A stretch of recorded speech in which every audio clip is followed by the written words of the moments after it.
airplane mechanic, Hellfish. He's an airplane mechanic. That makes sense.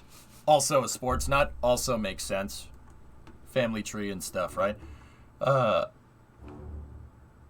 He played on the Army Air Corps baseball team and stuff, like going around the country for morale and stuff, playing baseball. Yeah, pretty cool. Also an airplane mechanic. And then my dad's dad was at Anzio, 3rd Infantry Division. Yeah. Never figured out what he did. He got a what was it, a bronze or a silver star, something like that, and a purple heart. He did something. I don't know what he did. The recondenser is online. Okay, dudes.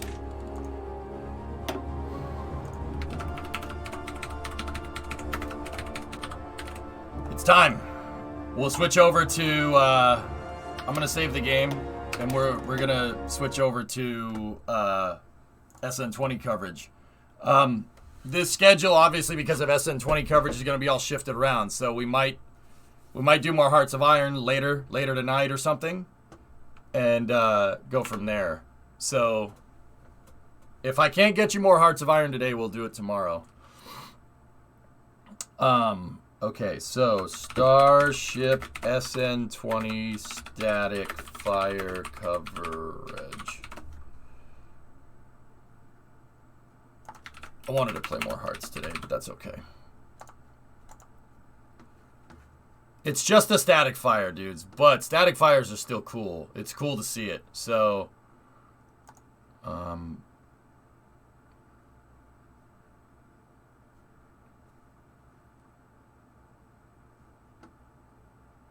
Anzio, Swishio, Anzio.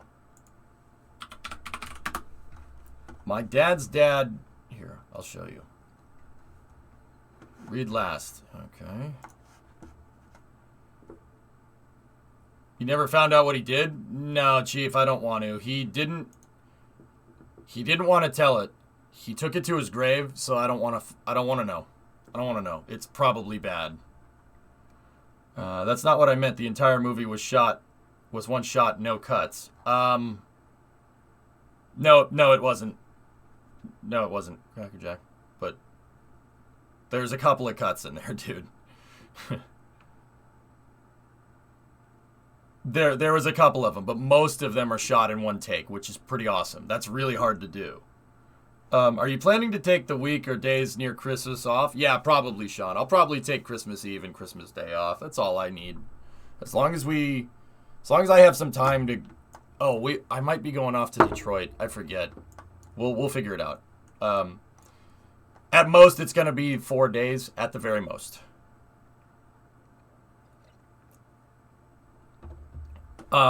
Anyway, what was the other question? Sorry. Swishio, Anzio.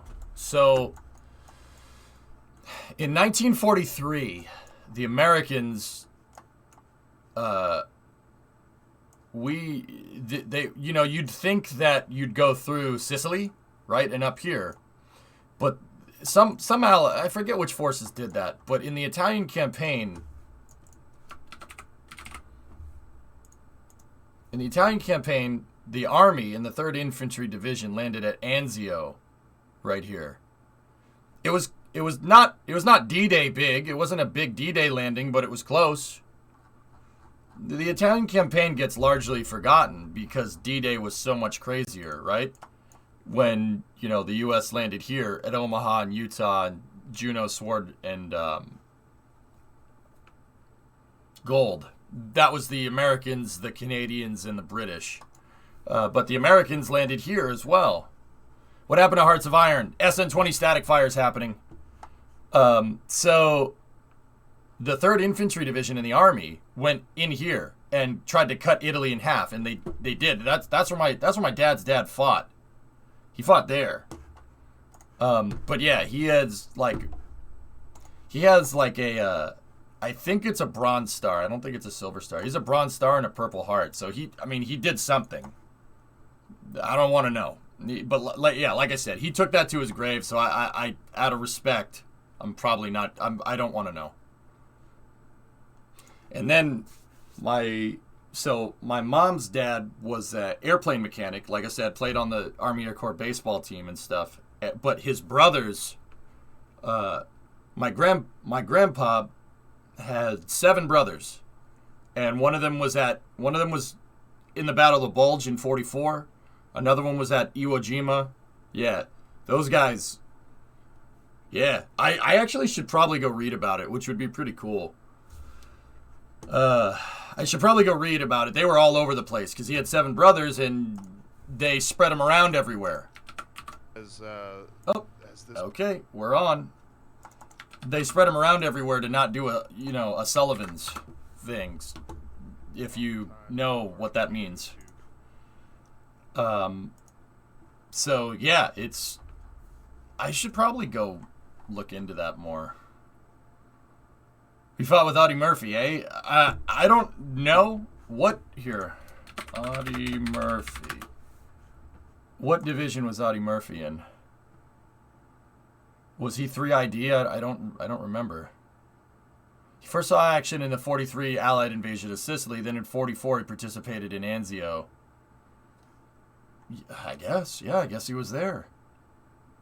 Huh. Yeah, 15th Infantry Regiment, 3rd Infantry Division.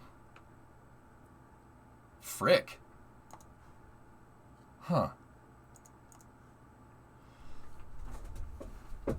See, I don't think he probably wasn't in the same division or anything.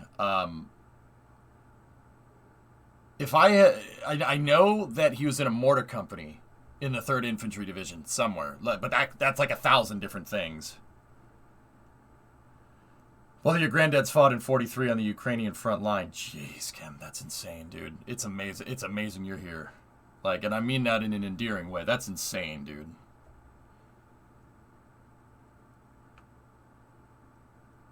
The A in Italian is pronounced like the A in Lancia. So Anzio? Anzio. This is why knowing is important. Yeah, I'd probably go check the regiment or something. But here, let's take a look. So I have the Starship static fire stuff up. The recondenser is on. I'll get to that in a second. I just want to see this real quick.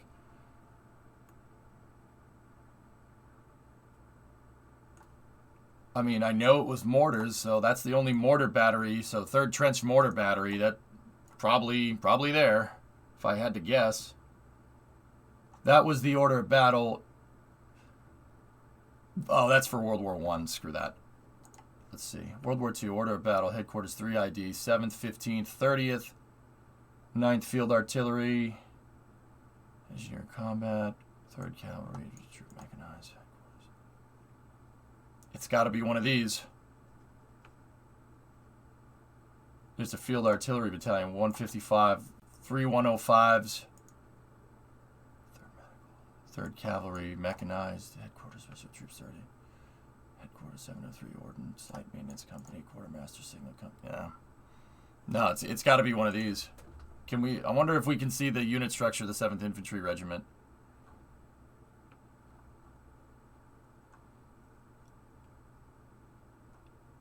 Nah, it doesn't look like it.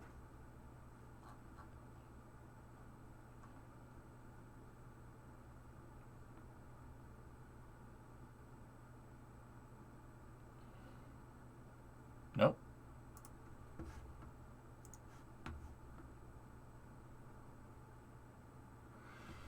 Yeah, I mean, my dad has his medals, Hellfish. I could go look and all the ribbons, so I could figure it out from that if I really wanted to. I just never bothered because, like I said, he took that stuff to his grave, so it was probably something we probably not good.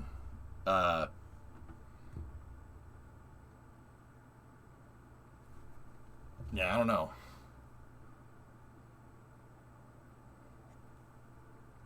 There are some good books about the Canadians in Sicily and Italy, including being pulled off the front line so Americans could enter Rome. Interesting.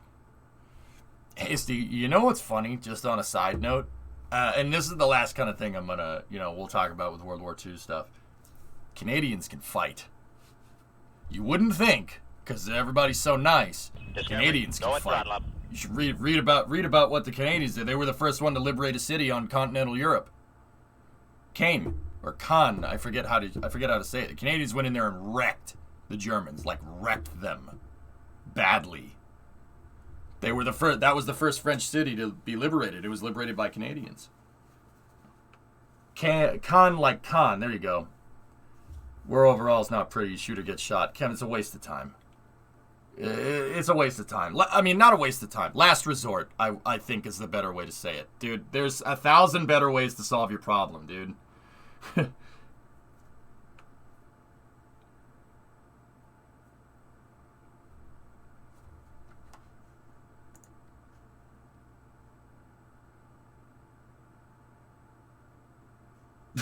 Nice. Yeah, Canadians can fight, dude. You know who has the longest sniper shot ever recorded in history? A Canadian. Yeah. With a Macmillan TAC 50, if I'm remembering correctly. 2 miles away or something ridiculous. Yeah. Freaking, yeah, don't mess with Canadians. It's the same thing with Australians. Australians can fight. They just never choose to. Did he apologize for it? Just... Oh, yeah, you got him. Oh, sorry, bud. You're just in the way there. It's just, sorry, bud. You got in the way of my bullet there. Sorry. If I could go over there and apologize to him, I would.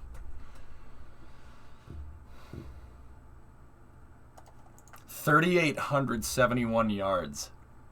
Dude, how do you do that? That's like rendezvousing something with the ISS with no reaction control system. Just insertion burn right to the ISS. That's really hard to do.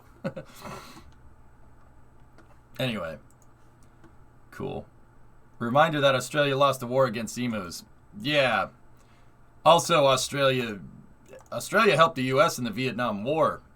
And you should read about what the Australian Special Forces did. Yeah. No, don't. Canada, Australia, those are companies that at face value seem really nice. And they probably are really nice, but I wouldn't mess with those guys. See, like, with Americans, you're expecting that. Like, with us, it's like, oh, yeah, okay, yeah, we get it. You fight. Yeah, okay, all right, understand. But you're not expecting it from Canada or Australia. That's why that's funny.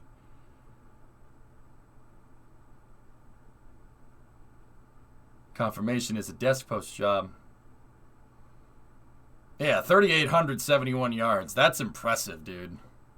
99% luck. Can you imagine the perturbing forces on the bullet? That's unbelievable. Like, how are you going to predict the wind 2 miles away? How are you going to do that? What, are you going to put up a friggin' weather balloon? Hey, look, I'm over here. The New York police force is bigger than Canada's military, though.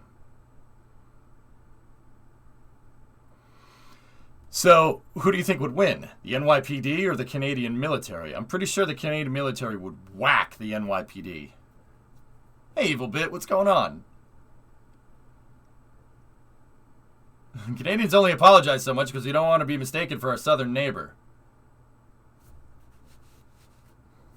Cheers. Like I said, you're expecting it from us. Nobody's expecting it from you. I'm not going to sit here and deny that. No, hell no. What's going on with the site propellant production? All right, we going to shift gears? Is this another 6-engine ignition? Not sure, Rocket Guy. Yeah, Pythos, I want to know if someone can make a cold bore shot at 2,200 yards. I seem to heard about a shot being taken like that very recently. Said the guy's name was Bob Lee Swagger. I never met the man, though.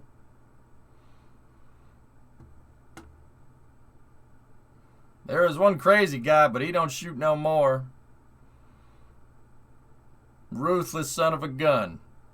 Other snipers shoot to kill, he shoots to wound. Turn one target into 4. They quit the subtle tactics, Pythos. They called in an artillery strike, leveled an entire city block. They also said artificial sweeteners were safe. WMDs are in Iraq, and Anna Nicole married for love. God, that movie is so good, dude. I love that movie so much. So underrated. The moment you think you got it figured, you're wrong. All right, so let's take a look. Let's take a look, dude. Shift gears. Yeah, Barefoot, me too. Such a good movie. Son of a gun, I met the man. How would you get that singer from U2 that wears his sunglasses? Bono? You want them to get Bono? How full will the tanks be during this? I'm not sure.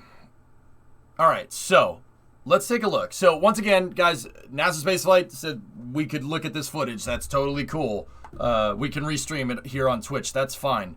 Let's take a look. So tank farm activity. So they did turn the recondenser on. And we do see vents coming from the auxiliary vents on 20 here. So what does that mean? All right, so right here, this thing that's steaming is a methane scavenger system. It's a scavenging system. What does that mean? Okay, so that means that okay, let's go through basic phase changes here.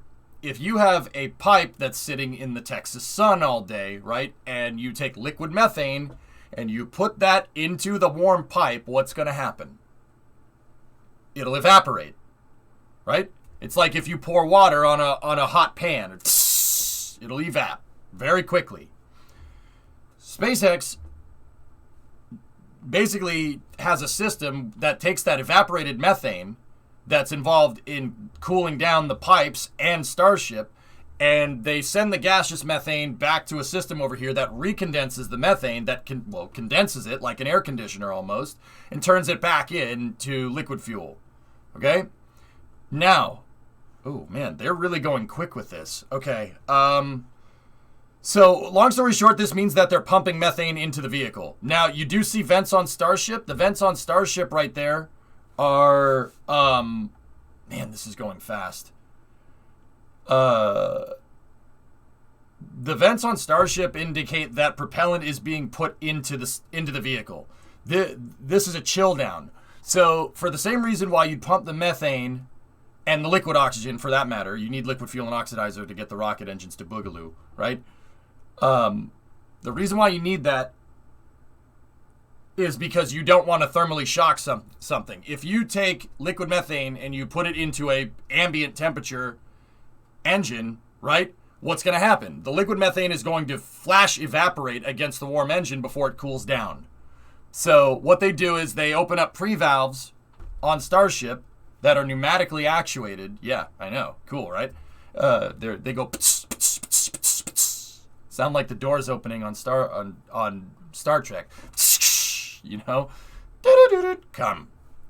So they open up pre-valves on the engines to trickle the propellants into the engine. This primes it and thermally conditions it because you don't want to flash freeze a rocket motor. That's not a good idea. That leads to, right? Got to sub to these nerds on YouTube. Yeah, dang right, dudes. Get in there. Get in there, Lewis. Get in there. I have to go make sure I'm subscribed over here.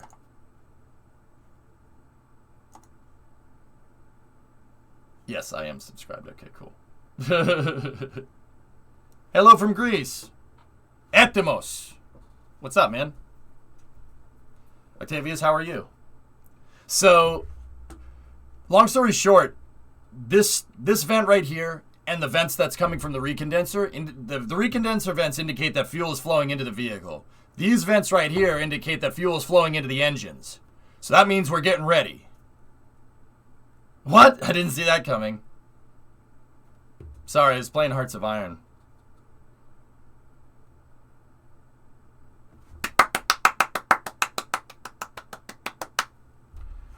I am going to tweet about this.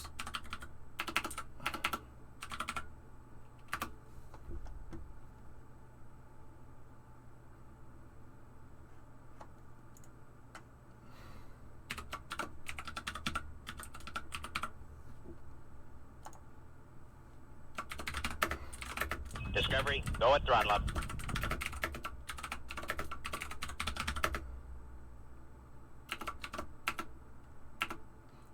NASA Spaceflight just hit 500,000 subs on YouTube. Congratulations. You did it. I'm not doing that. Cool fish, 40 months. 40 and counting. Any plans for a Starship emote? I'd have to get rid of other emotes, Waluki. But the, like, side profile of a Starship, I think we should. I think that would be cool. See last. What's up, Grav? About 5 or so years ago, Horatio Williams came to my church and talked about what happened and stuff, and just recently got a signed copy of a picture of the monument in D.C. I don't think I ever got to talk to him, but just being there was legendary. Cool, cool.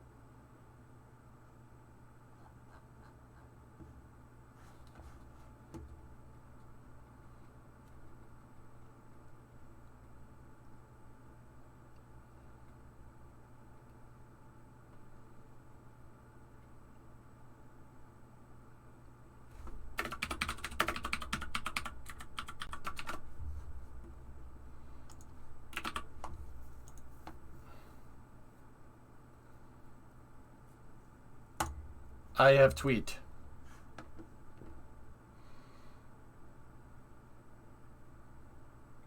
The animated flames don't make much sense. Yeah.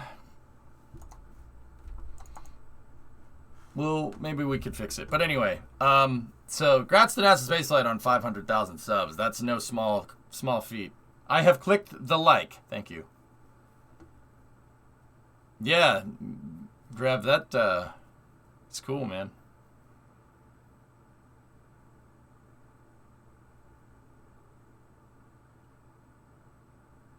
Maybe they want to see how many tiles they can shake off with this test.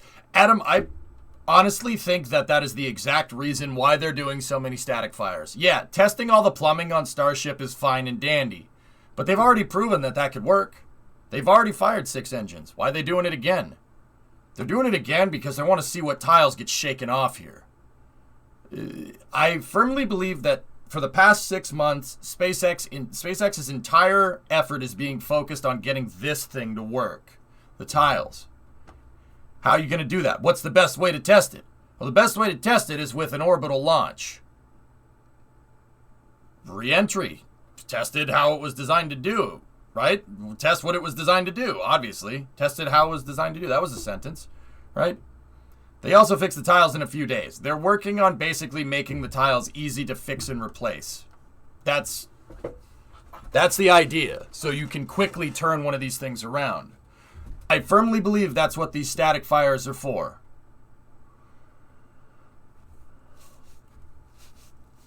I mean, you want to test, see if the tiles, to check the adherence of the tiles without actually re-entering the ship, fire the engines near the ground. The sound will reverberate off and it will shake the tiles to make sure that your adhesion systems are working correctly. Now, also, that doesn't mean, SpaceX often likes to kill 2 birds with 1 stone, okay? That doesn't, Rocket Guy, you're not wrong. That they're probably using this to make sure that the plumbing works down here. So think like MPTA. They're using this like a main propulsion test article, like what they did with the shuttle program.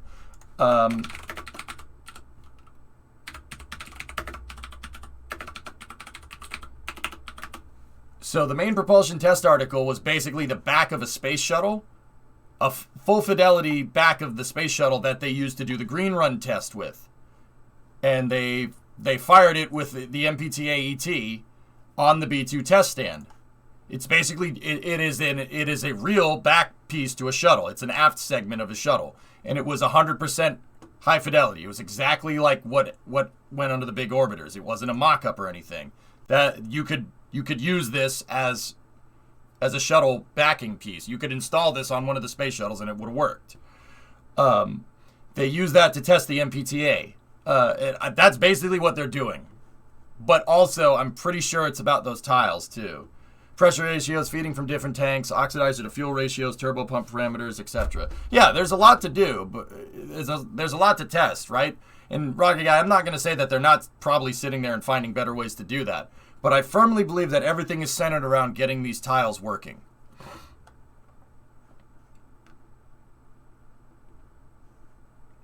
But yeah, Rocky, I was thinking about that the other day, dude. How the heck do you get your OF ratios right on like 6 engines or 33, let alone 6? How does that even work, dude?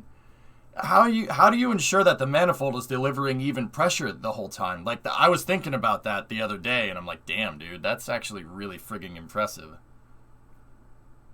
And the MPETA was rumored to have been used for the Shuttle C mock-up. I'm pretty sure it was, Thomas. Yeah. Vibration and thermal, Adam, are problems that Kerbal really doesn't teach you very well. Vibrations do break things in real life. You never know when you're going to hit a resonant frequency somewhere, and say at a certain resonant frequency, the tiles just pop off. That's the kind of stuff that they're testing. They're doing it. It's literally acoustic tests.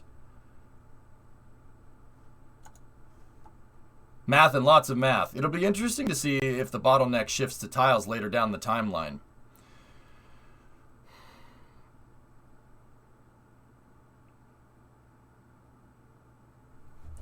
Rocket Guy, if you want my honest opinion, I think the tiles they're going to have the most problems with are the tiles on the movable surfaces. Tiles that get close to the boundary layer through hypersonics. Now, don't get me wrong. Starship should be able to push the plasma knife, so to speak, away from these things. They should be able to. But I got a big outcast from the recondenser over there. Yeah, Kongler, for sure. But yeah, I honestly think they're going to have problems with tiles on the aero surfaces. Those are because honestly, that's the spot that's going to get the hottest.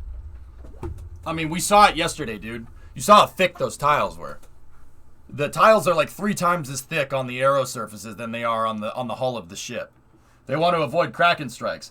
Well, dude, you know what the messed up thing is? Kraken strikes happen in real life. Resonant vibrations are the Kraken strikes of real life. Neptune, it's true.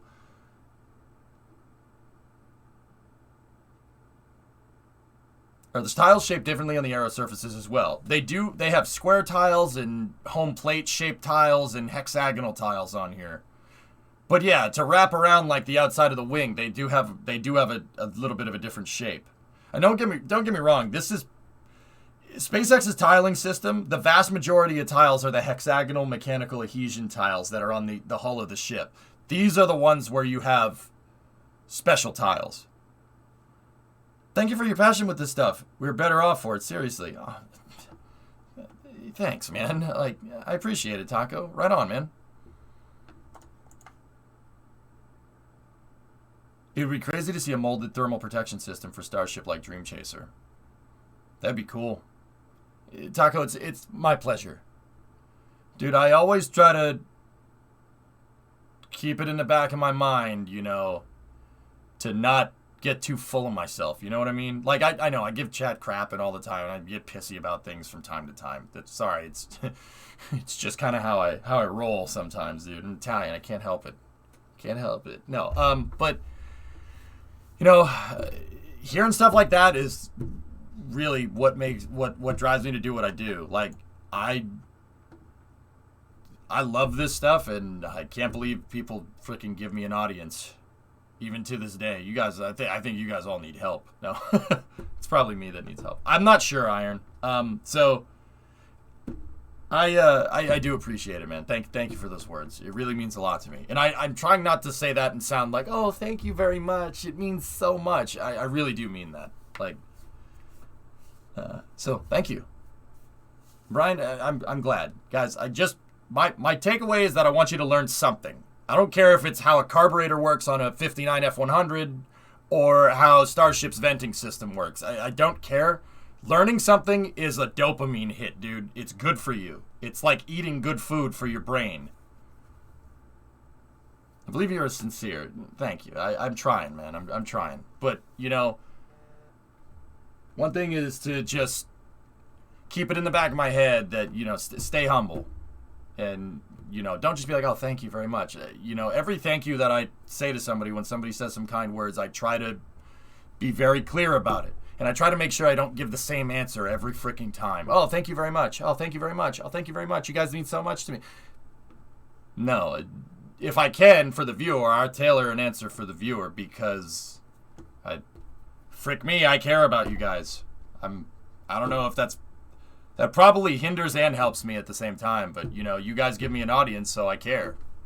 You know?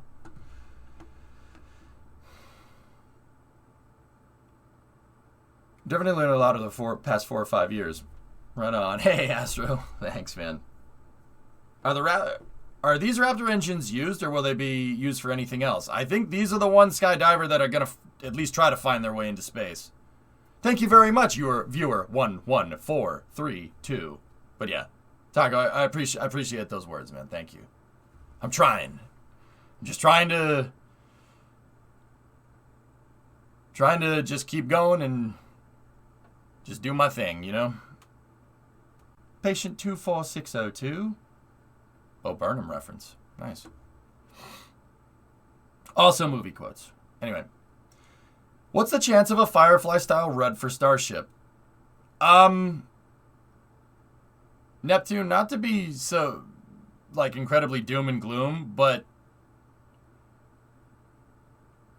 if super heavy, like, okay, so once again, I want to be very clear. I'm parroting Elon on this, but I agree with him. So it's not because I'm just yes-manning him. Elon has said that if this stack, if Ship 20 and Booster 4 get off the pad, I will have considered, he said he'll consider that a success. I agree. Look, getting 29 engines to fire simultaneously without destroying the booster is very, very difficult. That is really, really complicated to do. That's... If they can just get if they can get the sequenced ignition right on Super Heavy on the first try, I'll be pretty damn impressed. Dude, that is really, really tough to get right. I mean, Discovery, thanks. go at throttle up. I'm trying. Thank you. Honestly, the science behind all this is truly phenomenal and a bit crazy. It's nuts. Pastor, I'll tell you what.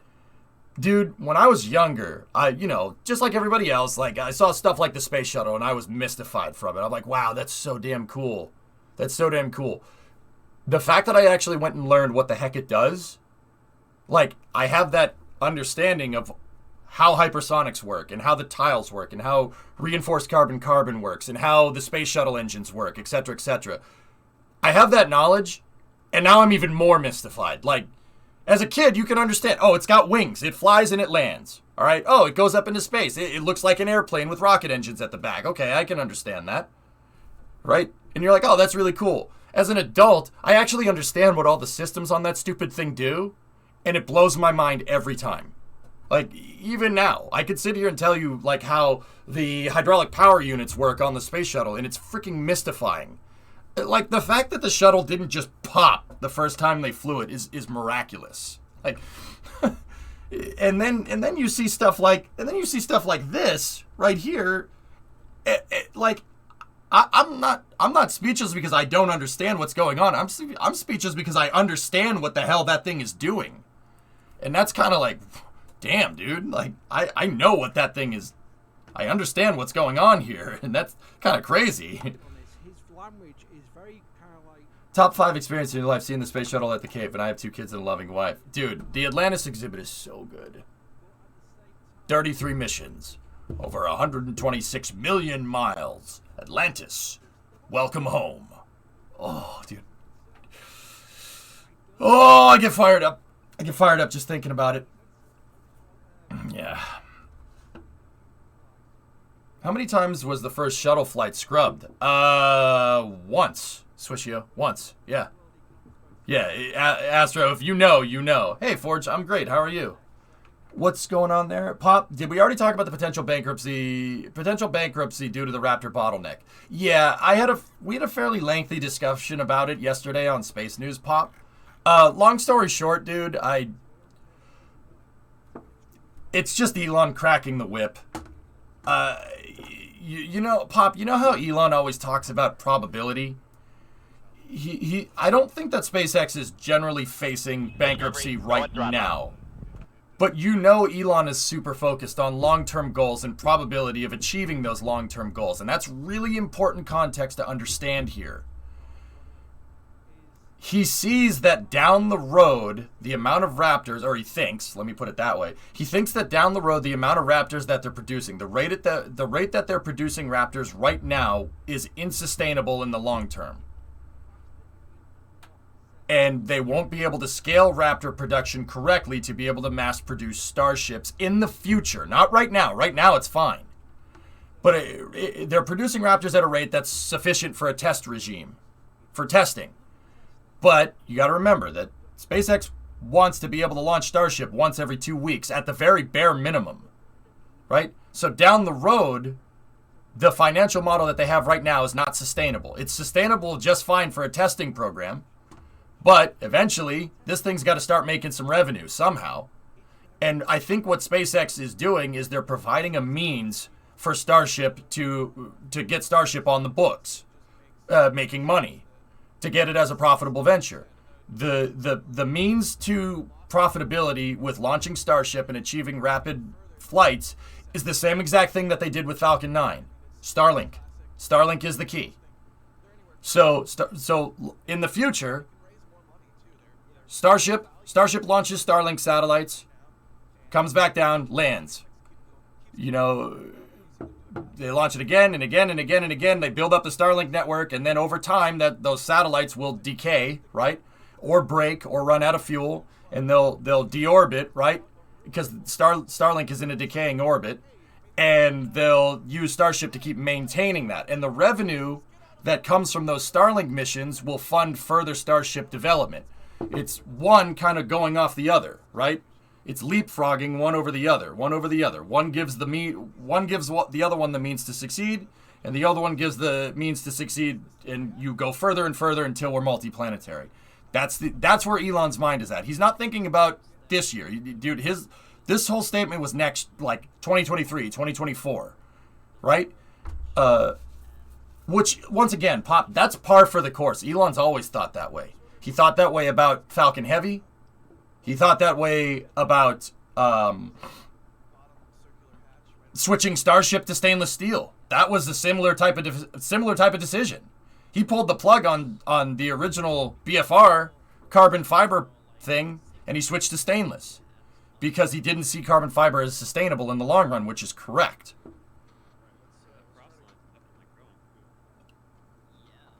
So once again, I think that bankruptcy thing is a little bit of hyperbole on Elon's part, but also Elon's a numbers guy. He thinks in probability. That's how he works. That's how his brain freaking works. And once again, I don't speak for the guy. I've watched a ton about him. He thinks in numbers all the time. Not necessarily like an accountant, but kind of, but also not. It's like, yeah, it's straight probability. He sees that if they don't scale up Raptor production to be able to launch Starship at least once or twice a month, their current Raptor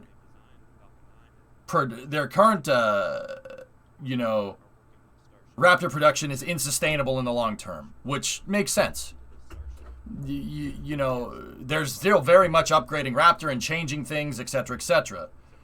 But they need to get it so Raptor has a good, solid baseline. They're aiming for like 300 bar chamber pressure, which is absurd for Raptor 2. And they're trying to scale up Raptor for the anticipated demand coming from Starlink.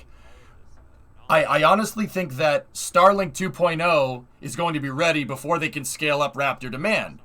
And if they start producing Starlink 2.0 satellites and they're just sitting there and doing nothing, well, guess what? That doesn't make you money. That's what he means about insustainability.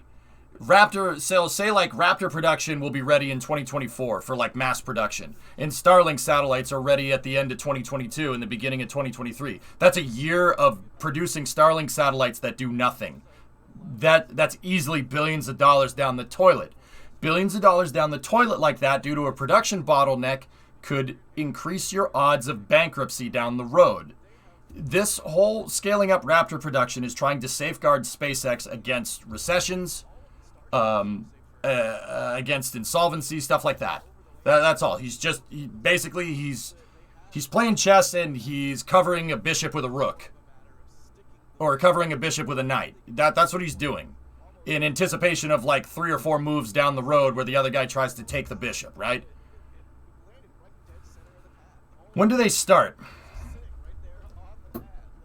Renton, they have propellants in the vehicle now. So these vent lines right here are indicative that propellants are being flown, propellants are being fueled in Starship. And if you look down here, there's some condensation coming from underneath. That means the engines have fuel in them. So a static fire could be happening pretty dang soon. This doesn't help if you rush Raptor 2.0 and a bunch of Starships blow up.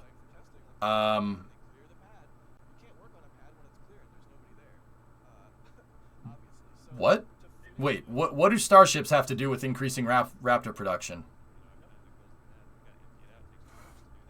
Spaceflight is the most exciting yet saddest element we face in our lives. It takes a lot of sacrifices to accept the relativity of time and space. 7... Dude... Everything... Like, okay, we're at a point where all the easy ways to do things have been pretty much figured out. Okay? All the easy ways to get things done have been... Like... We've mastered convenience. You know what I mean? We've mastered that. Like, this is a pretty good example of that, right? We've mastered convenience. The hard stuff, the real challenging problems are the ones that are going to take a lot of effort from now on. Because we chose to solve all the easy stuff first. Why did we choose to do that? Because it's easier. Right? Alright, Renton. See you, buddy. The increase of Raptor production was directly linked to Starship and Starlink V2 per the email. That's what I'm... Yeah, Thomas, that's what I'm trying to say. But, yeah, exactly. I mean, I know that. That's... What I'm trying to tell you is that this isn't... SpaceX isn't facing bankruptcy or anything. They got plenty of runway for... Probably, well, from the programmatic environmental assessment, dude, they have at least enough runway for another year of Starship testing. But after 2023, if they don't have Raptor production scaled in time, then it's going to start being a problem. Elon's just anticipating these problems, or at least trying to. He's trying to anticipate the problems to safeguard SpaceX to ensure that humanity becomes multiplanetary. That's basically what he's trying to do. So he cracked the whip a little bit. This is not a big deal. It's not a big deal. This isn't anything that SpaceX hasn't done before. They did it for Falcon Heavy. They did it for Crew Dragon. They did it for Falcon 9 full thrust. They did it for densified propellants. Merlin 1D production. This is not new. That's Kyle. That's what he always does. Increasing production always involves some rushing, and I just don't want to see a Starship stack blowing up with 240 Starlink 2.0 on top because they rushed production of Raptor 2.0, implying that you know more about their risk factors, Swishio. That's not going to happen. They're not rushing it. They're scaling. Scaling is difficult. No, we're not talking about rocket science here, Swish. This is industrial engineering. Industrial engineering tends to be a fairly zero-sum game. The problem is finding out the easiest way to get to that zero-sum. This is not a Kerbal Space Program problem. This is a Factorio problem. Understand? So you don't really rush industrial engineering. Like, yeah, you can have quality problems, right? But I think Elon's specifically referring to mass production of rocket engines. And that tends to be a fairly zero-sum game. Like, it's not that they can't make Raptors faster. It's that they're trying to figure out how to make Raptors faster. Understand? Only the paranoid survive. I mean, Neon, that's true.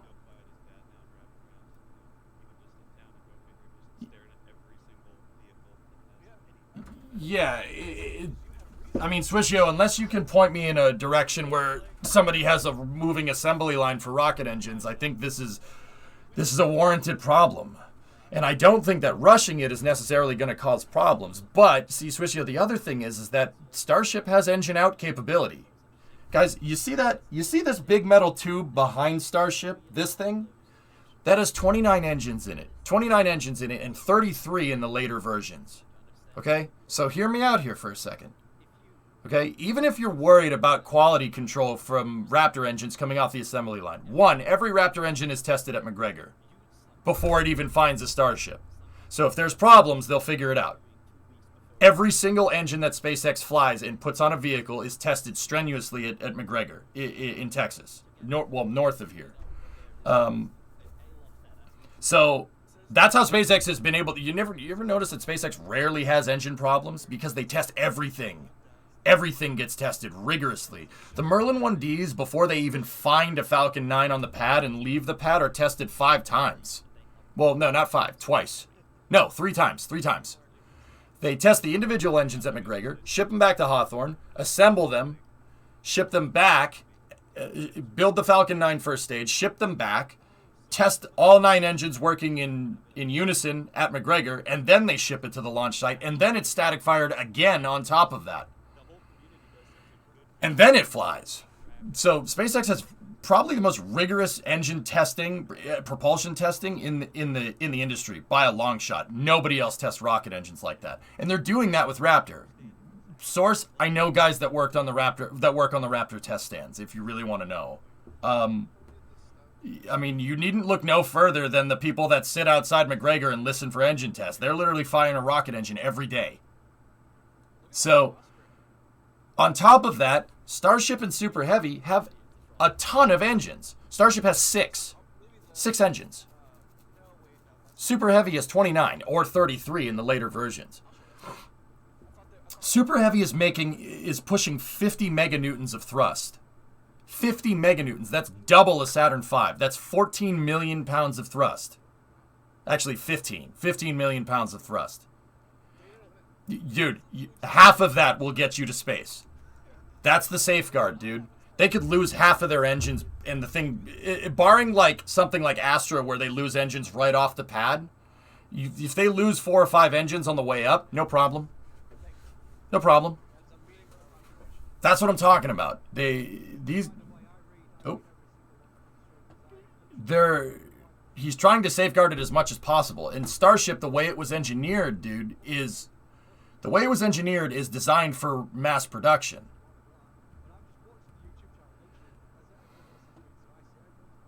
Yeah, Jay's maybe. I don't know. They did him dirty when talking about Chevy leading the EV revolution, which I thought was hilarious. Did you see that stuff, man? But yeah, it's like, all right. And trust me, guys, I'm not like Swish. I'm not afraid to call out my like things with this, like that. I'm not like just some crazy SpaceX shill. You know what I mean? I like what they're doing, and I agree with the vast majority of it. But there's still some things I'm like, on. My big thing is catching the booster. I'm not saying that catching the booster is impossible. It's definitely, you could do it. This thing has a lot of momentum, and I think the key is the grid fins. The grid fins being closer together instead of like, north, south, east, and west. The grid fins being like 2 peace signs like this is the key there. They're going to use pitching moment from the grid fins to have a horizontal velocity component when the thing comes into land, like a headwind with an airplane to get it to line up. That's how they're going to overcome that precision problem. But still, catching a 22-story building in midair is going to be very difficult. And once again, I'm not saying that it's impossible. I'm saying that this problem is going to take some time to figure out. And I think that is inherently at odds with SpaceX wanting to do this faster, right? I think that's a fair criticism. But once again, the other thing is that I'm sure SpaceX will focus on this sometime in the future once they get Starship figured out. The last 6 months of testing with SpaceX, guys, has been about getting those tiles correct. That is, get the orbital pad working and get the tiles figured out. That's what they're trying to do. Because if you look at past spacecraft, guys, it doesn't matter if you're making a capsule, that's one-time use. It doesn't matter if you're making a space shuttle. It doesn't matter if you're making a mini space shuttle or a lifting body or whatever. Every single system that's designed to come back down is tested in reverse. So they don't start with a rocket launch. They start with landing, and then they work their way back. And if you look at Starship's testing thus far, It lines up with how you would test a vehicle. So take a pod, for instance. What's the first thing that's usually tested with a pod system? The parachutes. Everybody does parachute tests before they even get anywhere near flying. SpaceX did that with Crew Dragon. Boeing's done that with Starliner. That's what they did with Orion. That was one of the first tests. They tested the parachutes, and then Orion tested the heat shield on EFT-1 in 2014. You gotta start at the end of the mission and work your way back. SpaceX is no exception. I mean, take the space shuttle. What was the first space shuttle test that they did? Launching it off of the back of a 747 and trying to land the thing. That was the first thing that they tested with the shuttle, was landing. Even before they tested propulsion. Well, they were doing propulsion testing kind of in parallel, but that's another story. So, follow this architecture with SpaceX. What's the first thing that they tested? Hopping back and forth with SN5 and SN6, right? What's the next thing that they tested? They tested the flip maneuver with 8, 9, 10, 11, didn't end well, and 15. They tested the flip, okay? So they tested landing, they tested descent, then landing, and now what's the next test? Entry. There's a regime for returning spacecraft coming from orbit or coming from the moon or whatever. It's called EDL, okay? Entry, descent, and landing. And those are usually the things that you test first with a reusable system or something that comes back. So they've tested landing. They've tested descent. Now they're testing entry. And from there, I'm not sure where they're going to go. I don't know. I'm going to guess that super heavy testing is probably going to happen in parallel. But I think that catching the booster is going to be something that's going to be particularly difficult. I'm not sure if, unless like it warrants all their focus, right? That's going to be a hard problem to solve. And I'm not exactly sure what super heavy's testing regime is going to look like, you know? National Space Council is underway. Madame Harris is on the microphone. Oh. Yeah.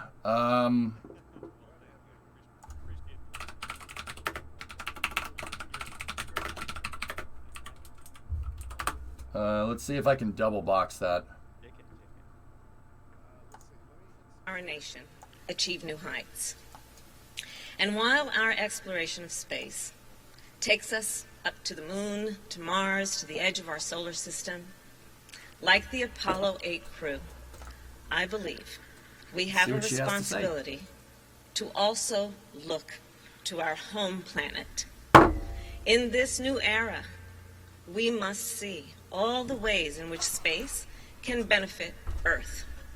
We must see all the ways in which space can benefit the people of our nation and of all humanity. This perspective is central to our work as a council. What's going on? Because while exploration of space defined the 20th century, the opportunity of space must guide our work in the 21st. And that is why the first order of business today is to release our space priorities framework. Our priorities, as I mentioned, are broad, as is our framework. Our framework covers many areas in which space activity is a source for American leadership and strength, and American innovation and opportunity. At this meeting this afternoon, we will focus on three particular areas within our framework. I'm not sure. It's a problem for the future. And the three areas, I believe, demonstrate our administration's vision and our mission.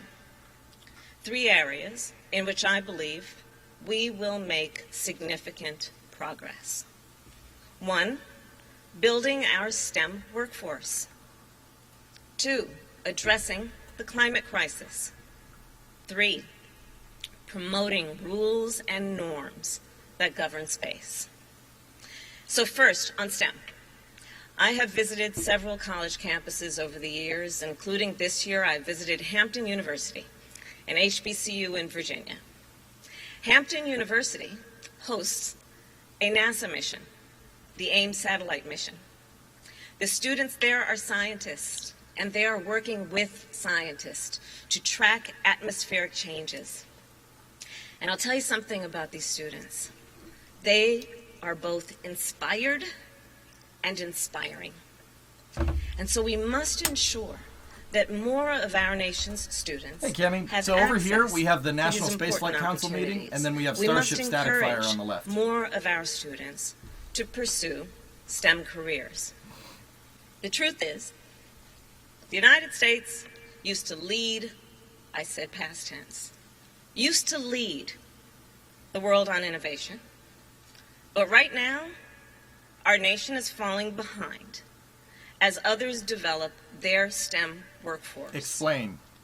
To compete in the 21st century, to keep our nation secure in the 21st century, our nation must invest in more scientists, more engineers, more programmers. We must, it is an imperative, build a strong STEM workforce. Yeah, Emote, good point, good point. And I've seen with my own eyes how space can help us reach that goal.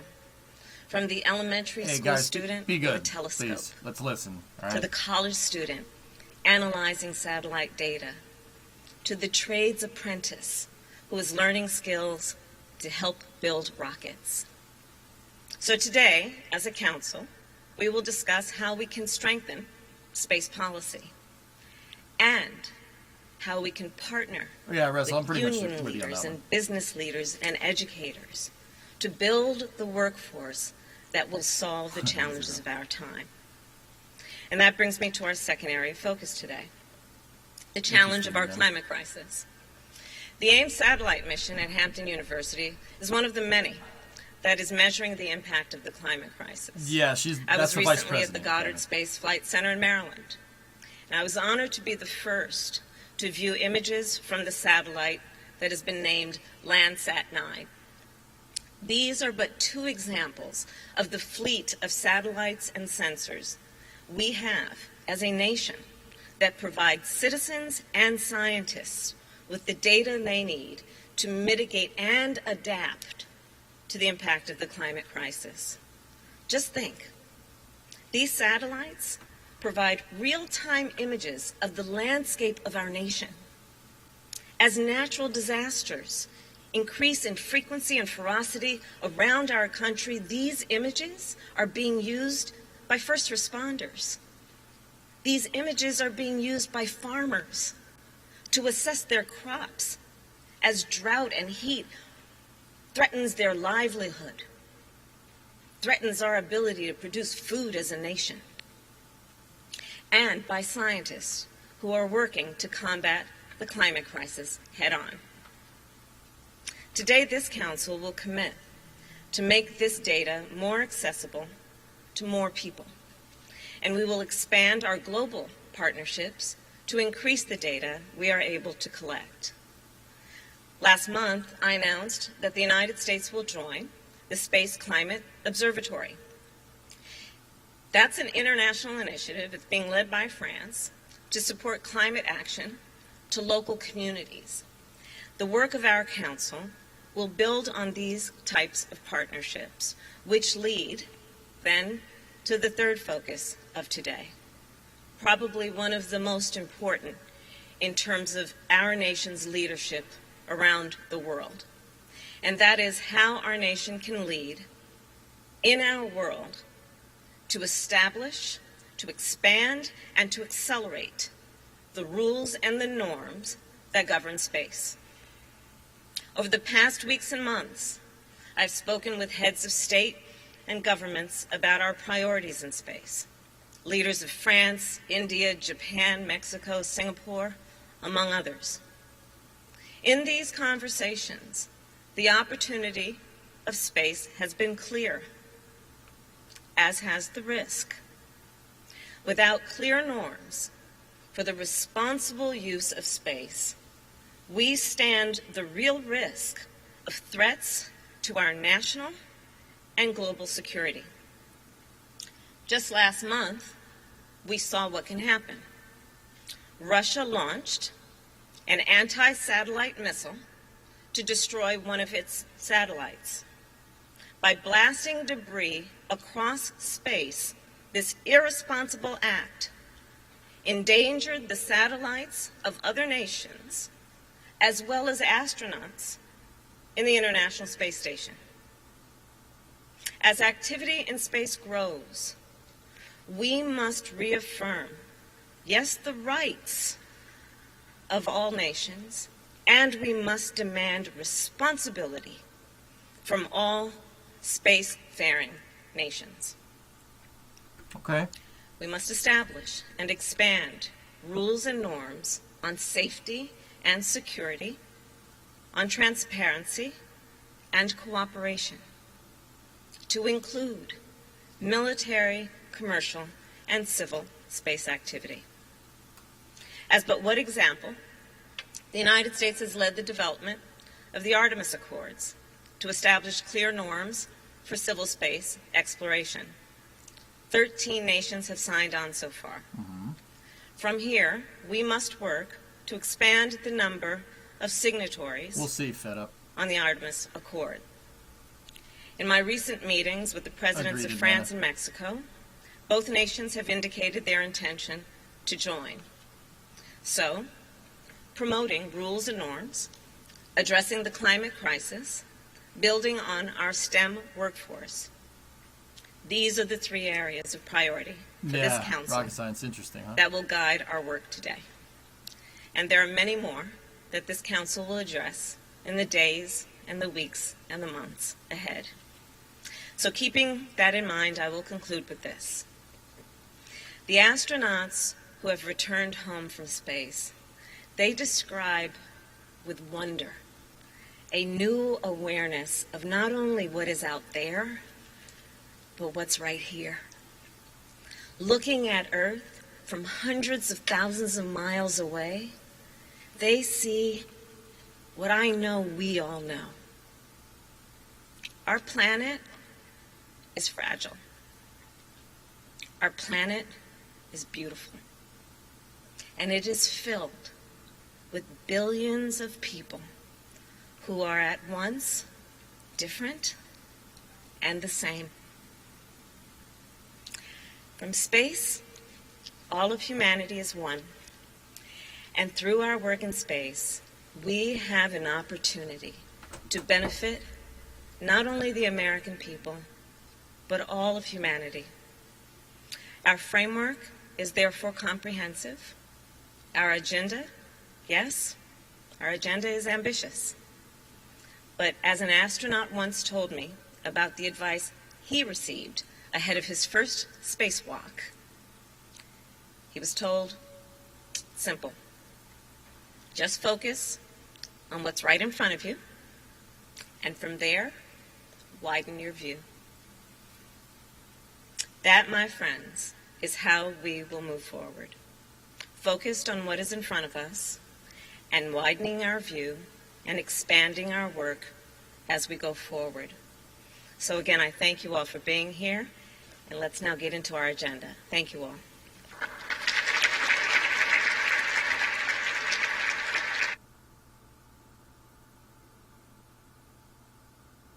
Oh, look, Mr. Pudding is there. That's good to know.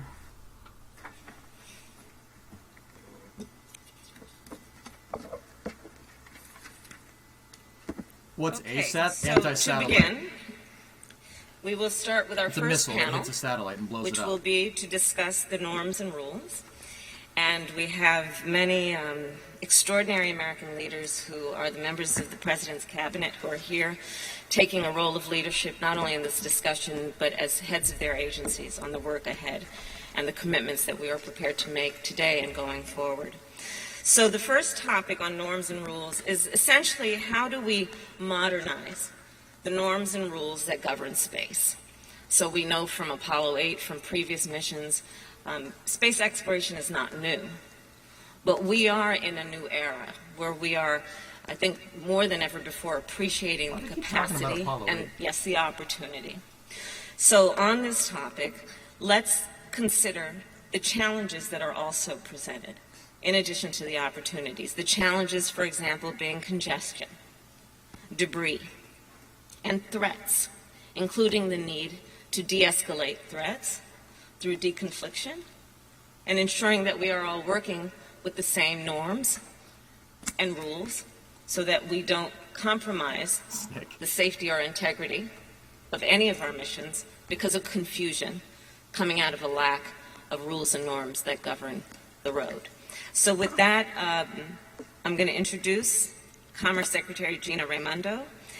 The Department of Commerce has made a new mandate to provide space situational awareness data and space traffic management to the nation and the world. What is attacking a satellite? And so, Secretary Raimondo, I'd like to start by asking you, given this mandate and an open data system that can merge commercial along with military data in a way that is then an open data system so that it's not only integrated and synchronized but available to the public, how are you thinking about the plan of rollout?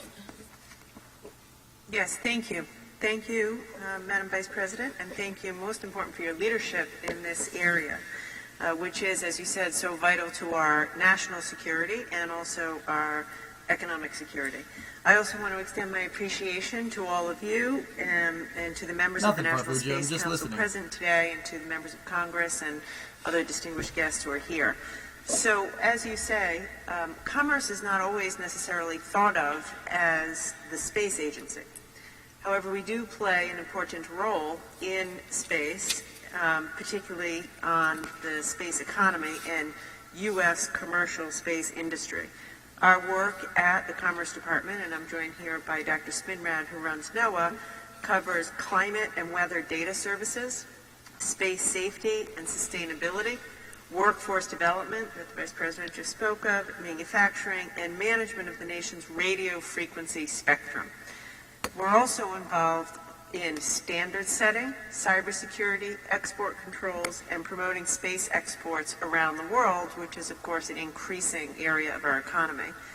And we lead in these areas because space is directly tied to our economic security and our global competitiveness. Within the Department of Commerce, we have the Office of Space Commerce. And the work there is central, and we plan in this administration.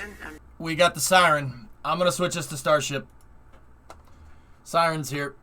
So we're going to assume that... We'll go back to that in a moment. Right? And so we should have about 10 minutes to go. What do you think, Adrian? Yeah, so funny story here, which I think I can tell. I just guessed a bit in the back channel about it maybe being 107. Based on the previous test, and yeah, this fits. It might be 107. Awesome. So yeah. Right, I'm going to remove myself from audio. What we were doing there a second ago, guys, we're watching a National Spaceflight Council meeting. The National Spaceflight Council meeting is basically a meeting that's headed by the Vice President, because NASA's goals are denoted by the executive branch. So if you're from overseas and you don't know what that means, that's the White House. The White House sets NASA's goals. They have since NASA was basically founded. They set initiatives, like one of them was going to the moon, et cetera, et cetera. The other one was building the space shuttle, right? The other one was building the space station, right? They set NASA's goals. That is important to listen.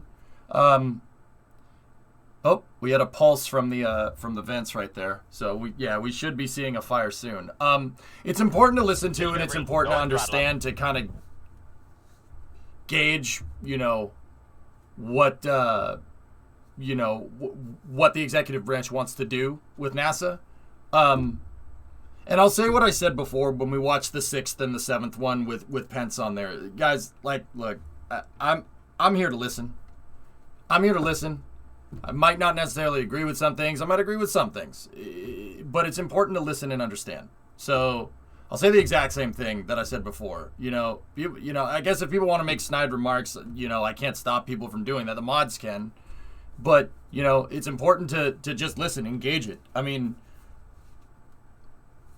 like I did it before, and, I was surprised. I found, they said some stuff in the last one that I, was pretty, all right, cool. That's pretty good. So we're going to do the same again here, but after the Starship static fire.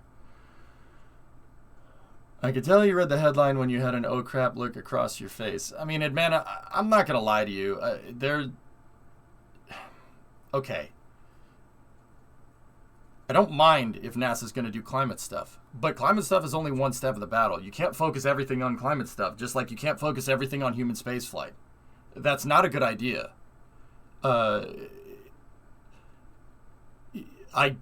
And even with the climate stuff that what I heard thus far, and this is probably just me being presumptuous. I probably should listen more, and that's fine.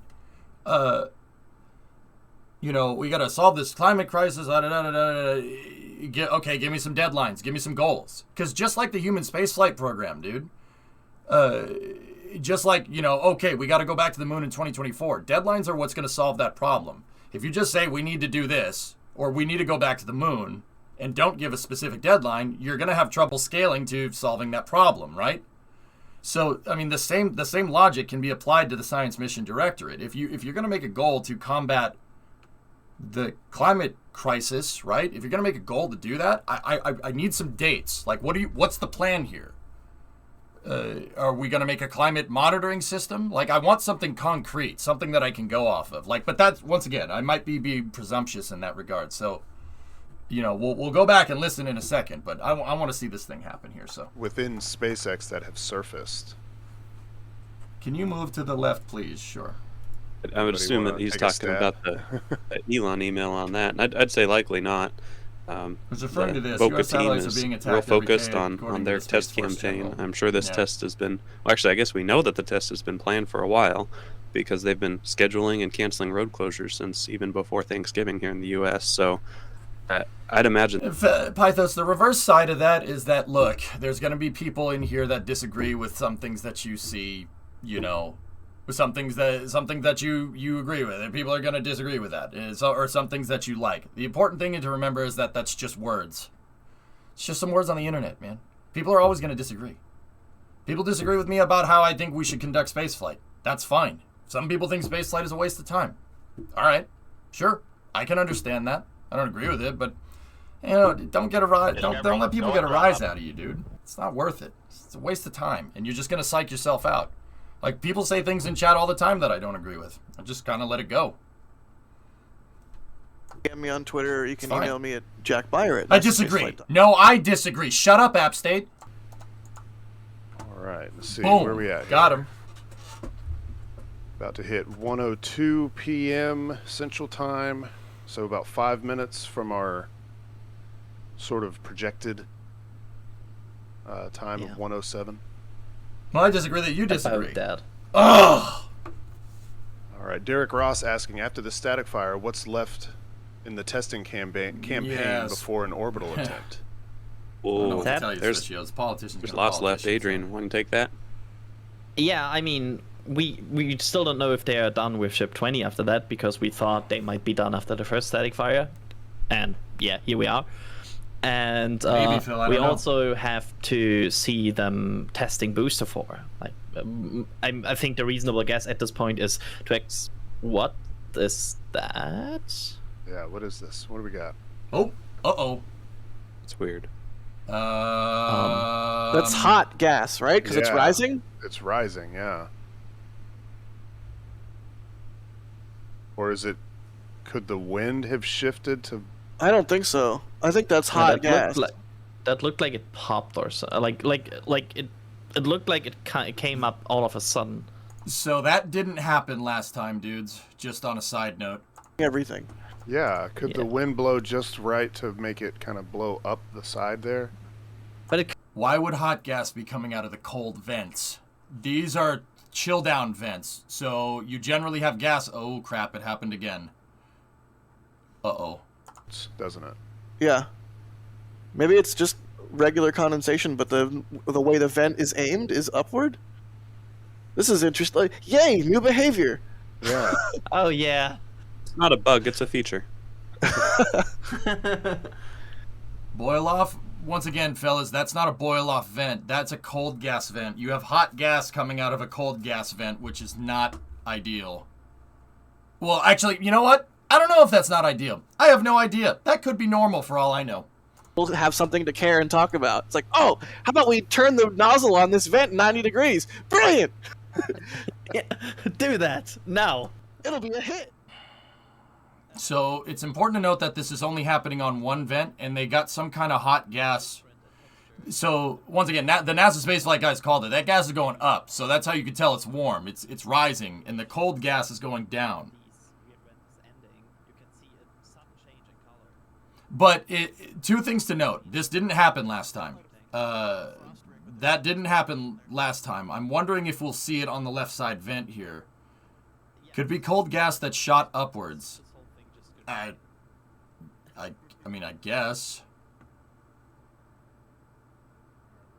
We're getting real close here, and we don't want to risk talking over the static fire if it happens. So we're if wind blows towards the Starship, the gas could flow up. It makes. So don't think we've left you. We're just. I don't know, guys. I'm not 100% sure what that was, to be honest with you. That's new behavior. So I'll just leave it as new behavior, and we'll kind of go from there. Footprints in the sand. Ours were there with you too, or something. I don't know.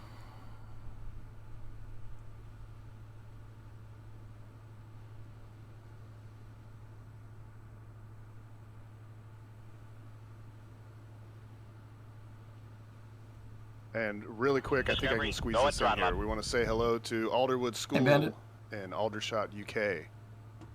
They're all ready to be astronauts. Hello, y'all.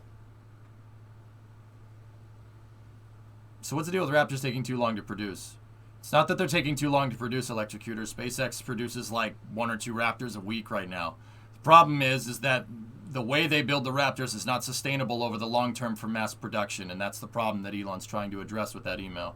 Yeah, Matt, that didn't look right. I'd like to... oh, the recondenser just vented. I'd like to remind everybody that the last time we saw gas go up like that, the entire thing exploded on SN4. It was a catastrophic failure. But, once again, that was from an umbilical disconnect not working correctly, and what we saw was the umbilical disconnect when they separated the umbilical from Starship. It didn't close, and it shot gas. It shot cold gas straight up. But I don't think that's what happened here. I'm not 100% sure. I guess it's just make a mental note that we saw gas going up from the starboard aft thruster here. Hey, Marrakesh, 21 3-sub. Thank you. Last, please. I'm kind of busy right now. I think it was cold gas shot up. Once it slowed down, the gas was falling. Could have been a bit of ice in the middle of the nozzle. Yeah, it's possible. Also, check Discord if you gotta say.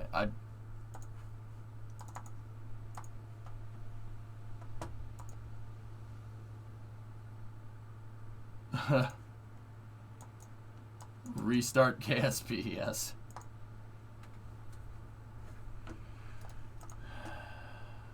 That was an entirely different system, though, Dree, so I wouldn't worry about it. I did. Mods. What do you want? Maybe cooling for the fins. Why would they cool one side, goalie?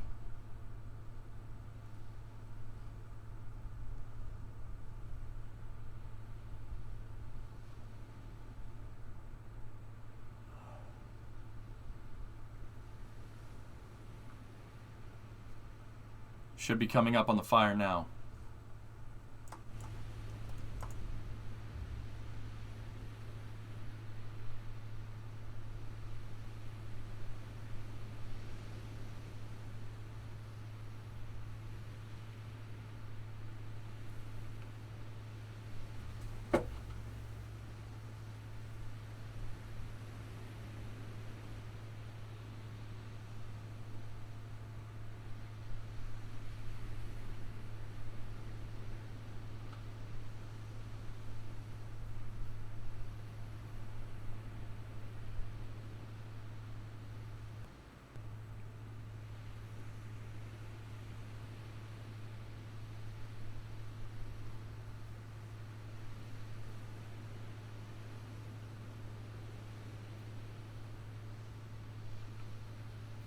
No, EMH, it's a long way away.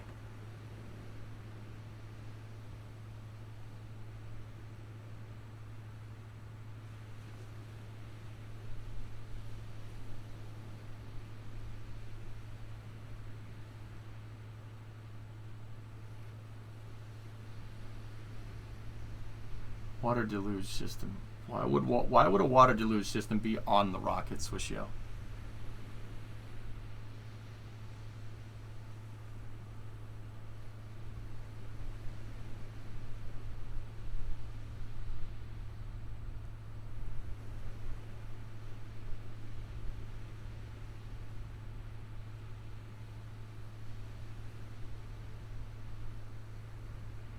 Maybe it's just to look cool. Ever think about that? You know what, Deft? I didn't. You might be right.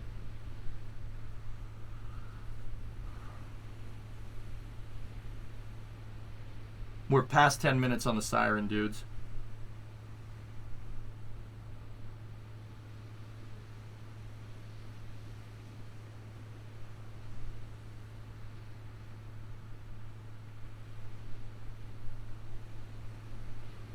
Another pulse vent from the recondenser there. Just right over my head, right here.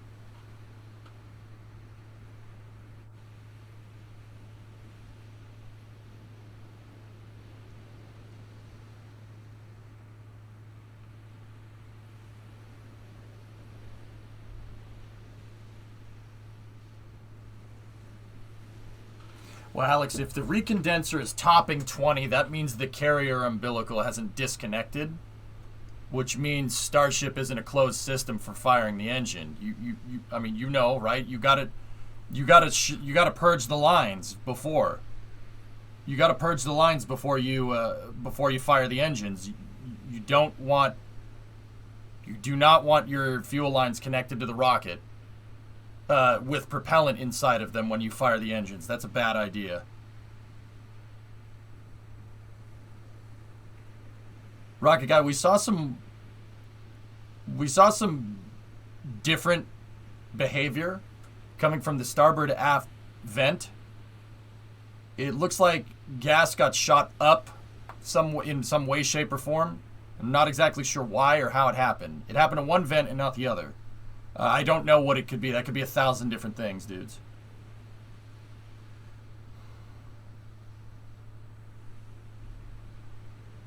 What are the two black dots on the bare side of Starship? Access ports, Justin, so they can get in the tanks if they need to inspect the inside of the tanks. It's an inward opening hatch, so when the tank pressurizes, it pushes the hatch against the outside of Starship and keeps it pressurized. The umbilical doesn't physically disconnect on SN20. No. We got ourselves a rocket scientist here, Phil. Yeah, I know. The umbilical doesn't disconnect, which is why I made it a thing to mention also that even if your umbilical doesn't disconnect in this particular test stand case, you do not want fuel inside of your fuel lines when you go to fire the engines. So if the recondenser is on, that means there's fuel flowing somewhere, which means no staticky fiery.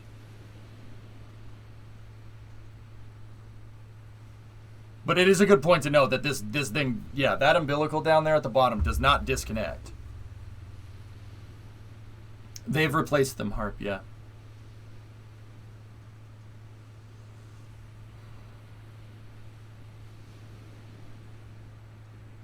And we're past the 10-minute siren, dudes, which tells me whatever they saw there, they didn't.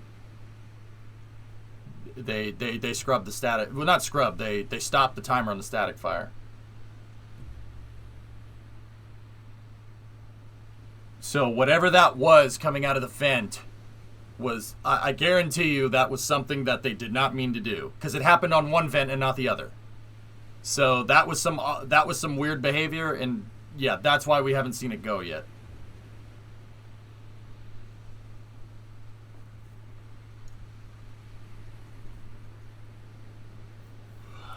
Did you see this?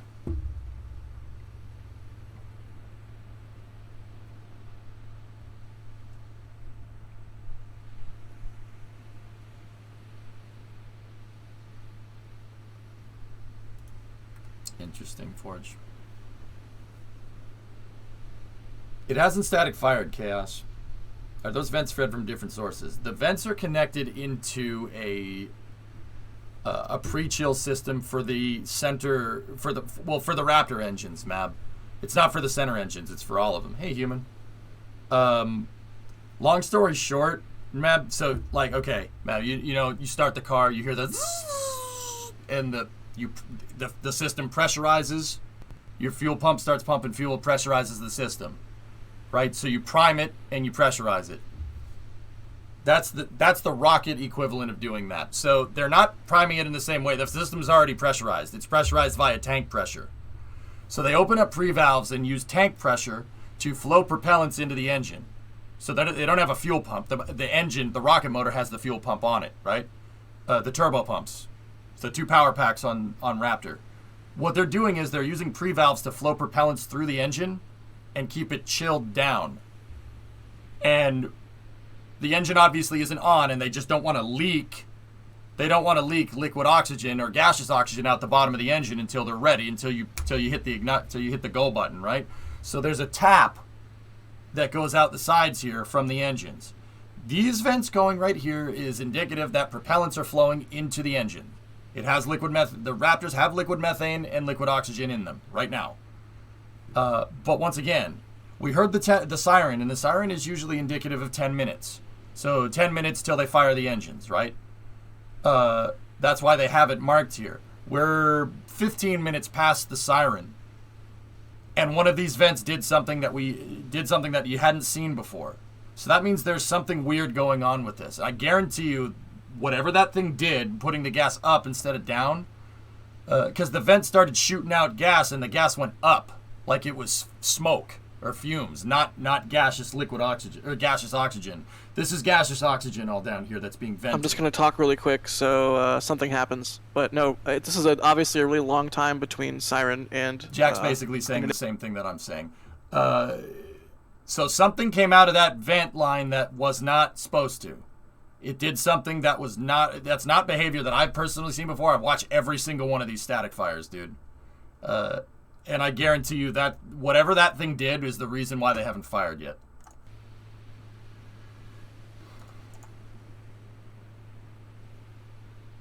Oh, sorry, Passy. It's the Klingons' fault. Okay. Yeah, I'm sticking to my thought of a frozen... Yeah, well, Tessa, it doesn't matter what caused that problem. You're really trying to figure out also why want to point out that happened.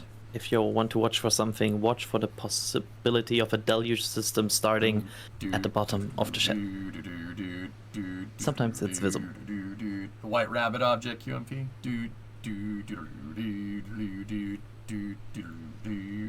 I don't want to get copyright struck, so I'm changing the lyrics to the song.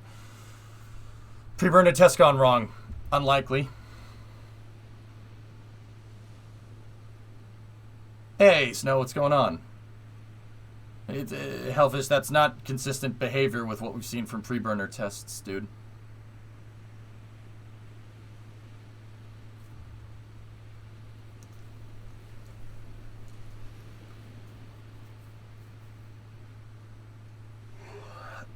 Hey, Dodo, what's going on? What are we looking at? Can I get a rundown? This is supposedly an SN20 static fire here. They did enter the terminal count for their testing. We know because the siren went off at 10 minutes. But that was 16 minutes ago. Well, actually, a little more than that. It was more like 20 minutes ago now. So there was something weird. Something weird happened right here. And instead of the gaseous oxygen coming out and kind of pouring out onto the ground like what it usually does, this thing vented some gas that went up, kind of like smoke.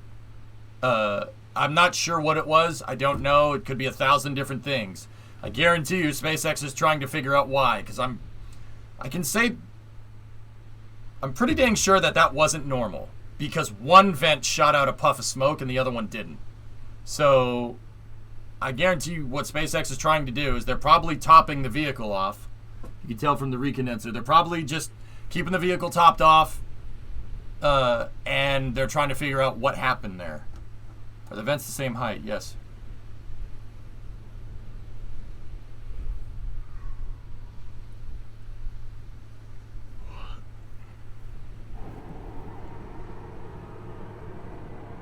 Tank vent. Main tank vent. Not happening. Abort. Yep, that's an abort. Yeah, this looks like an abort. Oh. So that's the main tank oxygen vent, and that's the methane vent right there. My immediate question is, does that mean the odd venting that we saw was off nominal? I think if it was, they would have detanked sooner. That's my feeling. No, that makes a lot of sense to me. No. That's not right at all. And I'm not trying to dump on the NASA spaceflight guys. No, you don't change stuff after something has gone wrong. That's not how you figure out what went wrong. You have to keep the vehicle in a steady flight state until you're sure you figured out what happened. Detanking sooner that's not a good way to figure it out. That's like saying, oh, my computer had a software glitch, so I'm going to shut it off. Now, don't get me wrong, that usually does work with IT, right? But if you're trying to figure out the problem, shutting the computer off doesn't fix it. You have to keep it in a persistent state. They would not have vented sooner. That's not right. You know, if you're a software engineer and your code isn't working right, shut the computer off. That's the solution here. That'll fix it, right? No. You would want to. So the first thing that you're going to try to do is you got to look at the data. You got to look at what happened. I guarantee you there's some kind of sensor in there that's telling SpaceX why it did that, why that vent did something weird, okay? And what they want to do is maintain the vehicle in a persistent state. You want to maintain propellant topping, right? Because you want to keep it in the exact configuration that scenario happened. And once you figured out what it was, all right, that's when you would detank. They wouldn't have vented right away. Venting right away just changes more things and it makes the problem harder to figure out. So think about off-nominal behavior from this thing, like a crime scene, right? A crime scene, if it gets discovered, right, you have like your different exhibits. Like say you're playing LA Noire or something, right? You want to maintain the crime scene in the persistent state that it was found so you can figure out the evidence and figure out what went wrong. Or who killed somebody. I mean, if you're a homicide detective, I guess. Maybe I just want to subconsciously play LA Noire. Maybe we should do that. Anyway.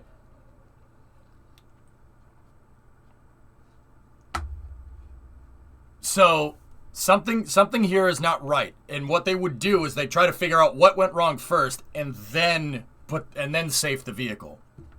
What happened? Guys, something went weird here. I don't know exactly what happened, Max, to be honest with you.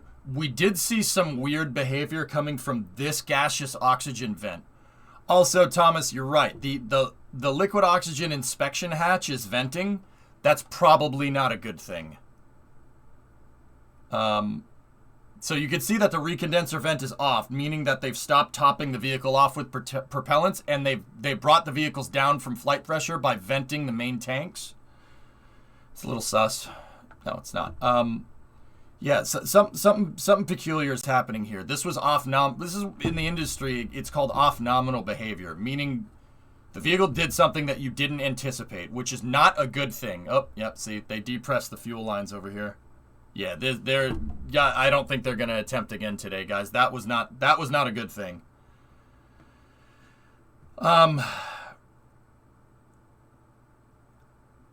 That would depend on the safe mode issued. Safing the vehicle is always first. Whether that means total depress or stop processes just depends. Well, Rocket Guy, in this particular case, they didn't safe the vehicle. They didn't bring it down from flight pressure right away, which tells me that they were trying to figure out what was going on there in that context there.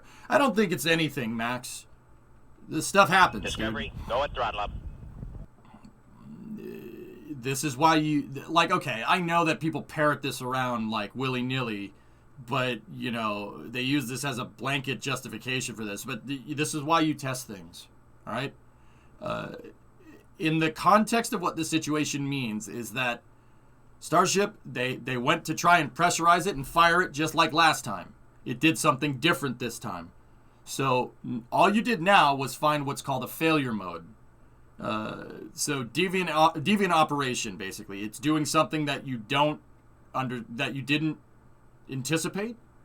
So all you did was find a way to not have it do that again. But you're gonna have to see if that thing is replicatable too. And that's why it's super important to figure out why that went wrong. Of course, we are also assuming we know their testing parameters for this test. Yeah.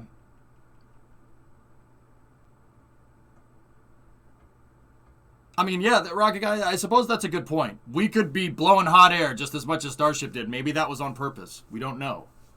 Will there be a retest today? The window ends in about 5 hours, Max. So, yeah, it's possible.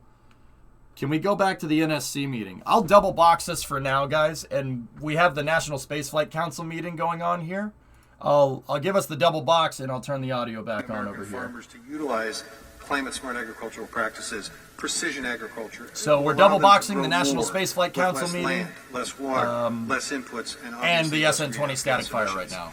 I was surprised to know that USDA and NASA have over 120 projects working together across 4 separate mission areas on water management, real-time crop assessment, quantifying carbon storage and sequestration, what did I miss? Starship? Remote assessment of plant health.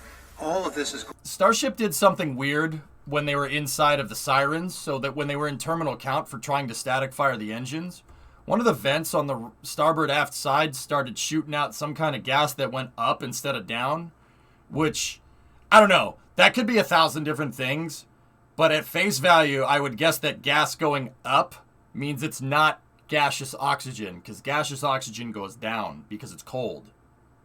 Cold gas goes down, hot gas goes up, right? So, also, Thomas pointed out that it looks like the liquid oxygen tank service hatch is also venting gaseous oxygen, which is probably not a good thing.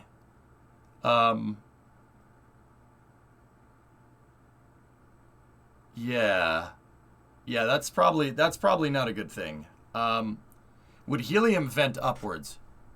Yeah, of course, Kane. Especially hot helium. Thanks for the answers. I'm watching you from France. Ah, no problem. Also, methane. Yeah.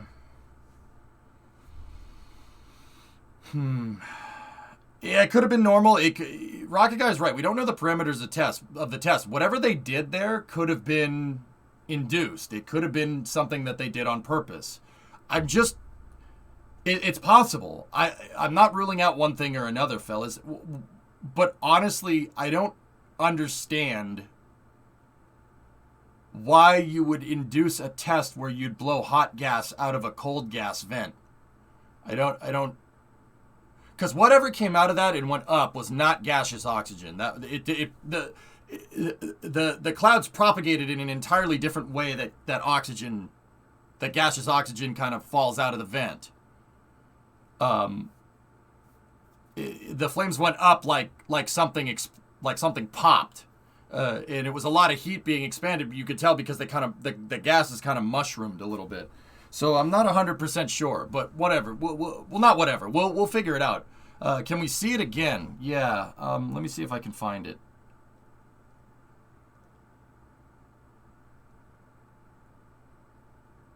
I'm trying to look for it in the thumbnail here. So, here. So watch this.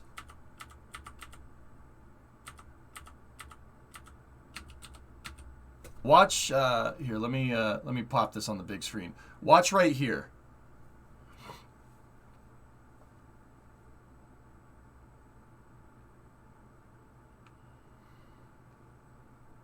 Give it a second. I rewound a little ways. So right here, something, yeah, see? Look.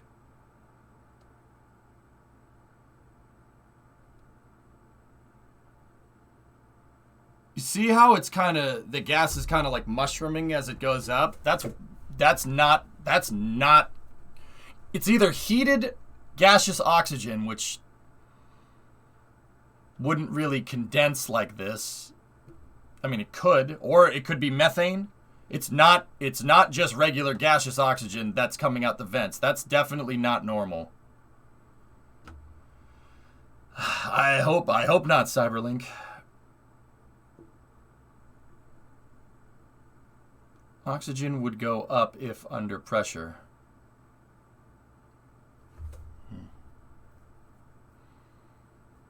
Yeah, it's possible. The point is that it's not the normal stuff that comes out of there. That's what I'm trying to tell you.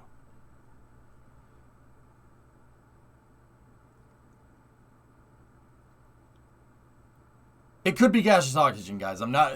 Okay, all right. I keep kind of saying it one way or another. All right, here. Point is, that's not what normally comes out of that vent. It could be gaseous oxygen at a different temperature. It could be methane. It could be helium. It could be bananarama gas. It doesn't matter. That's not normal behavior.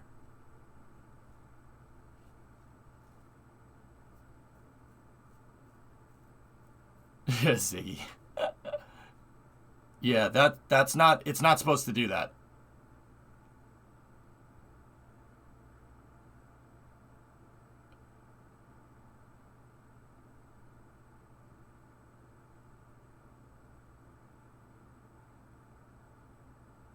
Clearly we need smell-o-vision, but methane is odorless, Havocs.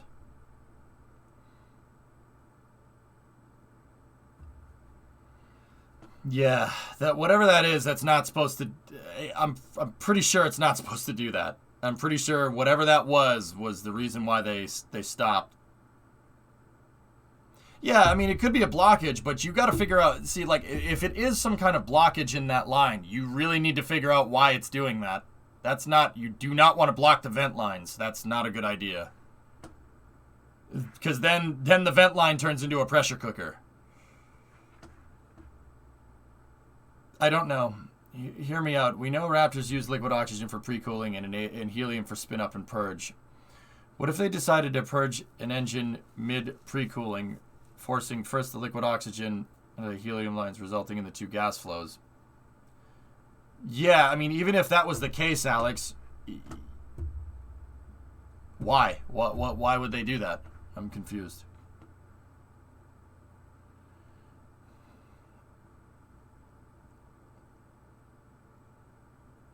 Savage, Jay. All right, anyway, let's side by side this and let's unmute over here. To reflect back on Earth, what are the biggest problems we are experiencing and how can our computing capabilities resolve those, to your point? Let me give you a couple of examples.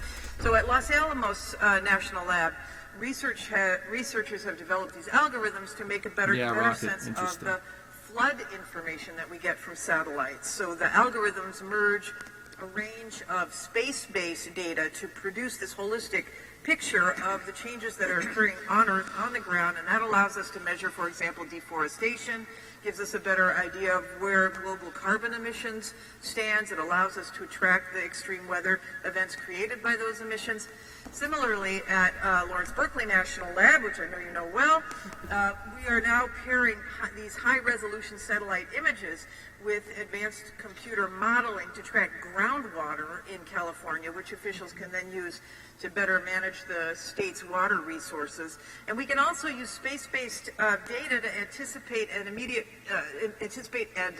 react to immediate crises. So Pacific Northwest National Laboratory is leading an effort called Rapid Analytics for Disaster Response. They've got artificial intelligence crunching satellite and aerial data along with social media activity that they are putting together to forecast impacts on energy infrastructure like the transmission grid, which allows us to monitor threats from climate disasters and organize this whole of government approach to emergency responses. So we're already making good use of our national labs when it comes to space-based data, but as what I say, America's Solutions Department, we are eager to explore new avenues of research and innovation and relish the opportunity to working with this council.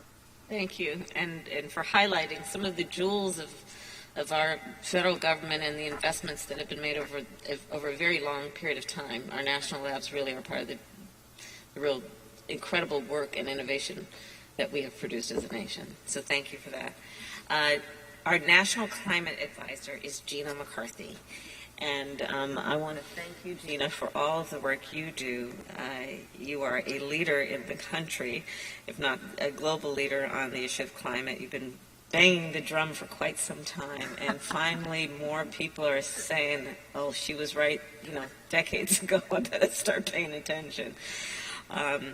So with that, I want to ask you, there's so much that you have to say, I know, but in particular, can you address the priority that I know you've had in your career to make sure that we include all communities, in particular those who are underrepresented, in the work that we are doing as a council and the work that we are doing as a nation, so that the data and the work is accessible to all people? Well, first of all, thank you, Madam Vice President. If you're saying I'm incredibly persistent and obnoxious, I totally agree with you, as will all of my colleagues at this table. And thank you for all of your tremendous leadership. You know, as you have heard, I think, from all of us at this point, that access to space and cutting Earth observation platforms are providing critically important climate data. In fact, the climate models that have confirmed the severity of our climate crisis are all based on multiple sources of information, ranging from ice core data to sea level measurements. But satellite-supplied data has been critical to confirm the true extent of the climate crisis we're facing, and even more importantly, to inform the solutions we can bring to the table. Space-based resources allow us to respond in real time to the impacts of climate that we cannot stop and must be prepared to face.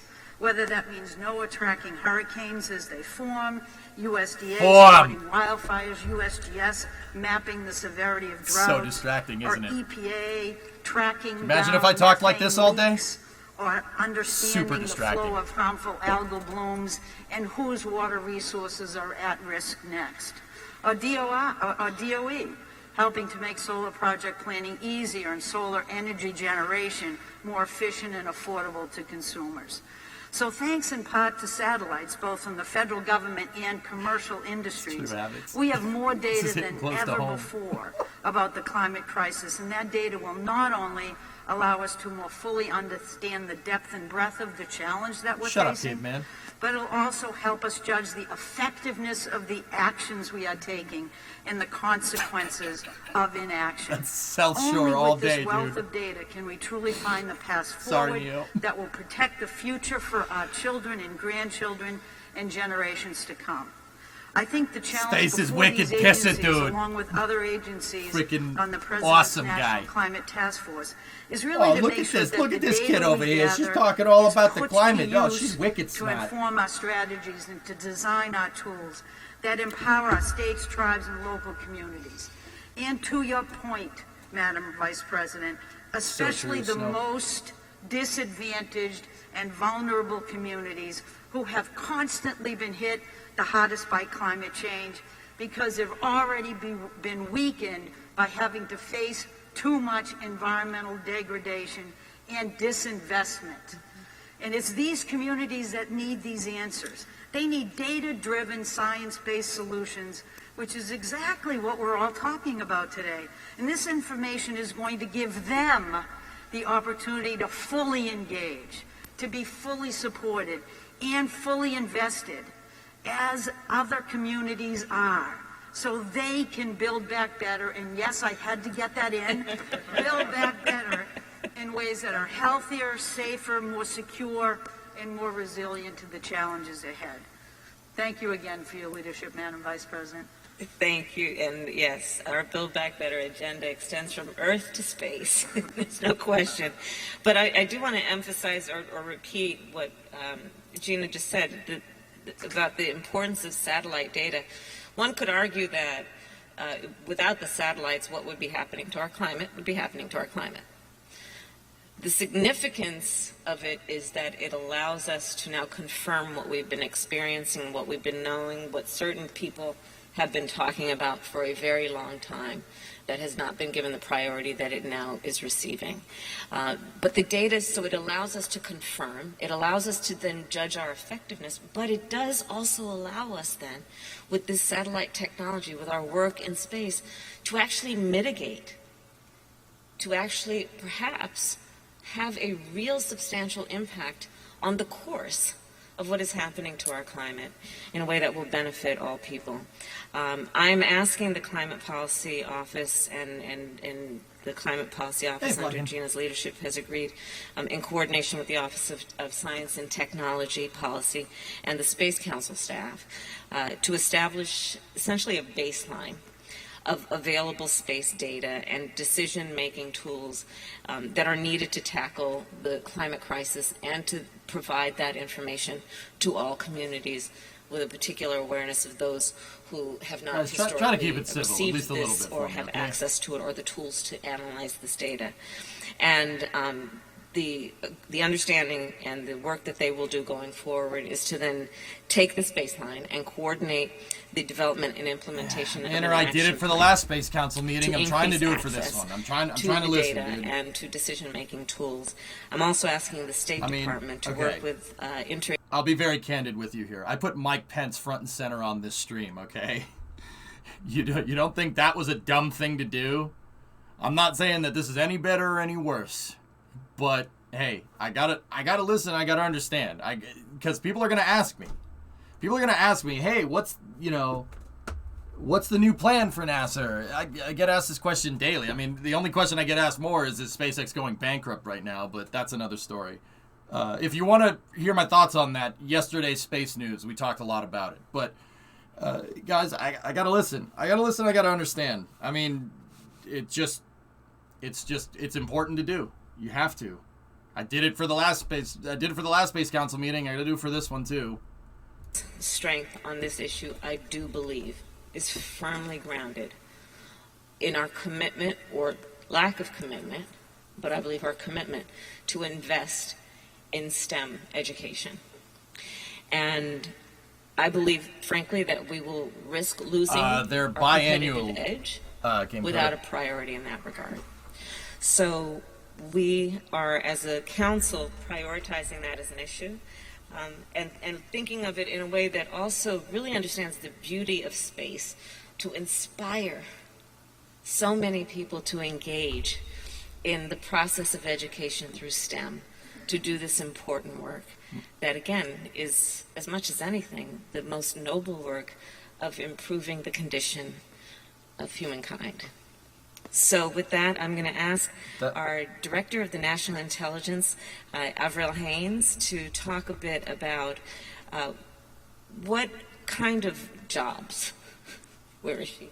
What kind of jobs, Director Haines, require a STEM education in a way that is designed to improve and enhance our nation's security and do the work that we must do and the work that you do leading intelligence communities. Thank you so much, Madam Vice President. It's really an honor to be here to represent the intelligence community, and particularly with some of my really wonderful colleagues, the Director of the NRO, Dr. Chris Scalise, and Admiral Sharp, Director of NGA, and our Space Executive. And really, it will come as a surprise to no one, I suspect, certainly not to you, that science, technology, engineering, and mathematics are absolutely critical to our work in the intelligence community generally, but especially when it comes to space.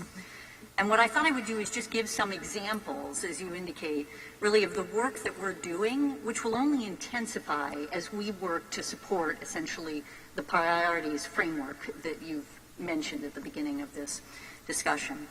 So, of course, a major aspect of our work is focused on being the nation's ears and eyes in space, providing what we often refer to as domain awareness, and doing so allows us to support efforts to protect and defend U.S. and allied national security interests in space, which is fundamental to enabling the development and use of space for peaceful purposes, including a competitive and burgeoning U.S. commercial space sector.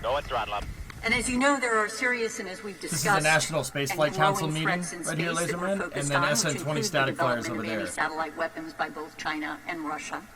And we work with our colleagues across the government. They detanked SN20. They were going for a static fire, and then something weird happened with the vents. We don't know yet, but they detanked after that. They might try again, so I have us double boxed right now. For mankind. But what is perhaps less known is that the intelligence community has a history of working closely with academia and industry partners to use our capabilities and expertise to help solve scientific challenges facing our nation and the world. Challenges that are many of the priorities that you've mentioned, including, obviously, climate. Gina did. You've identified. And our efforts in space make it possible for us to provide critical information to those responding to natural disasters, to predict the impact of, as well as to devise ways of addressing, as you just noted, climate change, and to support the establishment of norms for sustainable space environment. And of course, all of this relies on our ability to recruit and retain STEM professionals, as without them, none of this would be possible. And for example, in 2015, when the United States assumed chairmanship of the Arctic Council, the United States made a concerted effort to enhance our understanding of the impact. Long story short, Canny, it doesn't matter if the U.S. tests an anti-satellite weapon, Russia, China, India, it doesn't matter. It's all a really stupid idea. You're poisoning the well doing that, dude. That's it's not a good idea. You can, because anti-satellite weapons are increasing your odds of what's called Kessler syndrome. Kessler syndrome is basically what happens when you shoot a satellite, that satellite blows up, it makes a debris cloud. That debris cloud finds another satellite, blows that satellite up, makes a bigger debris cloud. That debris cloud flies, because it's bigger now, it finds 2 more satellites, blows them up, and the cloud gets bigger and bigger and bigger and bigger until we can't launch anything into space. This is not a theory. It's pretty straightforward physics here. That is something that absolutely can happen. If you've ever seen the movie Gravity, Gravity, well, not being entirely realistic, right? They demonstrated a very, very lack of fundamental understanding of orbital mechanics, but the debris showers, that's absolutely a thing. That can happen. Don't get me wrong, it wouldn't happen like gravity, but it can happen. And ASAT tests are only increasing your risk of that happening. That's poisoning the well. No one would be able to launch into space if there's a big enough debris cloud. It's space environmentalism, and it's something that you really have to take seriously. I don't know about you. I do not want to have no way to get off of this planet if we needed to. Right? So, yeah, it's not a good idea. You know? It's really not a good idea. Kenny, the part of the reason why I'm here is because I try to teach people about the space program and its importance. It's important to be able to go back to the moon, not as a national priority, not just as a national priority, but to, get humanity out of the cradle. If we really want to progress as a species, right? And we want to hit the next level of progress, going out and reaching out and improving our dexterity in the solar system is a very important thing. That's just as vital as fighting the climate here. How do we know what's good and bad for the climate to change? How do they know that in the first place? How do they know what's good and bad? Well, you know how they know? By looking at Mars and Venus. You need control groups in scientific method. Mars and Venus are control groups for changing climates because Mars's climate is gone. Venus's climate is our climate on steroids. It's important to go and understand this stuff so we can help back here at Earth. It's not just about looking at Earth. If you're just watching one single group and you're trying to be scientific about it, you have no control. There's no control group here. So going out into the solar system, reaching out and getting to the moon and getting to Mars, that helps us here on the home front, dude. That's really, really, really important to understand, and that's why I do what I do here. The list that you provided us, I think, highlights also that when we think of STEM education in terms of the jobs that are necessary to support space activity, a lot of those jobs are here on Earth. So, which makes it exciting for those who may not want to fly. I don't know, Gina. With that, let's move on to General Dickinson, who has been an extraordinary leader of the U.S. Space Command. And General, I'd like to ask you if you could discuss a bit about the fact that you require, and the Department of Defense requires, highly skilled individuals who are dedicated, who are disciplined, who are just courageous in an extraordinary way. Yeah, it's definitely tropical, and a little bit on the warm side, though. Our national security. Can you talk a bit about the significance of a STEM education to our uniformed military force? Thank you, Madam Vice President. I'm honored today to sit here representing General Mark Milley, the Chairman of the Joint Chiefs of Staff, in the administration's first meeting of the National Space Council. You know, there is no question that the nation as a whole must broaden the pipeline of STEM-capable Americans so that employers, including the armed services and the Department of Defense, can recruit the talent that we need to address tomorrow's challenges. Inherently, space is a technically challenging domain. Space specialists and operators require a thorough grasp of physics, mathematics, and unique environments to understand protect, and operate in the space domain. It is critical to have a workforce with strong foundations in the STEM disciplines so we can protect and defend against existing and emerging threats to the space domain.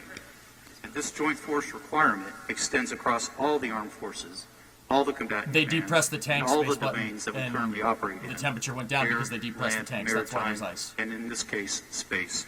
It's a national security priority, I think, to protect the space domain from the disruptive and destructive actions by adversaries. These space missions rely heavily on STEM.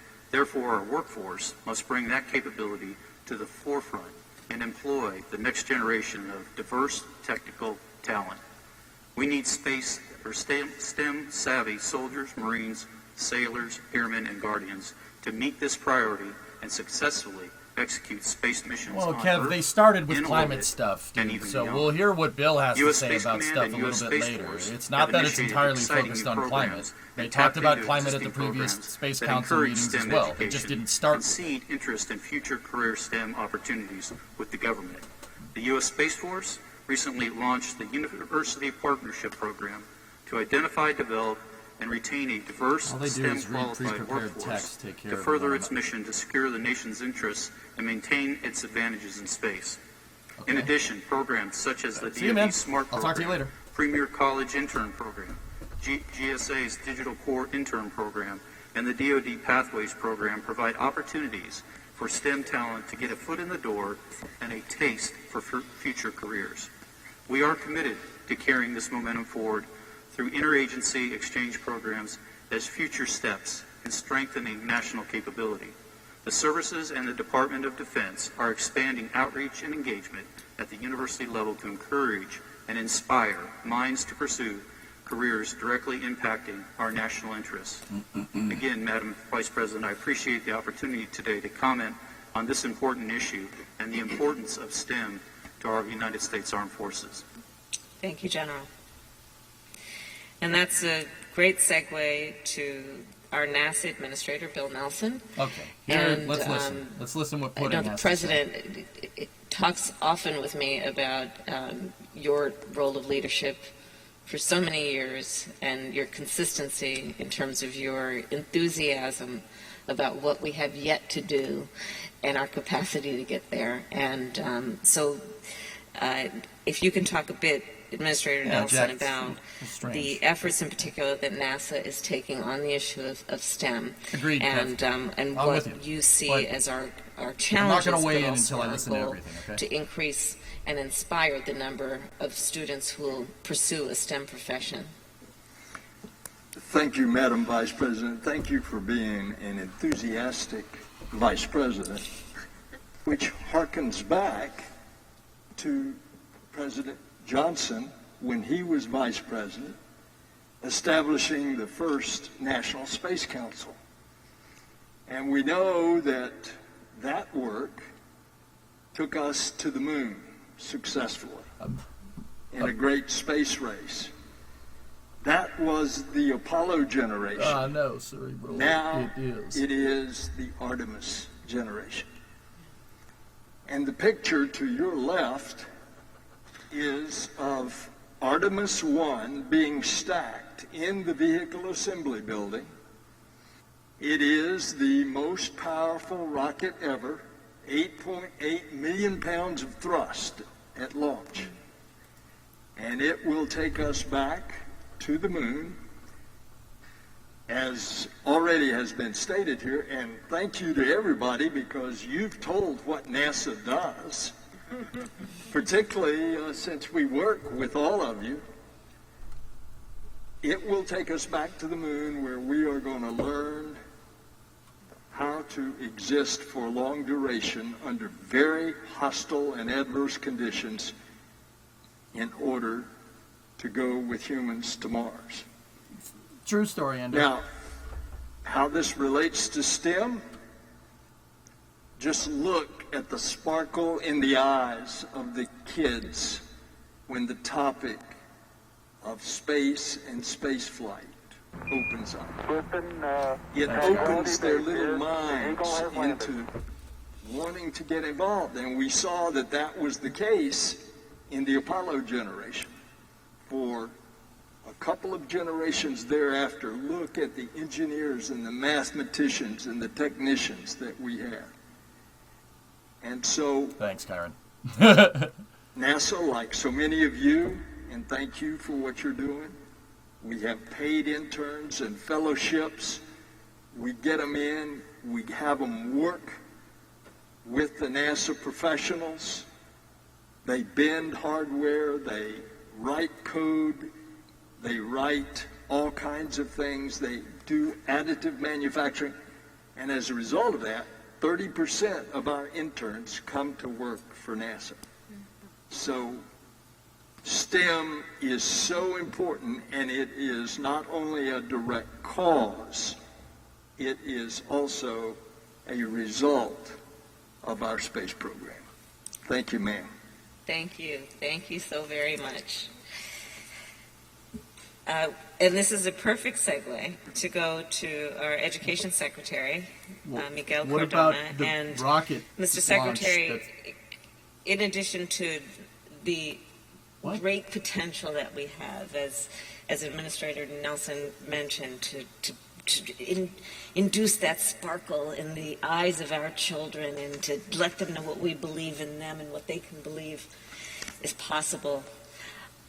Can you talk a bit about the challenges within our educational system for all children to be able to have that opportunity to open their eyes and their minds to the possibility of space? And in particular, I have in mind the challenges that may exist that become barriers to all children having access to a STEM education, that include the work that we need to do to provide resources to teachers, the work that we need to do to address the fact that many schools in our country, be it in rural or urban communities, don't have technology. They don't have a lab. They may not have just the practical resources that are necessary to expose a child to the wonders of science and technology and engineering and math. Can you talk a bit about that? Sure. Thank you very much, Madam Vice President, for the question, but also for having the Department of Education at the table. This very important work. We are eager to advance the National Space Council's priorities by ensuring that every student in every community across the country can access a rich, rigorous, high-quality education that includes study in science, technology, engineering, and math. I know that Deputy Secretary Martin and others on the team are also engaged in this work and excited about this work. One of the biggest challenges we're seeing is that students, far too often, students of color and young women and girls, simply don't see themselves in roles of STEM.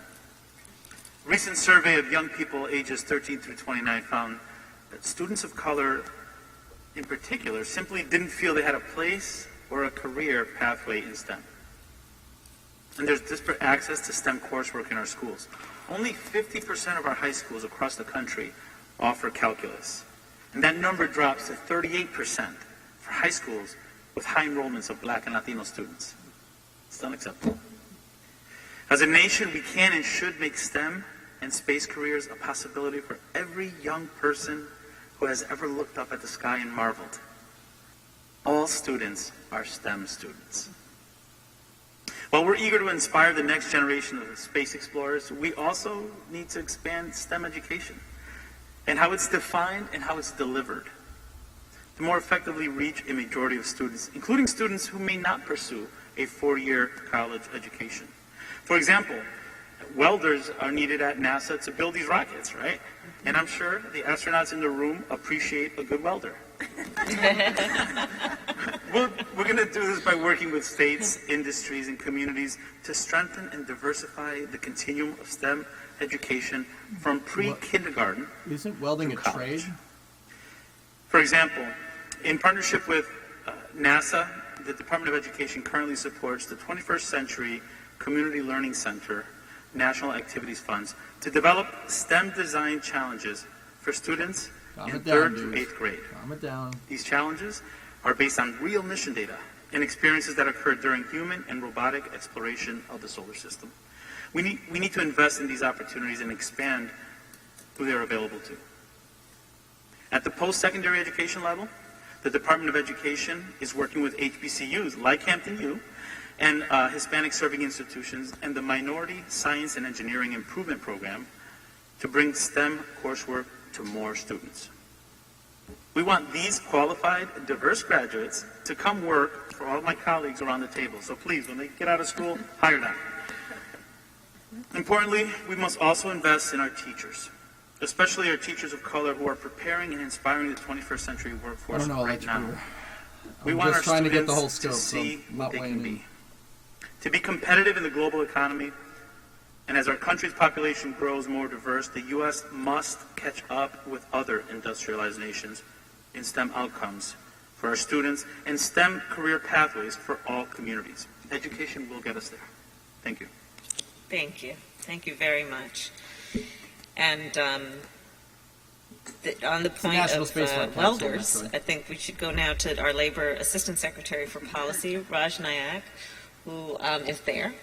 And again, as with the Department of Education, we welcome as a new member to the Council the Department of Labor. I've talked many times with the Secretary about the work that you all are doing there. Can you talk specifically about the opportunities that we have in terms of collaboration with the private sector, with labor unions and others around the training, the apprenticeships for the important work of welders, electricians, and others? Yeah, thank you, Madam Vice President, for your leadership in space and for good jobs. Secretary Walsh and Deputy Secretary Sue are very sorry to miss this chance to bring DOL into the conversation. They're on the West Coast today and this week engaging with port stakeholders on some supply chain and labor dynamics. But at the Department of Labor, everything we do is based on a worker-centered vision that starts with you and President Biden. Equity and job quality are at the center of the department's work. Our goal is to help connect workers to high-quality jobs that are accessible to people who are too often marginalized. We know the Department of Labor and the workforce system as a whole can play a key role in building and supporting a pipeline into the skilled jobs in the space arena as well.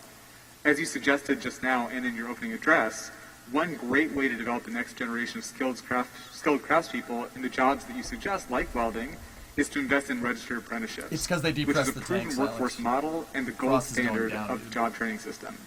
We're focused on making registered apprenticeships accessible for workers across industries and backgrounds, focusing on workers who are making low wages, workers of color, women, workers with disabilities, veterans, returning citizens, and youth. Apprentices earn while they learn and get a pathway to well-paying careers and the ability to advance in those careers. And they're also an important lever for gender equity. For example, we have a registered apprenticeship program today at NASA's Langley Research Center focused on electrical technicians and mechanical engineering technicians, where nearly half the participants are women. This administration is working to expand those efforts to empower workers and help more Americans take advantage of quality training that leads to good union middle-class jobs while developing the workforce vital to the space industry. And the Department of Labor is really excited to be at the table for these conversations. So thank you for having us. Thank you very much. And when we think about labor and the workforce, the federal government is, I think by many accounts, the largest employer in the country. And so that brings me to the Office of Management and Budget and the Deputy Director, Jason Miller, to talk a bit about how we can, within the federal workforce, attract and retain a diverse and a skilled workforce to meet the demands and the needs of our space agenda. Thank you, Madam Vice President. Thank you for your leadership. Thank you for that question. I think built into that question is a recognition that as a government, our single most important asset is our people, the dedicated public servants across all of our agencies, and something that you have charged us with, that the President has charged us with, is being a model employer. 2 weeks ago, on November 17th, we launched the Biden-Harris Management Agenda, and the first of our 3 priorities is strengthening and empowering the federal workforce. There is commitment across all of our agencies, across this entire administration and its leaders, to the principles and vision laid out within this agenda. One piece of that, something that many of my colleagues has covered, inspiring young people to STEM, inspiring young people to service. Stepping back, one of the challenges that we all recognize is that today, while we are the largest employer, our 2.2 million federal civilian workforce, less than 7% is under the age of 30. That's a problem that we need to tackle head on. We clearly need to do more. We have ongoing initiatives underway right now, including work across agencies to enhance diversity, equity, inclusion, and accessibility, and to bolster the national security workforce. Within those initiatives, we have a number of specific strategies to recruit and retain diverse technical talent. You heard about a number of those initiatives in the programs here today, including the talent necessary to achieve mission goals in our space programs. Things like collective efforts around paid internships, shared hiring actions for early career candidates, and something that I think we all need to do is enhance our HR capacity across the federal government. I believe we are poised as an administration to drive and coordinate implementation of these efforts under the governing structure of the Biden-Harris management agenda to realize that vision of the federal government as a model employer, to strengthen and empower our workforce. As chair of the President's Management Council, I am personally committed to making sure that we are doing everything in this space to deliver, strengthen our workforce, bring in more diverse technical talent, and make sure that we are an employer of choice. That those young children that Secretary Cardona talked about want to come to our agencies and know that the impact that they can have is powerful. Thank you, Madam Vice President. Thank you very much.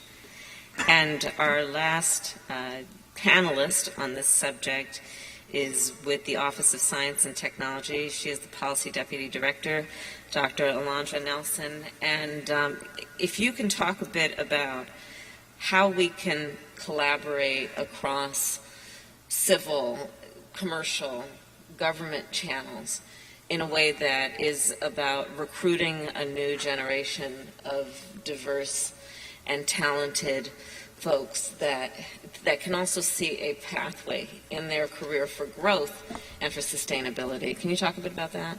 Yes. Thank you. Good afternoon, Madam Vice President, Space Council members, and all of you joining us. I'm delighted to be here to represent the Office of Science and Technology Policy and our Director, Dr. Eric Lander. Thank you, Madam Vice President, for your leadership and for your commitment to making STEM education and equity a core part of the work of the National Space Council. The United States is truly at an inflection point. The stakes are high, but the possibilities are endless, and we cannot afford to fail. It is crucial that everyone be able to participate in and contribute to science and technology because it's the bedrock of new scientific and technological insights. It's how America remains globally competitive, and it is the right thing to do. To keep leading the world in pioneering technologies, industries, and the jobs of the future, we need everyone on the team. We not only want to recruit technical talent from across all of America, we want to equitably support their ability to thrive and succeed in the next generation of space exploration. As we heard at OSTP many times over the last few months that we've engaged in our This Time Is Now roundtable series and a public ideation challenge, the crucial subject of advancing equity in science and technology includes providing early and mid-career support that meets the needs of scientists, technologists, and researchers from all backgrounds, including those with caretaking responsibilities, those from rural America, those with different functional abilities, and those at the thousands of community colleges, historically Black colleges and universities, and other minority-serving institutions that educate students that look like America. We look forward to building these and many other on-ramps and bridges alongside the policy councils and STEM agencies represented at this meeting to support the learners and innovators of the future. As this council well knows, the full complement of technologies we need to explore Mars, for example, do not yet exist. From suitable propulsion systems to generative technologies that can support in situ development of structures and food for extended visits, to robust human factors research, including equitable access to space and inclusive space governance norms that benefit all of humankind. By crafting a robust space strategy and a space STEM strategy that includes all and invites collaboration across federal agencies and with the private sector, including industry, philanthropy, and the American public, we can catalyze a paradigm shift in how we uncover the discoveries of tomorrow. NASA clearly has long pioneered successful STEM education programs and provides really a foundation for the work that we need to build on. And there's much more innovation that can take place in the space of STEM education. For example, there's an opportunity in bridging educational and national service initiatives, such as the establishment of scholarship for service programs that can help foster a new generation of leading scientists and technologists and engage them in the work of government. or the creation of fellowship programs that offer bridging experiences across a range of civil, commercial, national security, and international space experiences, as well as our federal space research laboratories, increasing the sense of participation in our national affairs. Some of our most recent and successful planetary missions reflect our highest goals for ourselves, towards which we must continue to strive: perseverance, curiosity, spirit, and opportunity. Indeed, now is the time, and this is truly our opportunity to position America's best resource, our people and their unparalleled diversity and excellence, for success in the next generation of our space program. This is the work that OSTP is honored to do in partnership with all of you, and we look forward to working with the National Space Council under your leadership, Madam Vice President, to advance this work. Thank you so very much, Dr. Nelson, and I will tell you that President Biden and I share a great level of enthusiasm about the work that is occurring out of the Office of Science and Technology, and please give our best to Dr. Lander. So in conclusion about this panel, what has become apparent on each panel discussion is the need for coordination, but the overlap of interests as it relates to the work that we can do from the civil sector, from the commercial sector, from the government sector. And STEM, therefore, is no different. We need STEM across all of these sectors, and we have the capacity to actually work with these sectors to achieve our common goal, which is to increase the workforce, increase the skill set, and thereby increasing not only human capacity of those individuals who benefit from the education, but increase our nation's capacity to actually innovate.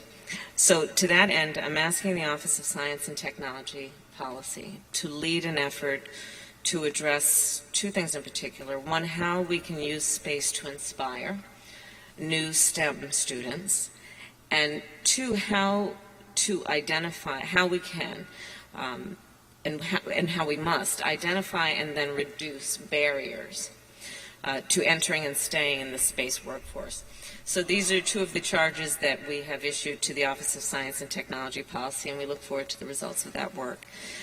The Space Council staff and the National Security Council have also agreed to examine existing and proposed STEM education initiatives, including specifically, and I'm particularly interested in this, the potential to modernize the National Defense Education Act in a way that we can develop a skilled space workforce to do a number of things, including strengthen our national defense. So we look forward to the work that will occur in that regard.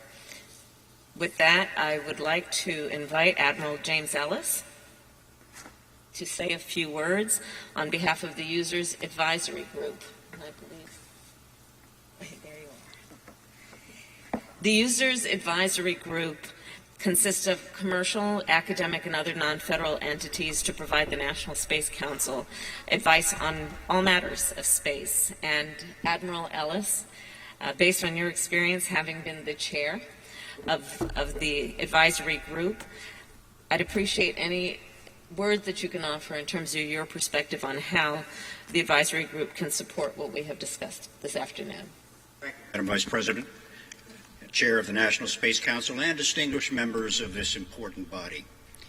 I appreciate your giving me the opportunity to provide an update on the activities of your Users Advisory Group as you conclude this, your inaugural meeting. The Users Advisory Group was created by enabling legislation in order to provide an independent voice in the shaping of national space policy to all those who facilitate the use of space, employ its benefits, promote its security, or are inspired by the cosmos in all its dimensions. As we approach the end of our second term, it will not surprise you to see that much of what we have undertaken over these last 3 years matches many of the issues that you've highlighted in today's discussions. Our Exploration and Discovery Subcommittee has been primarily focused on reviewing and understanding the proposed lunar architecture for a return mission to the Moon and the further objective of going on to Mars. The Economic Development and Industrial Base Subcommittee is focused jointly on the economic and security aspects of near-Earth operations, such as the International Space Station, and potential follow-on capabilities. We've also focused on the stresses imposed on the U.S. aerospace industrial base and its workers by the COVID-19 pandemic. The Technology and Innovation Subcommittee explored 3 focus areas: critical space technology roadmaps, space traffic management proposals, and the security of and confidence in both space-derived and space-related data. The Education and Outreach Subcommittee explored ways to improve our country's education system in support of continuing American preeminence in space. The subcommittee received input from across the field of education and training, with special focus on underserved communities, historically black colleges and universities, and STEM education-focused nonprofits. The subcommittee made several recommendations, including the addition of the Secretary of Education to the National Space Council, and we note with pleasure your recent actions to do just that. The Space Policy and International Engagement Subcommittee of the UAG explored how best to sustain and advance U.S. leadership in the global space enterprise by building effective and collaborative relationships among more than 100 spacefaring and space-reliant nations, while at the same time recognizing that we must have policy guidelines and norms of behavior to deal with states that pursue a less aligned, extremely aggressive, or adversarial ideology. Finally, Madam Vice President, and as you and your council members have already noted, the national security and economic prosperity of the United States are inextricably linked to space. But the technological advances in and increased national security reliance on space systems must be matched by coherent supporting capabilities and clearly articulated national policies. The National Security Subcommittee of the UAG, in other less public classified conversations, offered what we believe were constructive refinements as the nation has begun to appropriately reshape its national security space organizations and capabilities. In closing, Madam Vice President, I want to thank you on behalf of all of the members of the Users Advisory Group for the opportunity to serve your National Space Council and for the support we have unfailingly received from the National Space Council Executive Secretary, now Chirag Parikh, and his team. I also want to publicly acknowledge the exceptional contributions over these past 3 years of our supporting NASA designated federal officers, led by our UAG Executive Secretary, Mr. J.J. Miller. Finally, I especially commend to you the service of the 6 UAG subcommittee chairs, my full partners in this journey. Time does not permit me to list their names, but each of them gave generously of their time and talent to shepherd our collective efforts. They began as trusted colleagues and became true friends along the way, all of them exemplifying Gandhi's words that the best way to find yourself is to lose yourself in the service of others. In the moment because of Mom's spaghetti. Madam Vice President, the last few years have brought a new energy and a new vitality to the space community. We appreciate the focus that you and the National Space Council bring to our nation's role in space, and as an organization, we look forward to innovatively supporting your efforts as you confront both challenges and opportunities in defining the future of the nation's space enterprise. Thank you. Thank you very much. Thank you, Admiral. Well, we have concluded the business of this meeting, again as our inaugural meeting, with many areas of priority, 3 of which have been discussed this afternoon, but many more which we will discuss publicly and as a council over the coming days, weeks, and months ahead. I do want to thank all of the members of the President's Cabinet. You each take on so many challenges in these days of various priorities and crises, and yet you continue to innovate, you continue to see what is possible beyond the needs of a particular moment, but what we can do to invest in the future of our nation. And in your capacity of leadership, you inspire me. I think you inspire so many people, not only in your agencies, but in our country, about what we as the United States do in our role of leadership, not only for the people of our country, but the people of the world. And so I want to thank you each for the time that you and your staffs have put in to the framework that we are unveiling today and the commitments we are making going forward. And with that, we will conclude this meeting. I thank you all for being a part of this, and I look forward to our ongoing work. Thank you very much.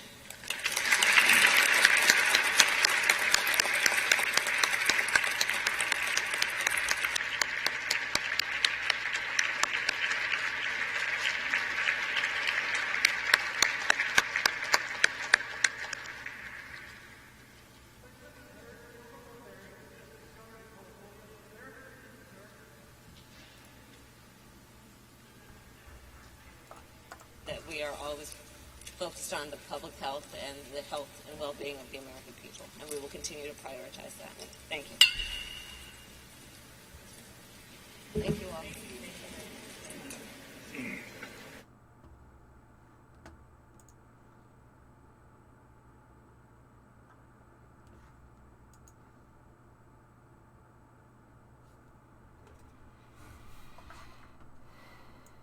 all. Oh. Okay, good luck with that. Really hope that you don't accidentally move those grid fins during flight, because those things have a ton of control authority.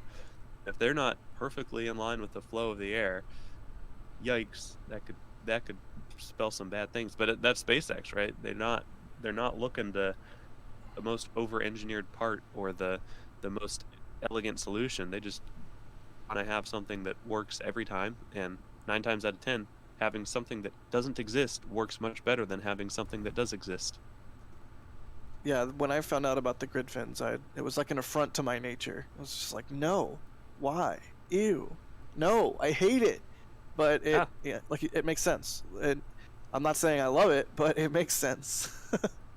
Yeah, it's solid like 24 hours to get used to that idea. Go ahead, Adrian. Sorry.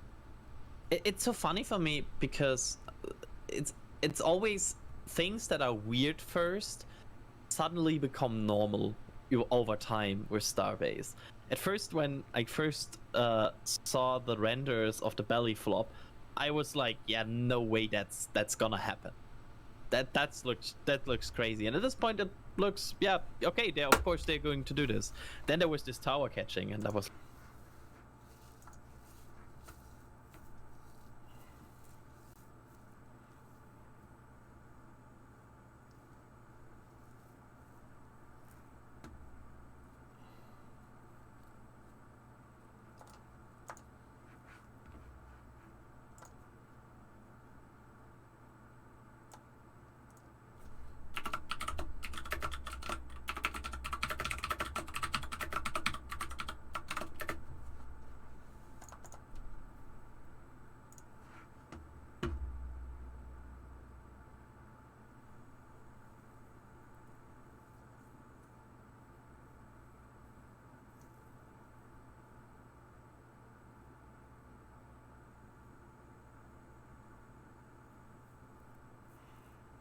I'm fine passing. I don't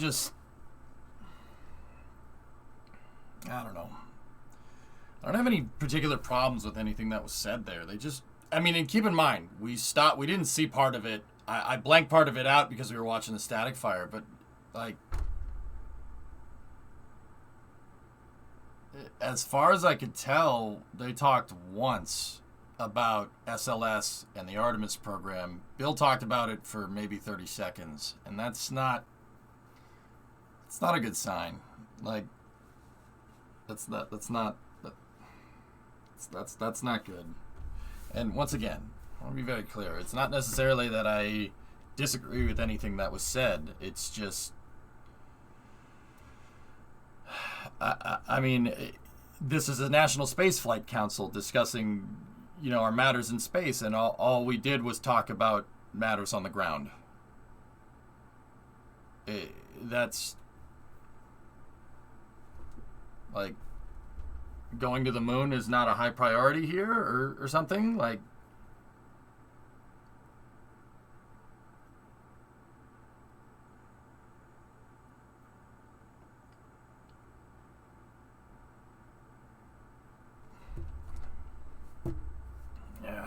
Not really much of substance, to be honest.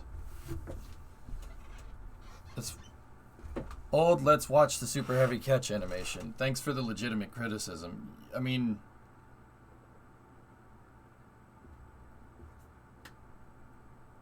like, I get it, STEM, and I get it, outreach. That's absolutely super important. But also, at the same time, X, that's my wheelhouse.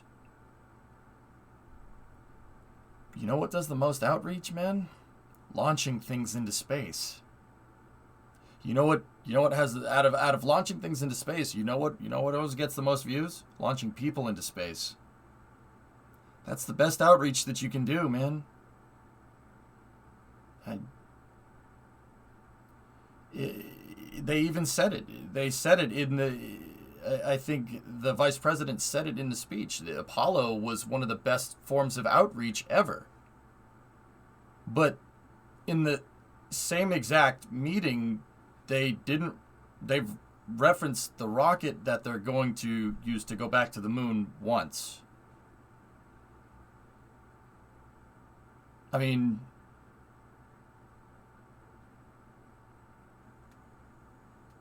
It was a National Spaceflight Council meeting. Yeah.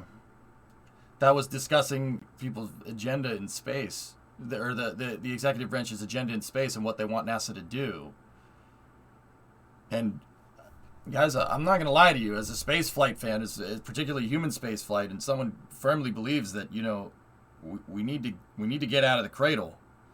Konstantin Tsiolkovsky said, and this is the guy that invented the rocket formula, the delta V equation. He said that Earth is our cradle. We got to leave the cradle at some point.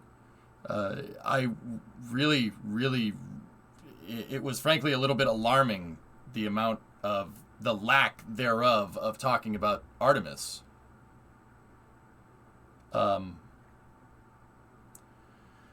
What I got out of it is Artemis is a publicity stunt to get people inspired into STEM, and the rest was talking about giving benefits. And there's nothing wrong with wanting to help disadvantaged people. I don't have a problem with that. It's not, but like, I just what I'm failing to understand is I have no problem with helping disadvantaged people, but that's one part of a much bigger equation. That I don't have any problem with that. I agree with it. But okay, you're going to get all these people involved in STEM, and you're going to make a big push to inspire STEM, blah blah. You're going to do all that. What are these people going to do? You need a datum point to get there. All these folks that want to do STEM, I have no problem. Like I am super indifferent about who I talk to about STEM. I don't care. It doesn't bother me. But once again, that's not the point. The point is that you need to have something for these people to do. Why would someone want to join NASA? Why would someone want to do that? Even with climate science, you need to have something.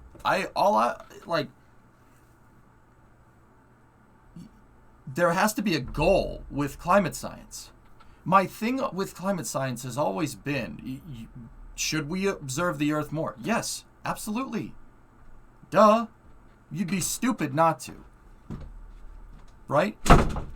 Ooh. Sorry. Are you okay? I'm mad at Jeff. Oh. He only partially delivered our order, and you know what he forgot? Your orange juice, my tataki sauce, and Reese's Thins. Only the 3 things I was looking forward to most. Okay. Damn it, Jeff. I mean, we could always just go and get We could do this. Food, because the grocery store is not that far away. Would you like to do that tomorrow morning? Sure. I'll go with you. Okay. I'm just annoyed, because he's like, we only partially delivered your order, and then he doesn't tell you what he didn't deliver? You're just supposed to figure it out. And he's like, well, we'll send you a refund. Alright, so someone made a mistake. It happens. Unacceptable. This is crap. Okay. It's fine. It's not that big of a deal. I'm just... Hide your bad balls. No! They had it! They told me they had everything!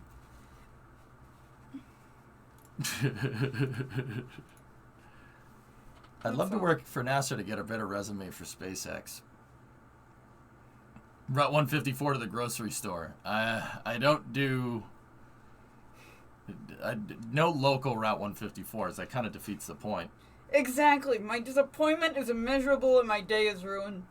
I was excited. I've never had tzatziki sauce, but it's supposed to be good. And I got it for my chicken, and now it didn't even get delivered. I even got pitas to go with it, chat. This is crap. What? Nothing. You make me laugh.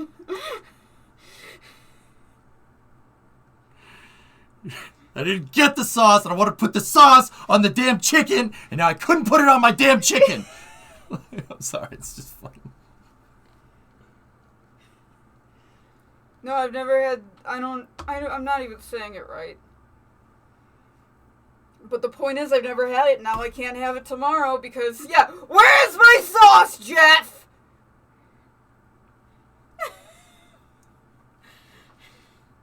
Well, we'll go to the grocery store tomorrow before the stream, okay? Alright, that's fine. I just needed... Mostly I was coming to tell you that the orange juice wasn't delivered so that you weren't like, oh, where's my orange juice? Which I think is probably what happened, is that the orange juice spilled over everything, and they were like, well, can't deliver that bag. So... Alright. What? Nothing. Oop. You couldn't tell me this when I went on break? I was so upset I forgot that you were going on break soon. And I needed to complain. It's fine. So I came in here instead. See his shirt?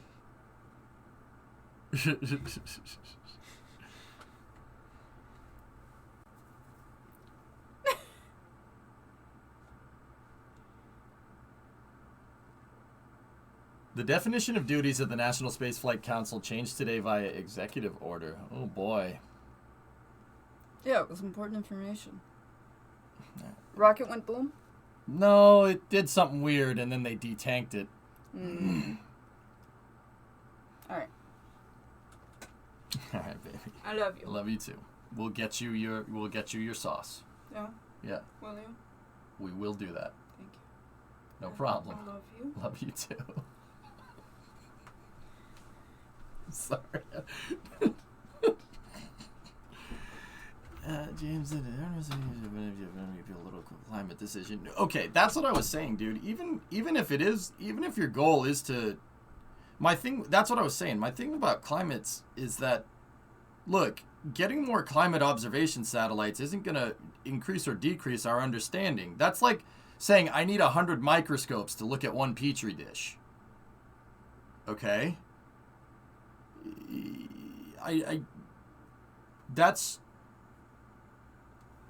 so, like, even, the goals, their stated goals, like, okay, your goal is climate, that's fine. I don't have a problem with that. That's fine. It's warranted discussion. We have to figure that one out. I get it. Discovery, I'm not going to say that that's not a thing, Okay, so what's the plan? Just more climate satellite, more microscopes, okay. All right, like, I'm not... Maybe that's just a difference, between this one and the last one.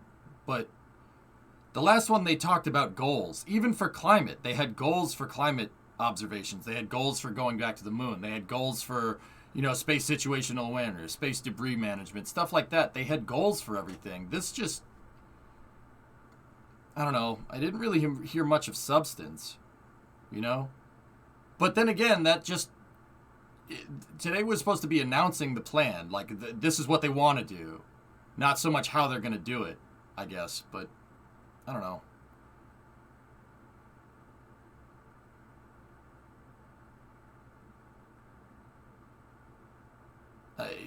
I'm just a little bit disappointed that they didn't talk about going back to the moon more. Bill mentioned SLS being stacked once.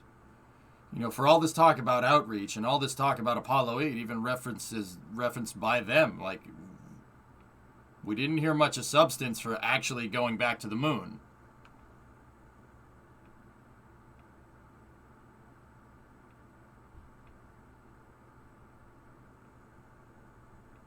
It's easy to say more climate science. No one can say no, and it appeases enough people to meet their... Yeah, I don't know.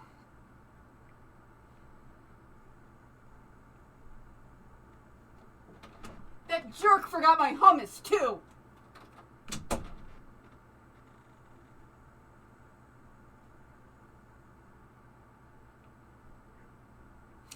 Yeah. I didn't hear anything specific to a plan at all. Even with the STEM stuff, they mentioned multiple times without defining a clear path forward. Yeah. Yeah, no hummus, I know. I'm screwed. Not the peas!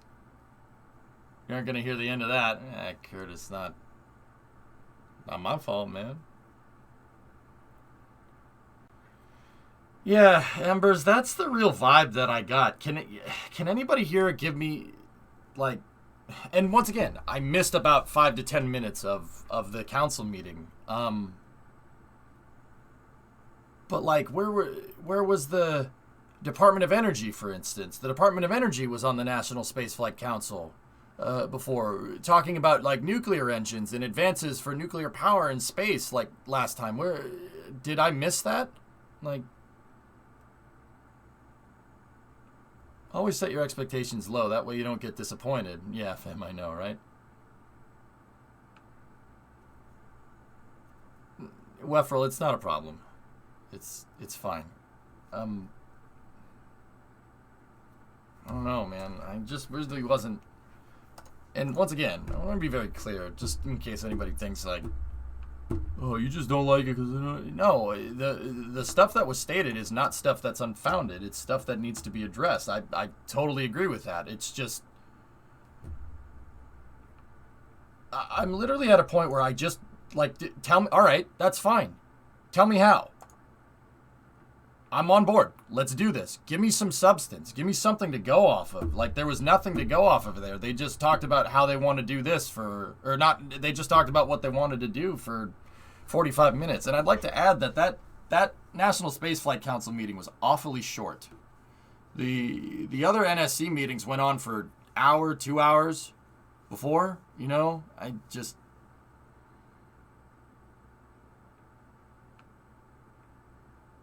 Like, once again, if anybody disagrees with my analysis on the situation, I would really like some dissenting opinion here, because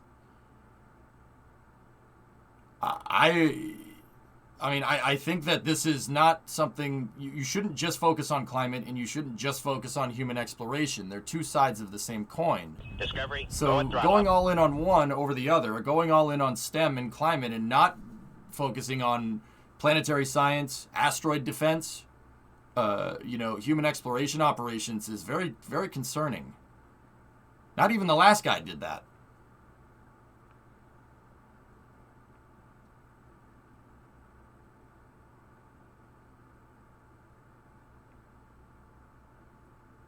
Embers with the 8 months. I have an opinion, but it's far too rule late. I think that's what it comes down to. Hey, Canuck, that's fine. Look, I get it. It's the same thing that I ran into last time, all right? When I did the last Spaceflight Council meeting, when the last vice president was on there, all right? Some people are going to like this person. Some people are going to like these people. Some people aren't. I get it. It's not rocket science that people have different opinions on how politics should be applied. Like, I get it. I'm just looking for something concrete here, you know? And I think, for one, they're not talking only to people like us. They're talking to a public who may not give a crap about space exploration. Okay. Hey, Peacock. Welcome to Mission Control. You're going throttle up. Thanks, man. There's a word that if you use the word STEM enough, you'll have boots on Alpha Centauri. It seems like they wanted to will a space program into existence there. I don't really...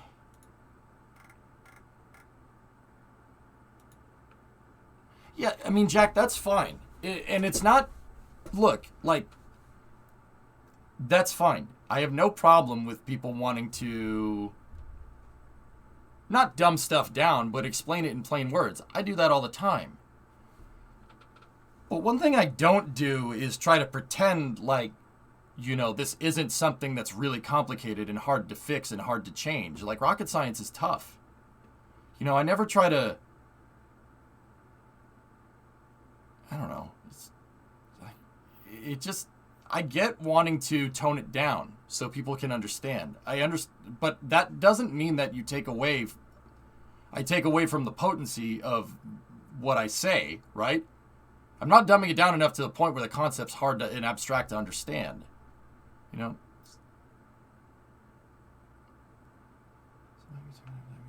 Yeah, no. Jackie, okay, don't get confused. I never said that those things were bad. I said that you have to do everything. This is not what, it's not, you shouldn't put an emphasis on climate, just like you shouldn't put an emphasis on just going back to the moon. And part of the reason why I like Jim so much is because he acknowledged that you have to do both of those things if you really genuinely want to improve the human condition. Going too far one way or too far the other way is bad. And Jim was able to put this in very plain words that everyone could understand. You know, I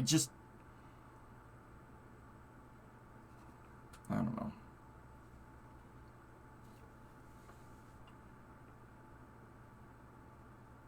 The general public doesn't understand how an unmanned test is good for the country, so I don't expect them to talk more about the program till a person is on it, so then they can sell it to the public. Right now, the easiest thing to do is client science because people can see the impact. Can they, though?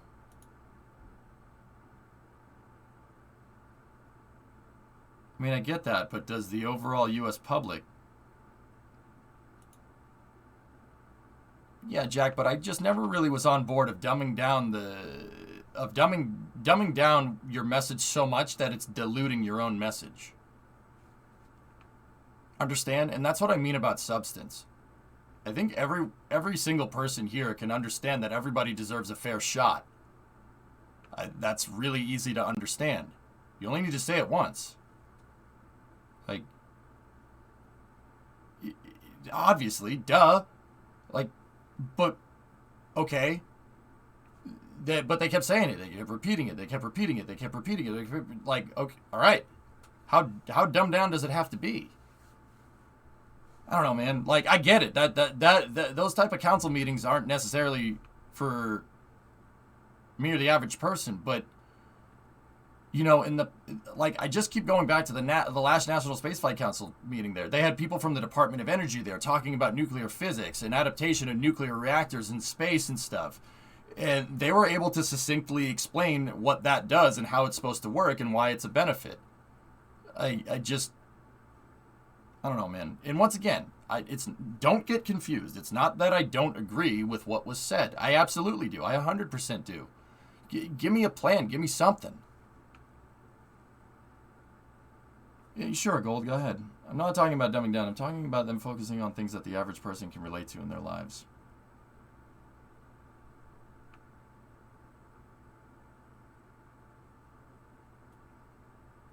Yeah, no, Jack, I got you. Yeah, I get it. I get it. I just...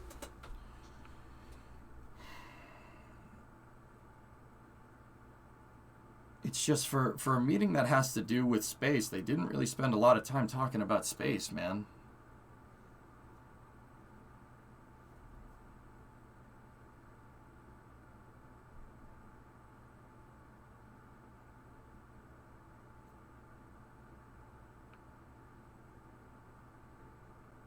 So should we have a meeting about jobs and talk about space the whole time?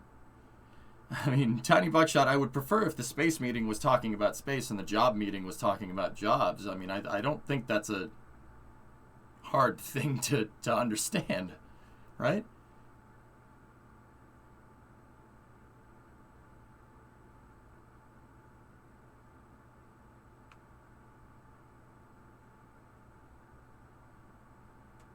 Discovery, go at throttle up. Hey, Simba, 1913 sub. No, it's being sarcastic. Yeah, okay. Yeah, no. Yeah, no doubt, Tiny. I don't know, man. I didn't hear much about Artemis, and that really does concern me. But then again, it could just be nothing.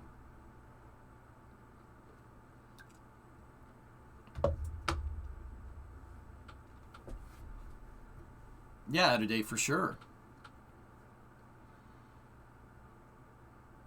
Of course, all of us are disappointed, but we're all space nerds and want to hear about cool new space stuff. Jack, once again, I'll say it again, just for posterity, I suppose. I don't have any problems with what was talked about there, but to be quite candid, that's what the Space Council meeting is supposed to do. You're supposed to talk about that stuff. You're supposed to talk about new space technologies and where we stand in space.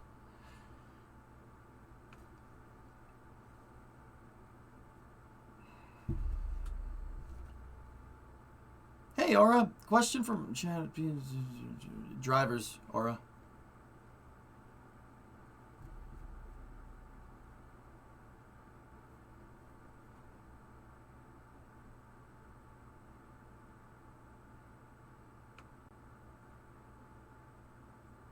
Yeah, S.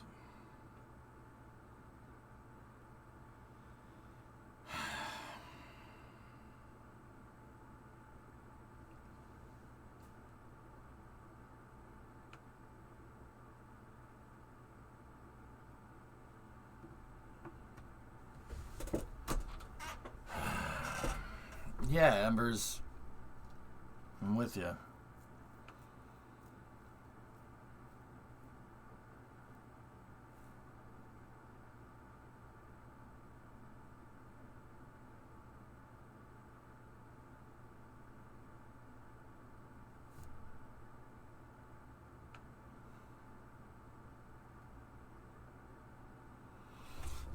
Starship doesn't look like they recycled anything with it, guys. So whatever happened with that vent valve it was not good.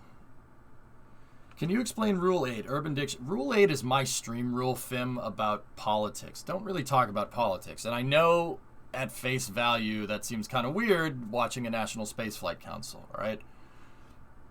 It's not so much against Rule 8 is the no politics rule. I should probably change it a little bit. It's not so much like not talking about politics so much as the rhetoric that is associated with it.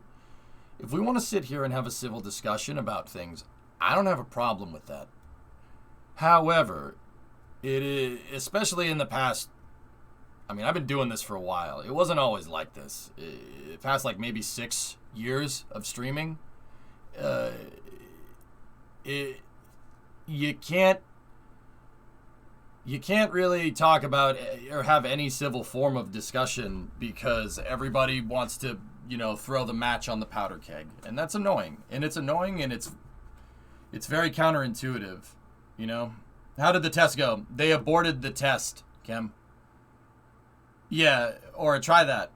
So it's not so much an Urban Dictionary thing. Rule 8 is just my rule against stupid political rhetoric. This isn't Twitter. We're all civilized people here.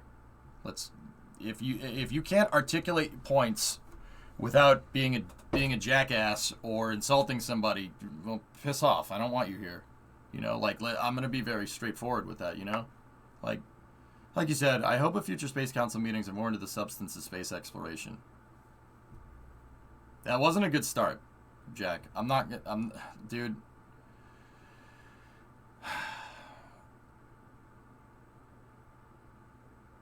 That wasn't a good start. I didn't really like that. I'm not gonna lie to you.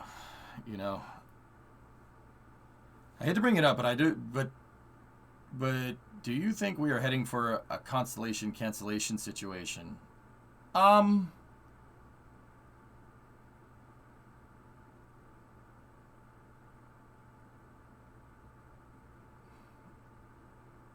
Nah. I mean,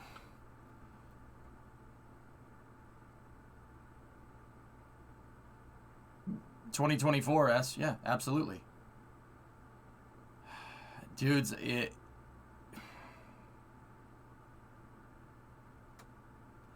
I'm not sure, to be honest with you. I'm just not sure.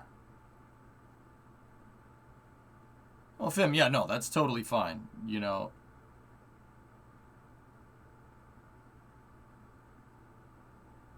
Yeah, Aura, no, I'm with you on that one. I don't really,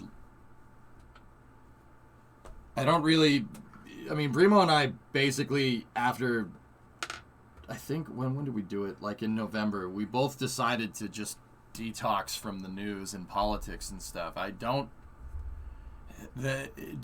And once again, my personal opinion, that stuff is poison for your mind. Poison.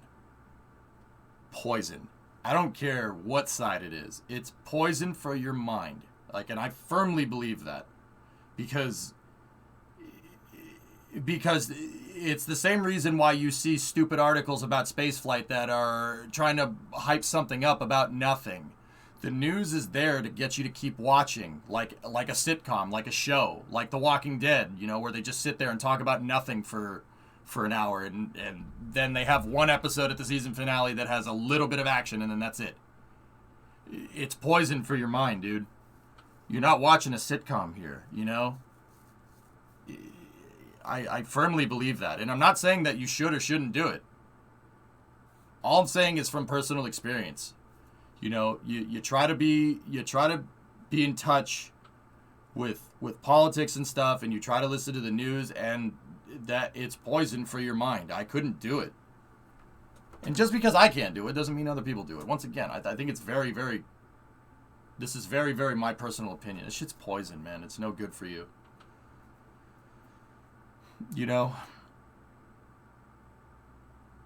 My friend yelled at me because I didn't hear about the yeah, sure, yeah, I know. It's... Yeah, Sledge, I can't... Yeah, Red, dudes, I see people... it's no secret in chat who exposes themselves to that and who doesn't anywhere on the political spectrum. I can see it in chat all the time. It's fine. It's funny because the people that had a problem with people talking bad about the National Space Flight Council now didn't seem to have a problem talking bad about the last Space Flight Council. Guys, I mean, it's pretty funny who outed themselves. I was watching chat the entire time, dudes. It's pretty funny. There were people that had no problem with criticism from the 7th Space Council, but this 8th Space Council, no, you can't say anything bad. And it's funny because the people that cheered on the last Space Flight Council had a lot of critical things to say about this one. Curious.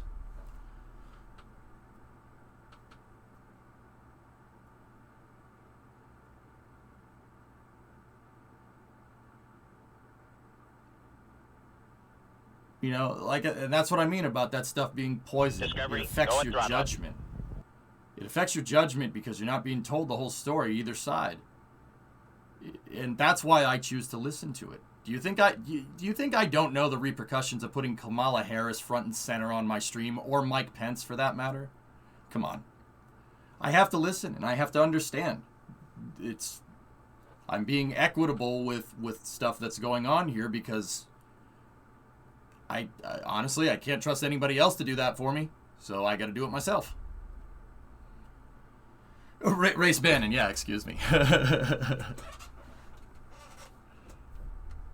Yeah, exactly, Electrocutor. Once again, I had my criticisms of the last one. I had my criticisms of this one. I saw that I said that cutting the STEM budget entirely, which is what the last guy wanted to do, was a stupid idea. That was not a good idea. But I do firmly believe at the same time that launching stuff is the ultimate form of outreach. Launching stuff into space is usually what does the most outreach if you look historically at spaceflight,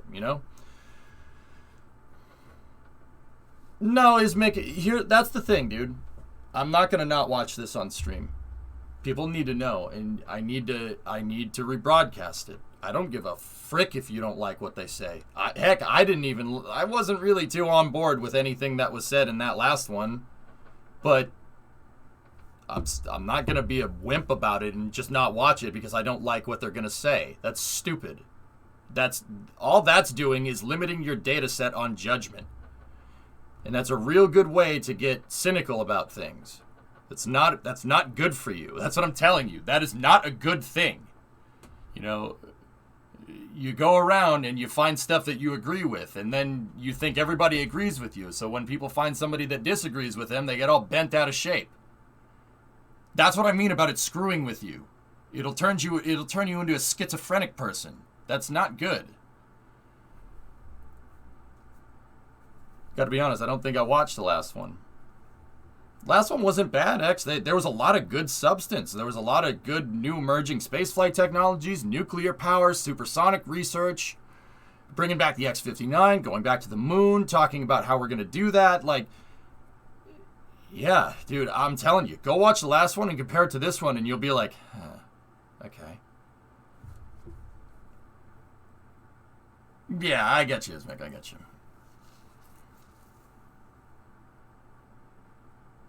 Yeah, absolutely, yes.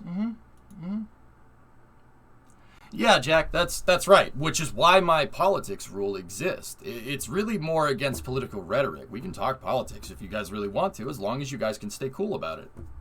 And, guys, that rule applies to me as well. Straight up.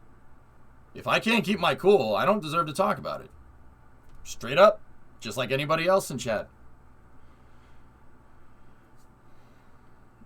Yeah, James, I mean, yeah, it's possible. Nice. Yeah. Poison.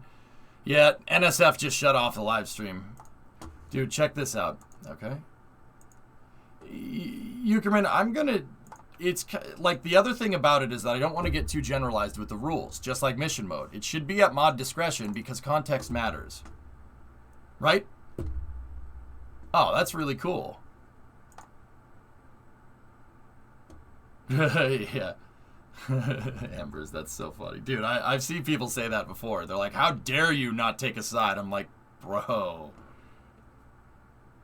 Wow. You know, like, that's what I mean, man. Turns you into a crazy person. I mean, I think you and I have the same opinion here, even without me watching the last one. What they talked about wasn't bad, but lacking in substance and off topic for a meeting on spaceflight. Yeah, dude, I have no problem with everybody wanting and deserving of a fair shot. I think that's a very reasonable thing to say. Like, frick me, right? Like, you know, like, that's a huge talking point for them, and that I agree with. But I also agree with going back to the moon in 2024. Frick me, dude. Like, I'm stuck between a rock and a hard place here, man. It freaking sucks. So, why are you doing this to me? It's just like Primo with the sauce. You didn't bring me the sauce, you know? Oh, my God. Dude, just talk about space at the spaceflight meeting, man. Please. Oh, boy. Yeah. Carbon, yeah, that's true. That's right. Yeah. I mean, I tell people to do it. I tell people, yo, if you don't like what NASA's doing, or you do like what NASA's doing, politicians can't read your friggin' mind. Okay? You gotta tell them this stuff. Want some space? Sure.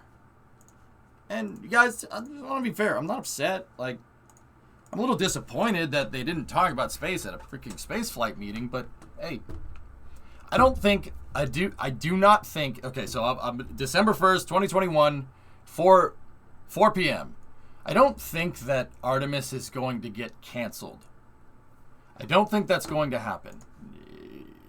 Based off of the current data set of criteria that I have. What I do think is going to happen is it's going to slide a lot.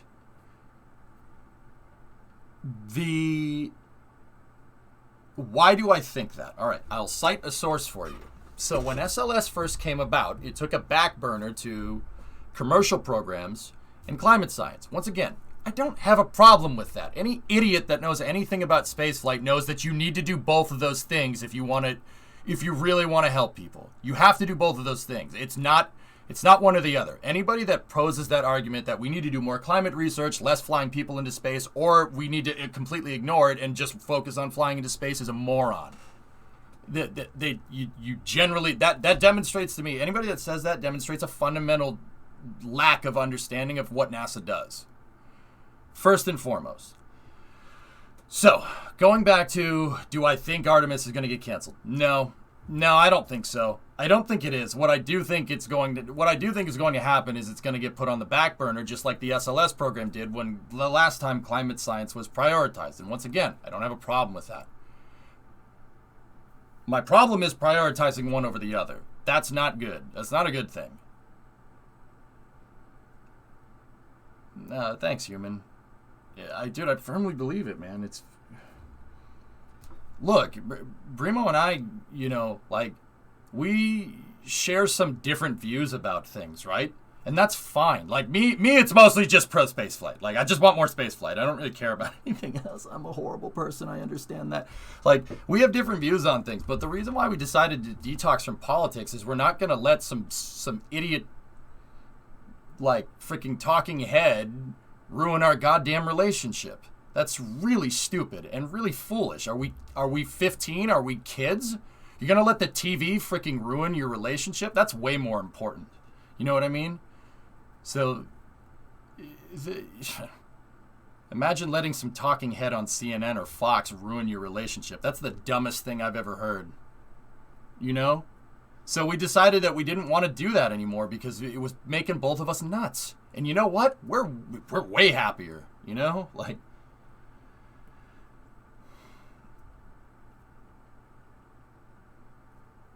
of course we agree on fundamental beliefs, Embers. The fundamental belief is that we both believe that our relationship and us being happy is more important than arguing over politics. It's disgusting. Family comes first. Family meme. Family. No, who's close to you comes way before that, in my opinion. That's Brimo's way higher on my scale than what a National Spaceflight Council vice president has to say. That's the truth. Family, you know, family.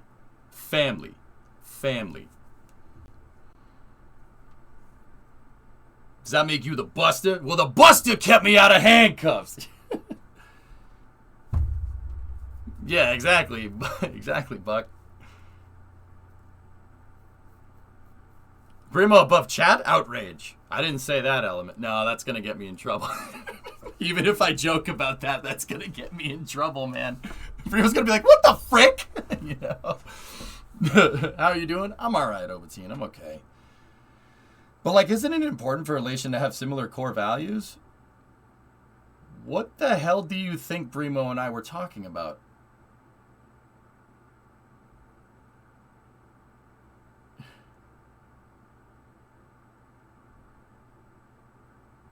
Core value, yeah. What do you think? What do you think? What do you think we were talking about? Check this out. What's up, Dish? Ford 15P personal air. What the hell is that? Oh, it's got a flathead in it. That's freaking cool, man. Nice.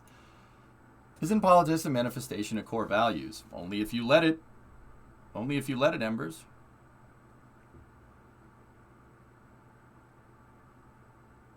Family, Bright. Family. Looks like a final depress on ship 20. Road remains closed. Thought you appreciate it. It's got no horizontal stabilizer. Last, you're going to be a daddy? Where'd you get that from?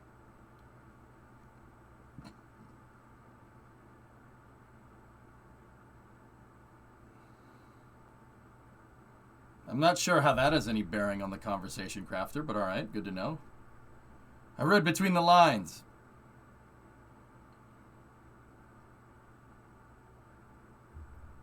Exactly, Bree.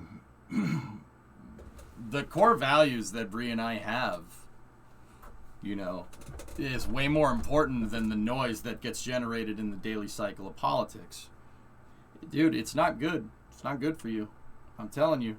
Are you going to stream the Neutron update? Yeah, Sing. He didn't say no. Brimo's not pregnant. We're not having kids anytime soon. I can't even take care of myself right now. That's not a good idea. That doesn't mean that I don't want kids in the future. And that's something that's a value that Brimo and I both agree on. Funny how that works. Could I be more candid? What else do you want to see?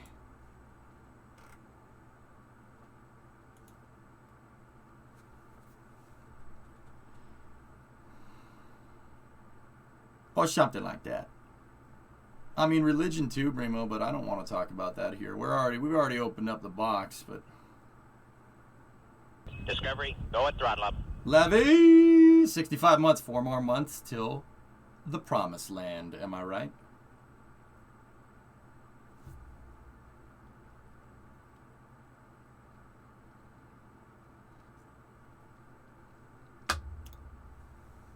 The 4 more months to the promised land, am I right? Sile, religion is something I don't bother talking about ever. You know? False. Promised land is micro center. So, Grabshark, what you're telling me is that in 4 months, Lavi should go to a micro center and do her 69-month resub in a micro center?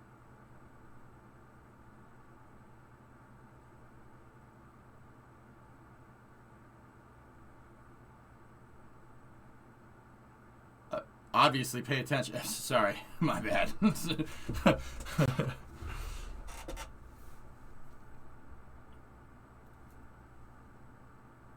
I mean, what else would you do with it? Yeah, that's a very good call, Snake. That's a very good point. Micro Center is pretty darn good. And you know what?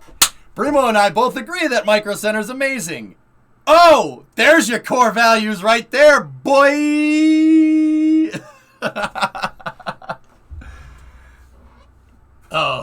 Finn, you know when you have a group of friends and you have that guy that's technically in your group of friends, but he's just a pissant? Yeah, that's Admena. Yeah, that's why I made a rule about him.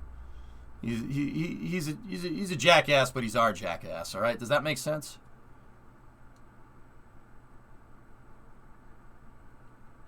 It is a toy store element. That place is dangerous, dude. Yeah, that's Admena, yeah. He's here. I thought he was here. I saw him a little bit. What was that, huh? Let me see. I have a lot of those friends.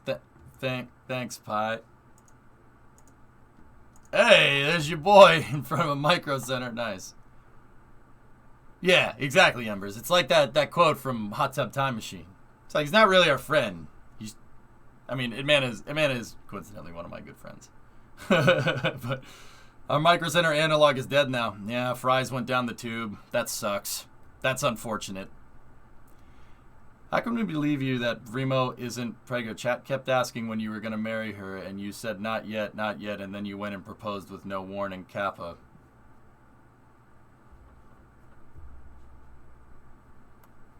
What do you want me to do? Show you? The frick out of here with your Kappa, you piece of We'll make a rule about you, too.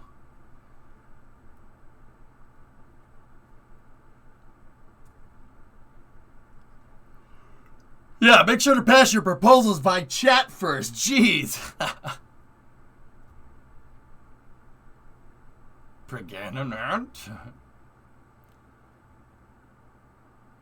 Acts like he gets a choice when he has kids. Well, you know, you think someone would do that? Just be responsible with the choice of procreation? Come on now.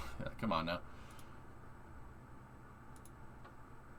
Brimo says she can prove it, but it would be against terms of service. Yeah, I'll take things we're not going to do on this stream for 500, please.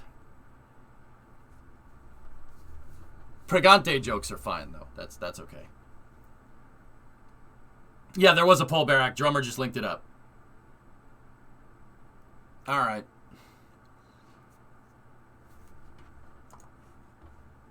Ooh, Bree, that's okay.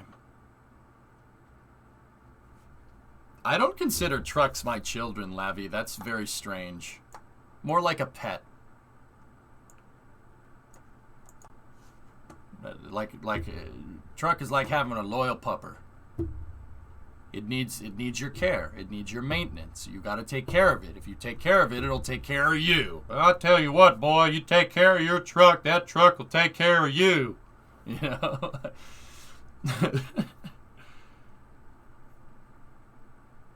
But, all right, this is going to sound weird coming from me. At the end of the day, the 59, I love it.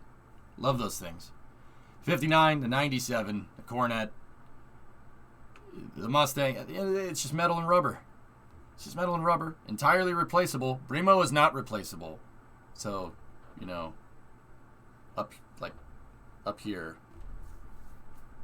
You know, like, I love my trucks, but, you know, that's... As much as I love them, they are superfluous. You know what I mean? Like, I have no problem saying that, you know? No, Jim, all the trucks are fine. Yeah. And that's where the shuttle is on that list. Now, here's my thing about cars, all right? And people can call me weird. And once again, I want to be very, very clear that I understand that a car is just an amalgamation of metal and plastic and rubber. I get it. It's an inanimate object.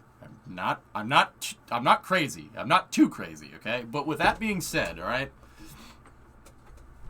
I firmly believe that all the people that put time and effort to make this, the people that designed it, the people that thought up the production lines that where an automobile was made, the people that actually work on the production line, the people that turn the nuts and bolts to start with a bunch of metal at one end and have cars come out the other end. You impart some of yourself onto something that you work on mechanically. You're imparting some of yourself.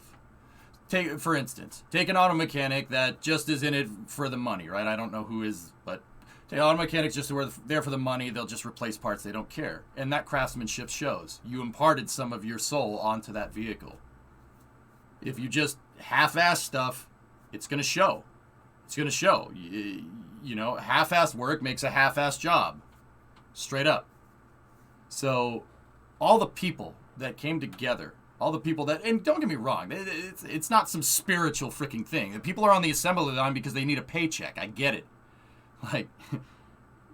But that still doesn't mean that you didn't impart some of yourself on that car. And imagine, my mind goes to the thousands of freaking people that needed to come together to get Tough Enough, the 59, the Corvette, the Mustang, all my cars. Thousands of freaking people needed to come together to get that thing made. And when it comes to something like a space shuttle, it's millions. That number goes up exponentially because spacecraft are way more complicated than a car is. So the space shuttle is carrying the souls of all the people in some way, shape, or form to me that worked on it. My trucks, same exact thing, It's there's metal in cars, nice. Do you rub your truck's nose when it leaks oil? What? No, I fix it. What are you talking about?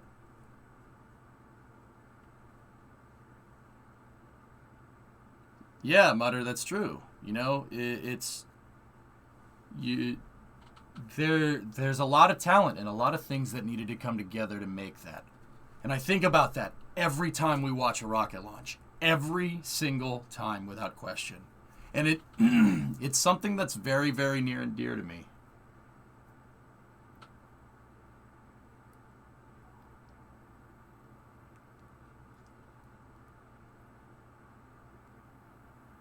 I do believe in Ford. Yeah. It's like pudding. The proof is in the pudding. Blood, sweat, and tears, Embers. I don't take that for quartz. Is it bad that I have to think about it every time I say I don't take things for granted anymore? Wait, do you say granted or granted? Ah, damn it. Quartz. Blood, sweat, and D's. Got him. I hold that in pretty dang high regard. All the stuff that needed to come together to get that automobile to be made and then, drive across the freaking country. That's no tall order. That's a hard thing to do. We did it in a week. A week and a half because it broke, but that's another story. We did that in a week. 100 years ago, that would have taken months. I mean, you could take a train, I guess. 200 years ago, that was nigh impossible. There's no way. You faced death trying to cross the country 200 years ago. It's fascinating to me. It's fascinating to see the progress.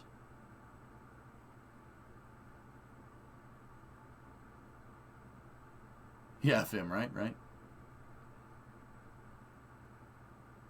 Yeah, drummer, it's pretty cool.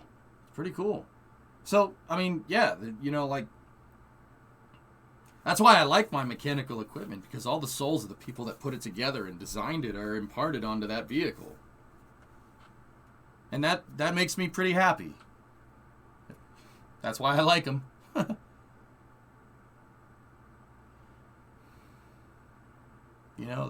I really appreciate it that something like that has been bestowed upon a freaking moron like me, That's very humbling.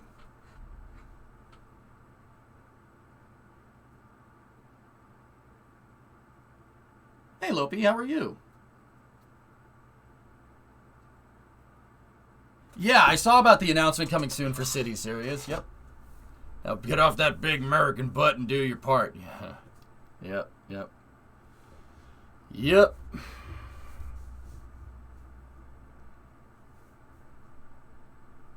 No, it's fascinating, dude. Our world is freaking fascinating, man. And I'm like, I don't know about you. People like, you know, some people say like, oh, I'd rather live in the past. Or, yeah, all right, whatever. Have fun with that. Bro, have you seen this thing? Have you seen what this thing can do? This is a freaking tricoder.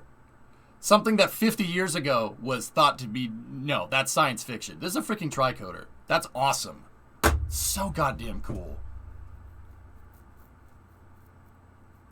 Oh, that's so legit, dude. Are you saying that machine spirit requires blood occasionally? That aligns with my experience with printers when they aren't working. Well, Synerd, let me tell you this, man. I went and pulled a steering column out of another F-250 in a junkyard on Monday. I'm not going to say that blood wasn't involved there, you know. Blood wasn't involved there. No, I didn't wear gloves. Yeah, I'm an idiot for not doing that. I get it.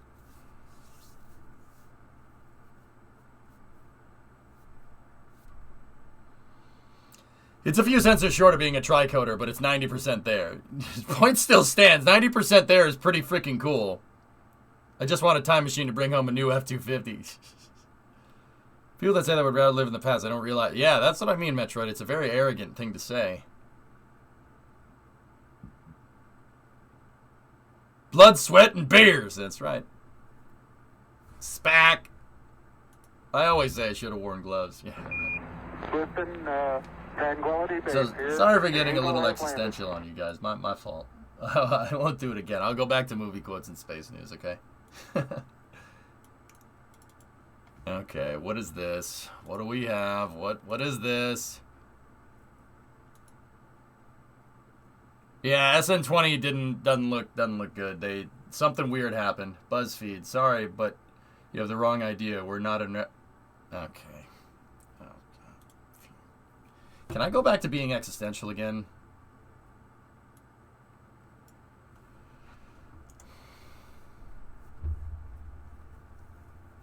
Synerd, every time I put on mechanics gloves and go to do something with said mechanics gloves, I always encounter a situation where it's easier done without the gloves on. And then I end up just getting my hands dirty anyway, and then the gloves end up sitting on my toolbox.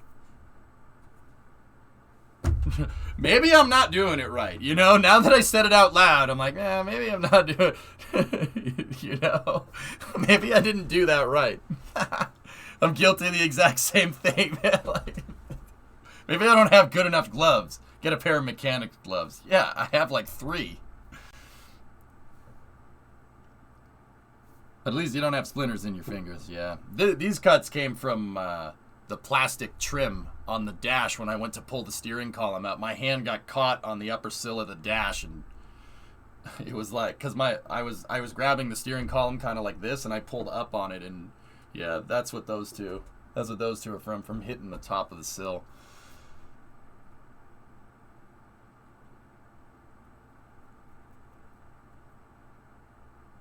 But yeah, anyway. I guess many swears were said. No. You know what? Despite reality TV series, I don't really swear when I'm working on a car. It's important to keep your cool. You know? Which is funny because I let Kerbal piss me off from time to time. Or all the time. Or every day. Oh, interesting, Demon, yeah. No, Synerd, dude, yeah, when I'm wrenching, I don't get upset. Getting upset, you're going to do something stupid, and you're going to break something, and you're going to be even more pissed off. It's a self-defeating cycle. Yeah, exactly, Halsey, that's right. Your toxic relationship to KSP is no secret anymore. Did you figure out the issue with the clutch yet? I think there's just air in the lines, Electron, to be honest with you. I put a new clutch master on there, and I had the exact same result. So That tells me two things. A, and this is what I'm hoping. I hope to God that it's this one. There's just air. I let the fluid go down all the way because it's using .3. It's using brake fluid, which is hygroscopic, which means it doesn't decompose over time, but it dilutes and it evaporates over time. Hygroscopic brake fluid or hydraulic fluid or brake fluid, I should say. Brake or clutch fluid for cars is a hygroscopic fluid, meaning it absorbs water. It absorbs water and it combines with it, and then that water will evaporate when it gets, when the sun comes up, and it eventually you'll have no brake fluid in there, or clutch fluid in my case. I hadn't checked the clutch fluid since Route 154, and even when I checked it in the Hoonigan parking lot, I once overed it. It was probably low, but man, I'm happy that thing didn't do that while we were on the road. That would have sucked. Is .4 the same? It wouldn't have a different name if it was. So, one of two things could be wrong with Tough Enough. The first one, air in the lines, which is fine. That's okay. I mean, I know it's not the clutch master because I changed the clutch master and we have the same result. So, that leads to B. The concentric slave cylinder is broken. If there's a leak in the concentric slave cylinder, that's not going to be fun. You got to pull the transmission to do that, to fix that. Because the concentric slave cylinder is a hydraulic actuated, it's basically a piston that's donut shaped, right? And the input shaft from the transmission is in the middle of that donut. So it sits on the transmission input shaft, and the input shaft is spinning underneath it. It's got bearings inside of it, and when you press it, the donut extrudes forward. It's a concentric slave cylinder. That's what it's called. If that's leaking, I'm screwed. You got to pull the transmission, which I don't know if you've seen the weather forecast for Boston. It's a little on the cold side this time of year.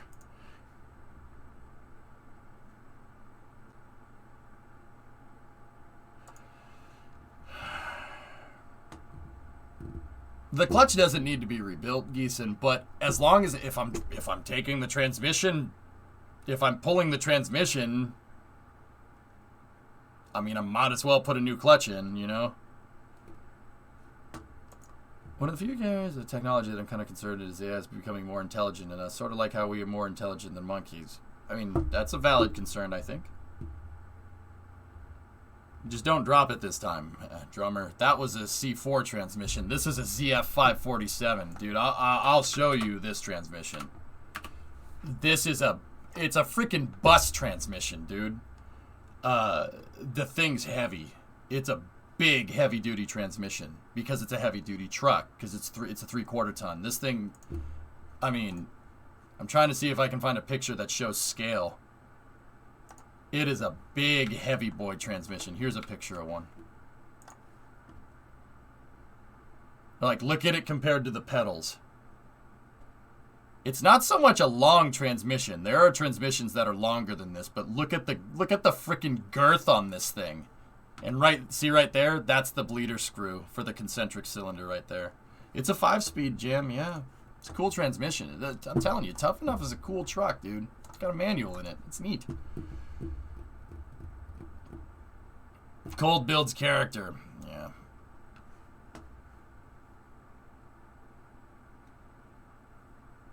Not true, Synerd and EJ. .3 and .4 are similar, just .4 is used for higher temps. And the question, Sawyer, was are they the same thing? So, no.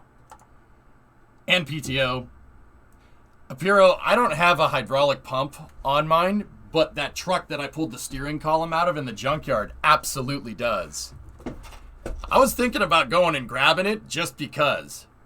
You put PTO on my truck, like, I don't need to plow or anything, but, I mean, having PTO on your truck is not something that would be disadvantageous. I don't think that's a word. Never know what you need PTO for, right? Right? That's a word, it's just an uncommon one. I'm guessing you can't use the engine crane you have. How am I going to use the crane to get something out of the bottom of the truck, dude? Now, I gotta go ask around and see if I can get at a lift. If the concentric cylinder is broken. Now, here's the thing, fellas. I went and looked underneath that transmission. I didn't see any brake fluid down there. I didn't see any clutch fluid. It would have leaked out the bottom of the bell housing. It was dry. So that means that it's probably just air in the lines. Because if that thing was pissing out fluid, it would have dripped down the bell housing of the transmission and out the bottom. I would have seen it. Activity in Boca, the B2.1 tank is frosting. Oh. Oh.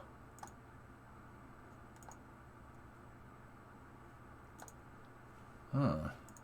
Well, that's strange. Oh, right when I did it, they switched scenes. Great. Okay. Yeah, they're pressurizing that tank. Interesting. Nitrogen test, no doubt. This is the first test being done using the orbital tank farm. Oh, yeah, that's right. That thing is over there. Interesting. They usually don't leak out the slave. It's usually an internal seal that lets fluid bypass instead of building pressure.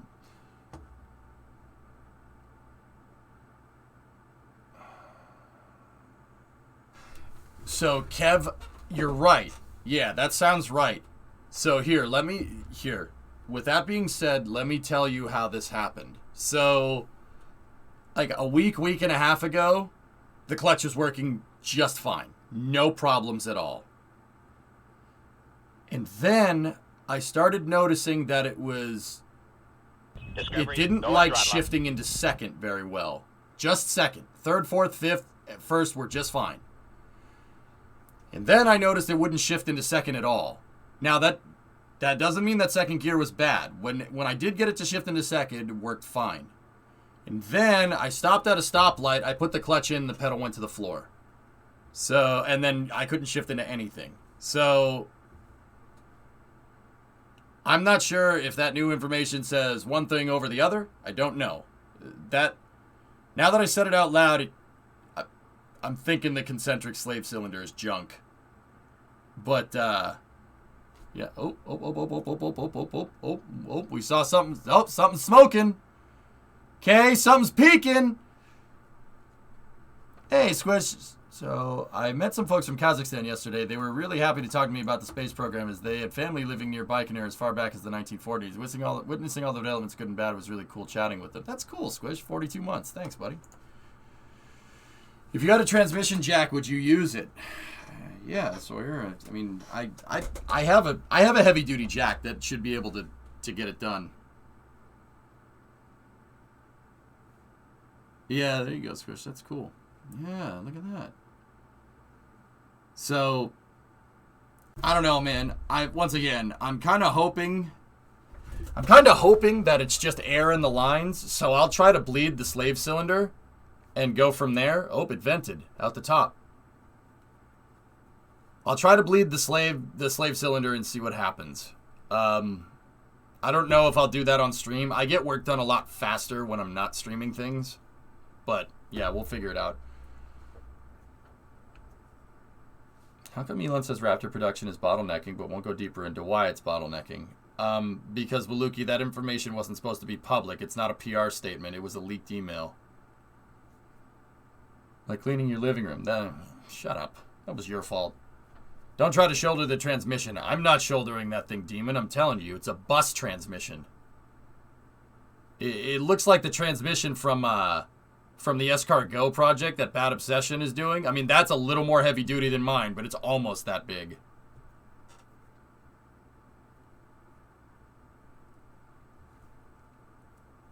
Yep, sounds about right. Upside is you get to put a throwout bearing in it, which is probably needs. No reason to try not and bleed it, though. Sounds like it blew a seal. Yeah, but Kev, it wasn't an immediate thing. Like, it was over time. And once again, I don't know if the seal partially failed and then fully failed. That kind of makes sense. But yeah, who knows? Either way, I'm not going to, like, junk the damn thing. I have a backlog of parts sitting in my living room that I want to put on this thing. Why would someone leak that info? I don't know. It was a company-wide email, Embers, so...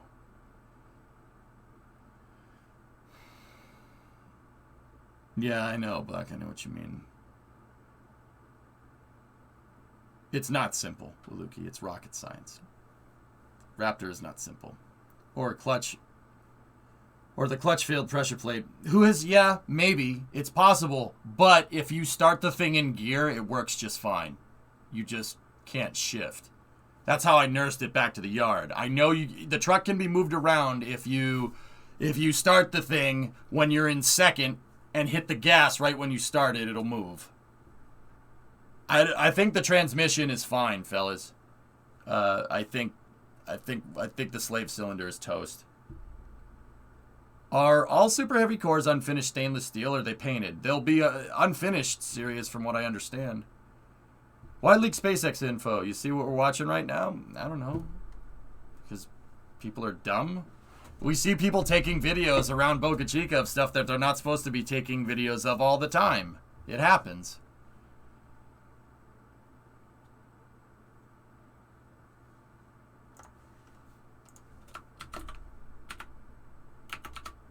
Yeah, I'm sure. It's a concentric slave cylinder, dude. So you see the two holes right there? That's the bleeder and then the pressure line. I have a picture of it right here. Actually, I don't even need to Google it. I took a picture of the bleeder. Yeah, there you go. See? There's the pressure line in. And the bleeder. I'm positive it's a hydraulic clutch.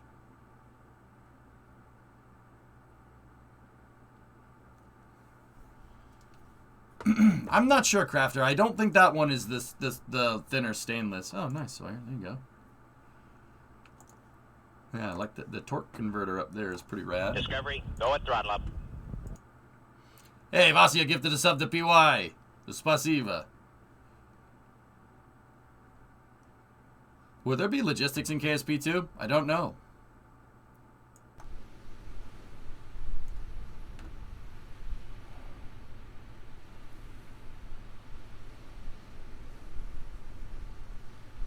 Yeah, Synerd, I know. Yeah, I just... Dude, I don't have a lift. I don't have a place to work on it. And even if I did, it would be very hard to get it there. I gotta see if I can, and the other thing is that, and no, don't get me wrong, I'm not worried about getting dirty.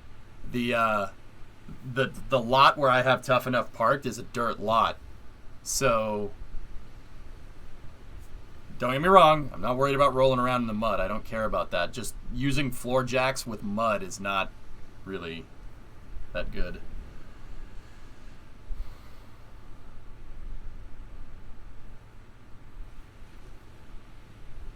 When will the SpaceX get the FAA approval? Space Button, it should be by the end of the year. So about 30 days from now. If it goes through. It might not, but it should. Yeah, you gotta bring some plywood. Oh, nice, Sawyer, yeah. Don't get me wrong, guys. It's not that I won't do it. I'm gonna do it. It's just, yeah, it's gonna be not fun. But, see, like, the other thing is that I'm going to ask around. I'm going to ask some of my buddies. If I can get out a lift, right? If I can get out a freaking lift, I can take the bed off, and I can put the rear gas tank in. And, you know, I can put all the bed bolts in, the isolators, and, like, all the filler necks and everything. Get that all back fixed up and working correctly. And, you know, I'd honestly prefer to do that, like, all in one shot. So if I had a lift, I could take the bed off, do the bed work, put the bed back on, put the gas tanks in, get that all fixed up back there, and then lift the entire truck up, and then drop the transmission. Not like that. And then bring the transmission down, fix the concentric slave cylinder, and then I have a steering column, and I gotta part out the steering column so I can fix some things there. And I prefer to fix all the problems with it in one shot.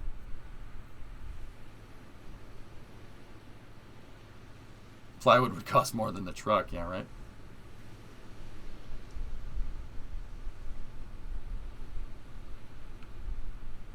under on Artemis 1 in 2023. Arrow, it'll happen. Artemis 1 will happen sometime next year. Where did EJ learn about this car stuff? Ember's just like space stuff. I'm self-taught. Just like space stuff. I mean, I took high school automotive classes, I guess, like, but that only will teach you so much. I'm telling you, cars are a great way. Working on cars and stuff are a great way to understand mechanically how this stuff works. It's like a gateway. Because cars are a mechanical system. This is a mechanical system. Same thing. This is a little more complicated, but it's the basic principles are the same. The physics that govern a car's behaviors is the same physics that govern of spacecraft's behavior. It's just spacecraft go a little bit further than a car does. Cars, cars are still susceptible to aerodynamics just as much as a spacecraft is. But cars don't go hypersonic speeds yet. You need a place like that that'll get you to rent a lift. Righty loosey, yeah, righty loosey, lefty tighty. That's all you need to know. Yeah, gearhead super. Yeah, the problem is that there's not a lot of gearheads in Massachusetts, to be honest with you. Oh, that's down in Warwick. All right, trailer the thing down there. Dread, shoot. Like chess is a gateway to mental illness. Precisely. Wait.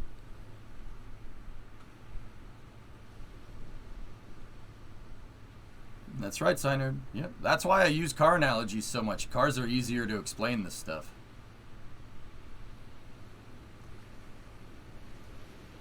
Yeah, Kev, can you imagine?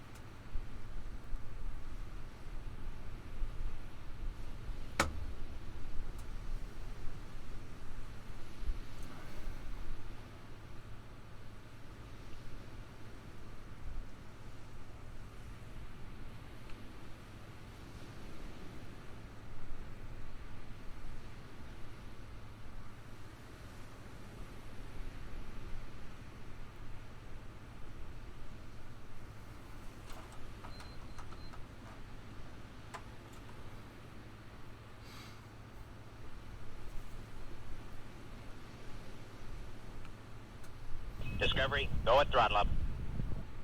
When you're a Ford guy, you have to learn mechanics real fast. Yeah, I know, Goalie. The reason why Fords have to get worked on more than Chevys do is because the Chevys sit there and look pretty in the driveway. The Fords are the one doing all the work. Yeah. You know, that's why the Chevy has to go and get the Ford, because, you know, the Ford was the one actually doing things.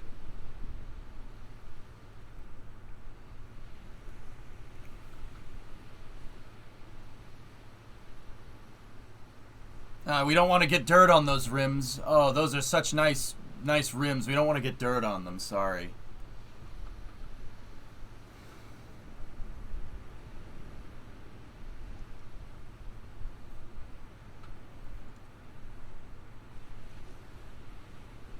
You know what Ford stands for, don't you? Fix it again, Tony. That's cold, Eric. Yeah. Sorry. Sorry that facts hurt your feelings. Oh, jeez, that's not a good thing to say. Bring the truck down here. I can lift it for you. Yeah, and I can guarantee you wouldn't be doing it in a Chevy.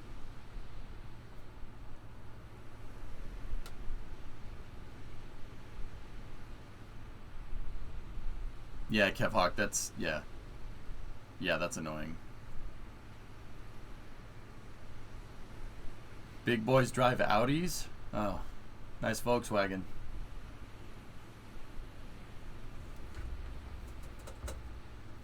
Well, suborbital farm. Oh, they turned the recondenser back on. We might be in business.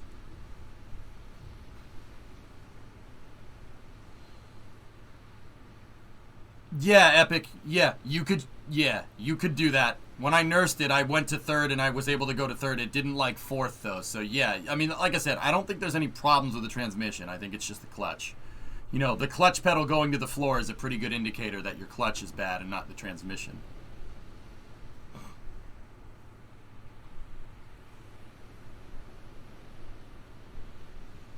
We got tank farm activity here, dudes.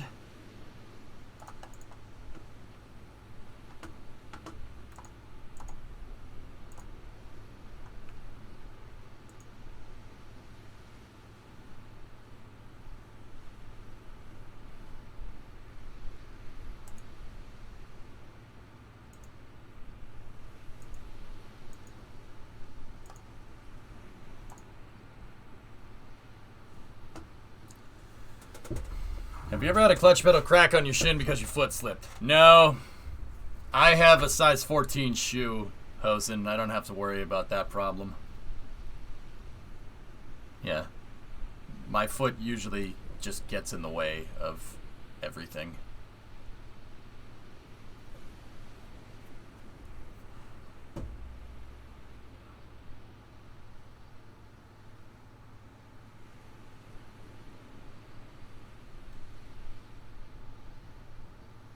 I don't recommend it. No, generally anything that involves you hitting your shin on something, yeah. Yeah, I know, I'm with you on that one. Yeah, no, I agree. Wholeheartedly.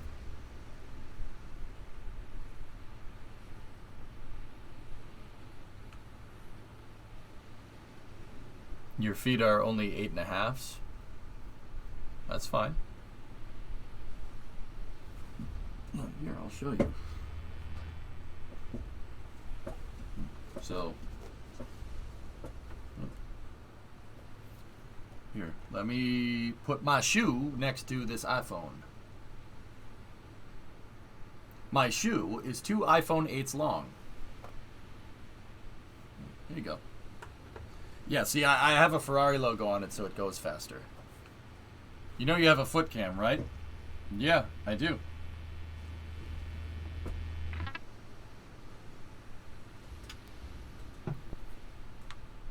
Is this live?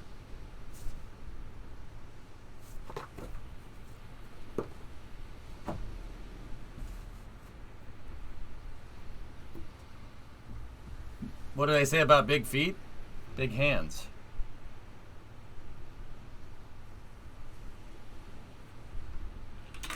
Here, look. There's a razor Death Adder.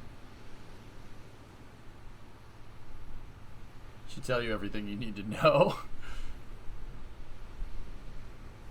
Dude, when I hold the mouse, 2 fingers are on the mouse. That's it. The Death Adder is a tiny mouse. Yeah, okay.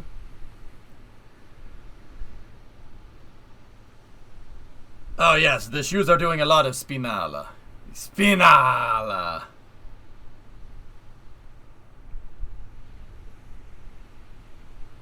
Alright, so we do have tank farm activity again here, but we also have orbital tank farm activity here.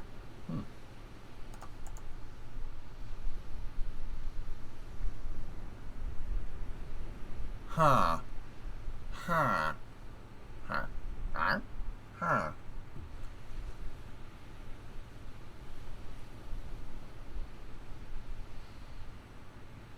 Question is, why do you have an iPhone 8? We're like 4 years ahead of that iPhone.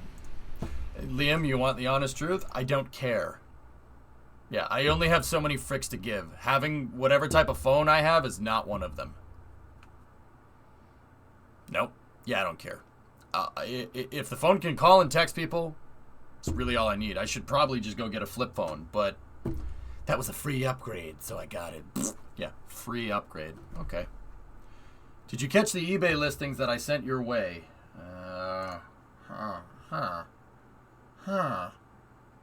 Oh my god.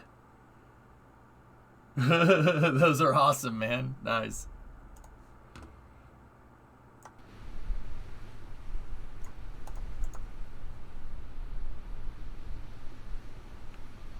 Like, yeah, I mean, people can, you know, say, well, I like an Android, I like an iPhone, and then there's that one guy that's like, well, I have a Windows phone. I don't care. I don't care. I generally don't care. Yeah, I just don't give a frick. It's a phone. Who cares? Does it call people? Does it text people? I'm good. Done. And even then, I freaking hate texting people. You know why? It's the same problem that I have when reading chat. You can never tell frigging tone from text messages. It's really annoying. I'd rather just call somebody.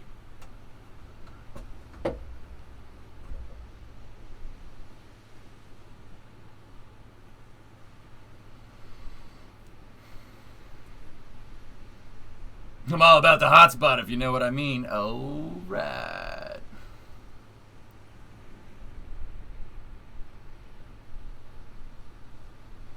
Oh you did use the sat-nav a lot recently. Fair point. What are they testing with this tank? Don't know. It's on the dynamic test stand, but the dynamic test stand is for load inducing on vehicles, on test articles. They just seem to be doing a pressurization test on the tank on the left, but also the tank is fully fueled with nitrogen. That's liquid nitrogen, and that's gaseous nitrogen coming out the top. The valves on this thing are wide open, which means that they're filling it up. It's not pressurized because the valves are open. If a man says I don't care, I'm very sure he uses an Android.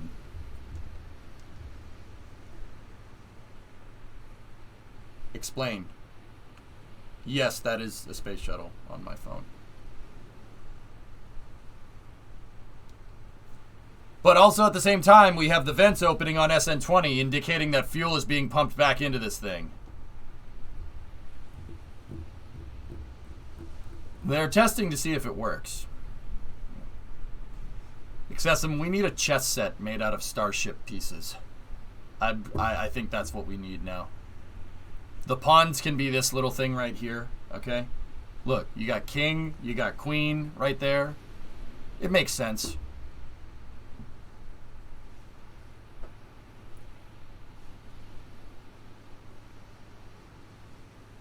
$4:45, are you in the future?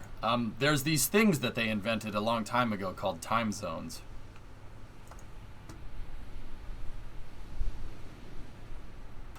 I'm on it. 3D print it.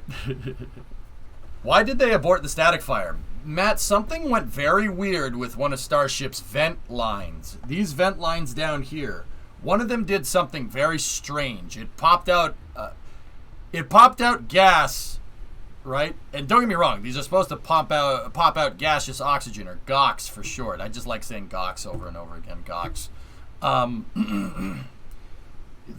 So, okay. I'm just going to explain this in layman's terms.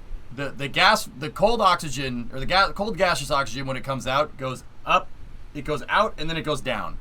Whatever puffed out of one of these vents went out and up like a cloud of smoke. So something weird happens, and then shortly after that, they aborted it. They depressed the tanks. They were like, nah, GOX.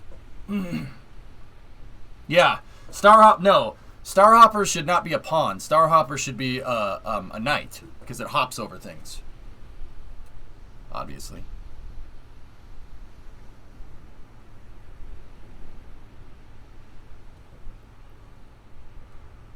Discovery, go at throttle up. You see the Futurist article about bankruptcy? No.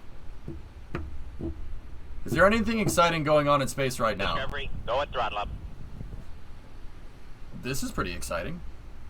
Falcon 9 is the bishops. Would this chess set have an Iron Man mode where the pieces are captured, they SN4 themselves? Yes.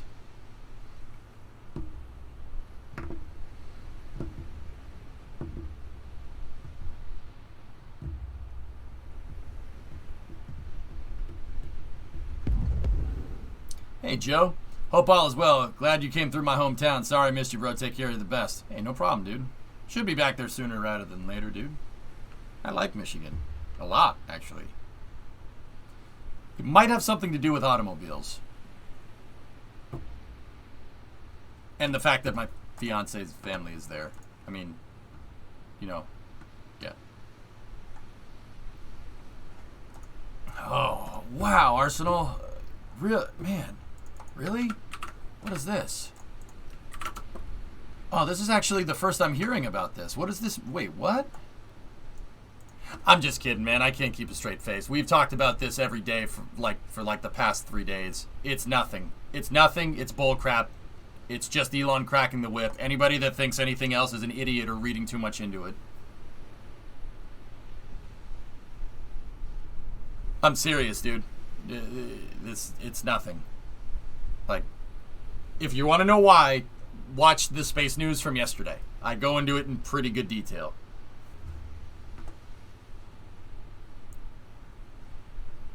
You had me. Thanks for clearing that up. Yeah, dude. No problem, dude. Hey, that chest set's cool, man. Nice, C22. Venting from the LOX vent on ship 20. Header tank vent, though, this time. Interesting. We got a header tank vent. There's no vent coming from there, and the two side vents are working correctly.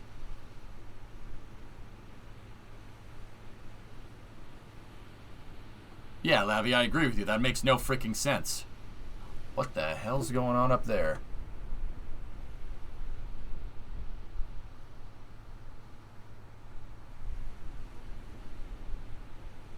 That's a lot of gaseous oxygen coming out of that thing.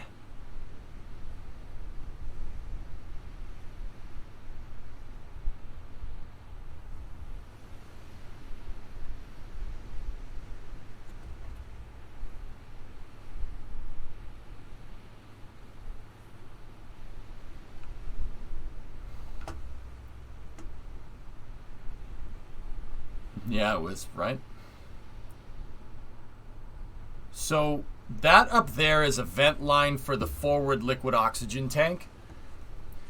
Starship has two tanks, okay? There's two methane tanks and two liquid oxygen tanks. It has two tanks for each propellant, I should say. All right? So the methane tank has the main one, which goes from right here to about right here. And then inside of it is a spherical tank called a header tank. That is to make sure that, you know, you save... The header tanks basically are there to save propellant for landing. Yeah. Now, the liquid oxygen tank is down here. The main liquid oxygen tank is down here. The header tank for liquid oxygen is up here. It's actually basically buried into the nose cone, and that carries the oxidizer that you need for landing. Now, why? Why is it all the way up there? Mass balance. Liquid oxygen can be held at extremely high density before it turns to solid. Solid is bad. That doesn't end well. Yeah, these guys figured that one out. It can be held at extremely high densities. You could densify the propellants and basically chill it down to almost a slush, right? And if you're chilling it down to a slush, the molecules of oxygen are contracting and they get closer to each other, so you can literally fit more in the same volume. You can't necessarily do that with methane. But here's the thing. SpaceX put the liquid oxygen tank up here because you're going to need fuel for landing. And you might as well put fuel up at the front to get the center of mass on this thing, to get the weight distribution during entry more balanced. So the liquid oxygen header tank is up here. So the liquid oxygen tank actually has a pipe that goes through the methane tank. It goes through the cargo hold and up into here. What you're seeing is the vent line for the header tank that they... Main methane tank vent. Main LOX tank vent right there. So those are the main tank vents, and that was the header tank vent right there. This could be a line purge, Joe. That's... Yeah. They could be doing a line purge. Okay, main methane tank vent is closed. Main liquid oxygen tank vent is closed. Header tank vent line is closed. So if they were fueling, guys, the next thing you'd see is this thing over here. There's two vents here. You'd see the recondenser turn on. If this was a tank purge, they basically are pumping nitrogen through Starship to get everything out of the tanks and fill them up completely with nitrogen. Okay? They'll fill them up completely with nitrogen until nitrogen starts shooting out the side. That way you know that only nitrogen is inside of the tank. If they were going to go for a static fire, the next thing that you would see is the recondenser turning on. You'd see a huge vent cloud coming from here or from here. That indicates that the tanks are inerted and are ready to receive fuel, because you don't want anything in there but fuel. The only thing you want in the liquid oxygen tank is liquid oxygen and gaseous oxygen. That's it. And even then, you do not want the gaseous oxygen going into the rocket engines. They're called liquid fuel rocket engines for a reason. They're not called gas-fueled rocket engines. If the rocket engine's in just gas, even if it's gaseous oxygen, it'll basically kill it. You'll screw up the fuel mixture and it'll melt itself. Or it won't work. If it goes fuel rich, it'll just shut off. If it goes oxidizer rich, it'll melt. And, you know, you do not want your rocket engine to A, melt, or B, not work when you go to tell it to work. So part of that is inerting the tanks. So that could have been a line purge. What's very interesting, though, is that they line purged the header tank, which is, they didn't do that last time. Do we know what makes the engine chill vents pulse during fuel loading? They could be chilling down separate parts of the engine jacks. They could be... You would ideally want to chill down one part of it, and then another part, and then another part. You would want to do it slowly. So that could be the pre-valves routing oxygen to a different spot, and that's why they pulse. But I don't know for sure. That's right, Admiral. So, once again, we're looking for the recondenser to turn on. Not like that. That just means it's standby. Like a big cloud would come out of this thing. What that means is that SpaceX is starting to flow fuel through these lines. See those pipes right there? Those pipes go down and they go around this dirt pile and they go into the pad and up. If you see this thing vent hard, that means what they've started to do is started to pump fuel through the fuel lines. Now, why? Well, how can you tell? What does that mean? How can you tell? How do you know that they're pumping fuel there? Okay, here's the thing. This is a recondenser system, okay? That's what it's called. You have your LOX vent over here, and then you have a methane recondenser, okay? So the recondenser is a closed loop system that takes gaseous methane and scavenges it and turns it back into liquid methane. Now, why? Why would you do that? Why do you need that?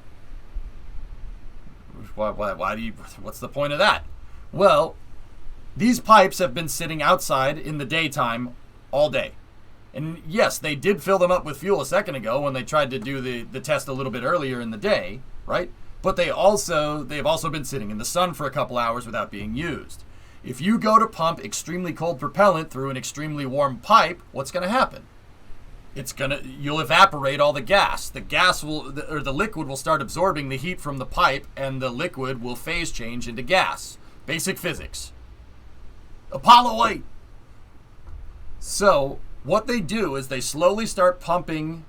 Actually, what they do is they heat up the methane tank, and the methane starts to expand, and then they open a valve, and that valve starts basically through the thermal expansion here starts pumping fuel through the lines.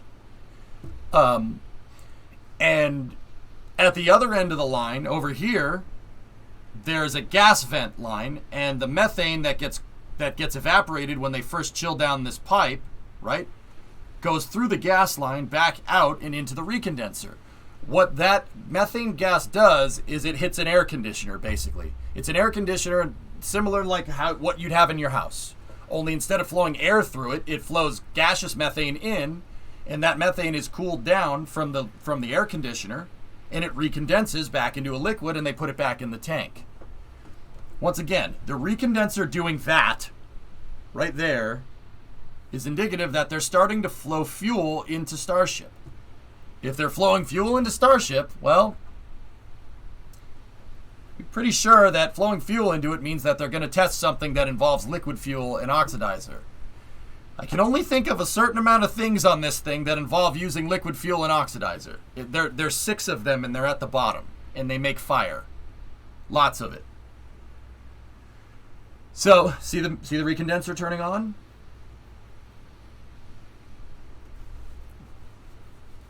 I'm still not 100% sure that that's exactly what we're looking for. We need a vent. There's a vent that's behind this water tank right here. From this camera angle, there's a vent right there, and that thing really should need to start going. There you go, Mech. Once again, I firmly believe that this is not rocket science. This is really easy to understand. It's not. If you've passed like basic physics, you can understand what this thing is doing. Rocket science is not hard to explain. It's hard to do. Like, I know how a rocket engine works. Would I go make one? No. No, I'd probably lose a couple fingers doing that, or an arm, or a head. Yeah, I don't want to do that.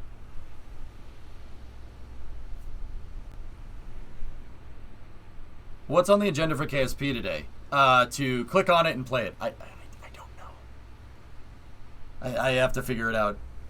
It's not rocket science, points at Rocket. No, that's a grain silo. Obviously.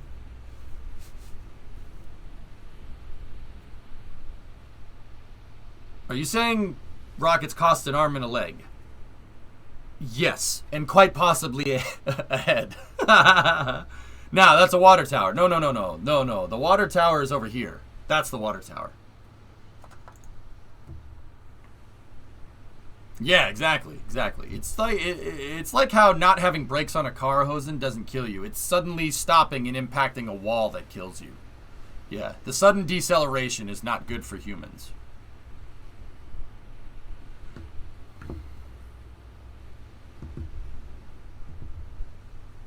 Is Starship every 2 weeks by next year even close to realistic?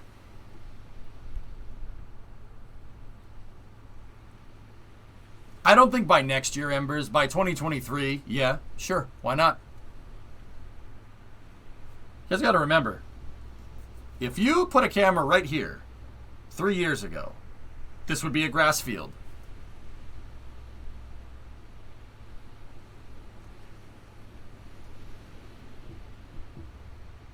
So, honestly, Embers, the key is propulsion. Elon is not wrong in that regard. The key is propulsion. The propulsion was always the bottleneck. It really depends on how many Raptor engines they can make. Because making grain silos is really easy. That's not the hard part. They already have that figured out from the test articles. Grain silos are really easy to understand. The steel rings and making parts, that's not that big of a deal. It's what it's attached to.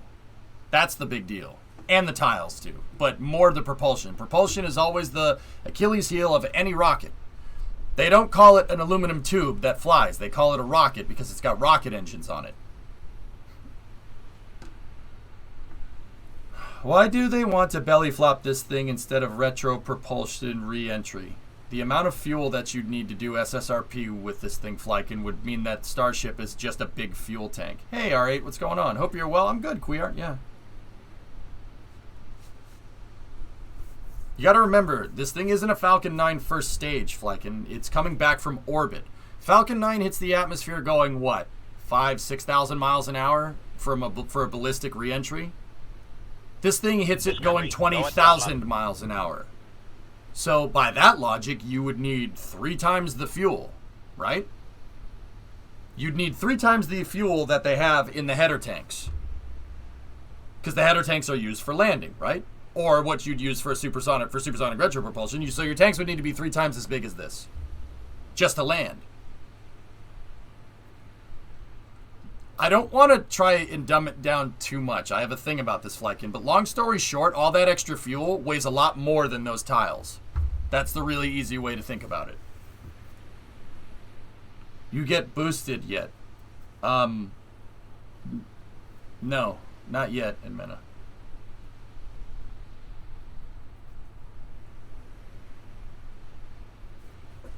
Starbase, more like Barbase, got him. Sparbase. Hey man, I don't want to talk about that here, man. It's not a good idea.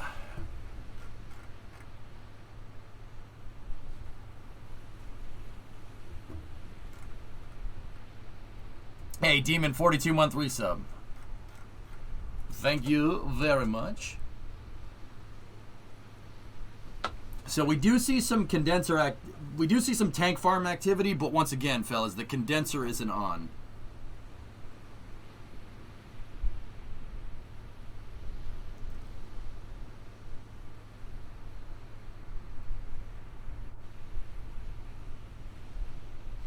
Well, it's a team of guys, KS Ben. There's not one particular person. I'll bet you if you could say that one particular person is controlling this test, I'll bet you Elon's in the control room. I've had enough politics for the day. I've had enough politics for the day, man. I'm good. Thank you very much. How long does it take for a tank to become ripe enough to pick from the tank farm? Well, you gotta wait until the stainless steel turns a really bright sheen. You know, it's like an apple. You know, see those tanks over there? They don't have a sheen on them. See, they're dark. They're not ripe yet.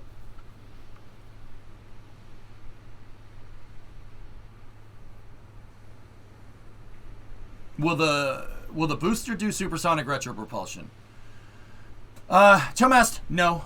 Elon has said that Super Heavy doesn't need to. Now, what does that mean? Wait, why doesn't that big freaking thing that's as tall as a 22-story building that's sitting behind 20 right here, this big thing, why doesn't that need to do supersonic retropropulsion?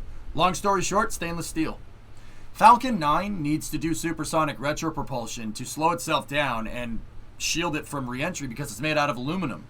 The stainless steel can absorb way more heat before it melts than the aluminum can. Aluminum is like butter when you heat it up. It'll literally do butter things. Don't put it on your noodles, okay? Don't put aluminum on your noodles. Please don't do that. No, aluminum when it heats up, it's just like, think the T-1000 from Terminator, right? It's not an endometric polyalloy, liquid metal. It gets very, very, very, very soft. Stainless steel doesn't do that. It gets softer at a much higher temperature. So, because the stainless steel, the booster structure itself is the thermal protection system, it can absorb way more heat, it doesn't need it. It doesn't need to do supersonic retropropulsion. That's actually a plus, because that means you don't need fuel for a landing burn, so more of Super Heavy's fuel can be focused on getting this freaking whale of a spaceship into space. Oh, I mean aluminum. That's right, yes. Yeah, aluminum. Not aluminium, not aluminum, aluminum. Just because screw all of you, okay? Is this live again? Are they going to try again? No, we're actually watching a replay from 6 hours ago, S. I just like sitting here and looking at nothing.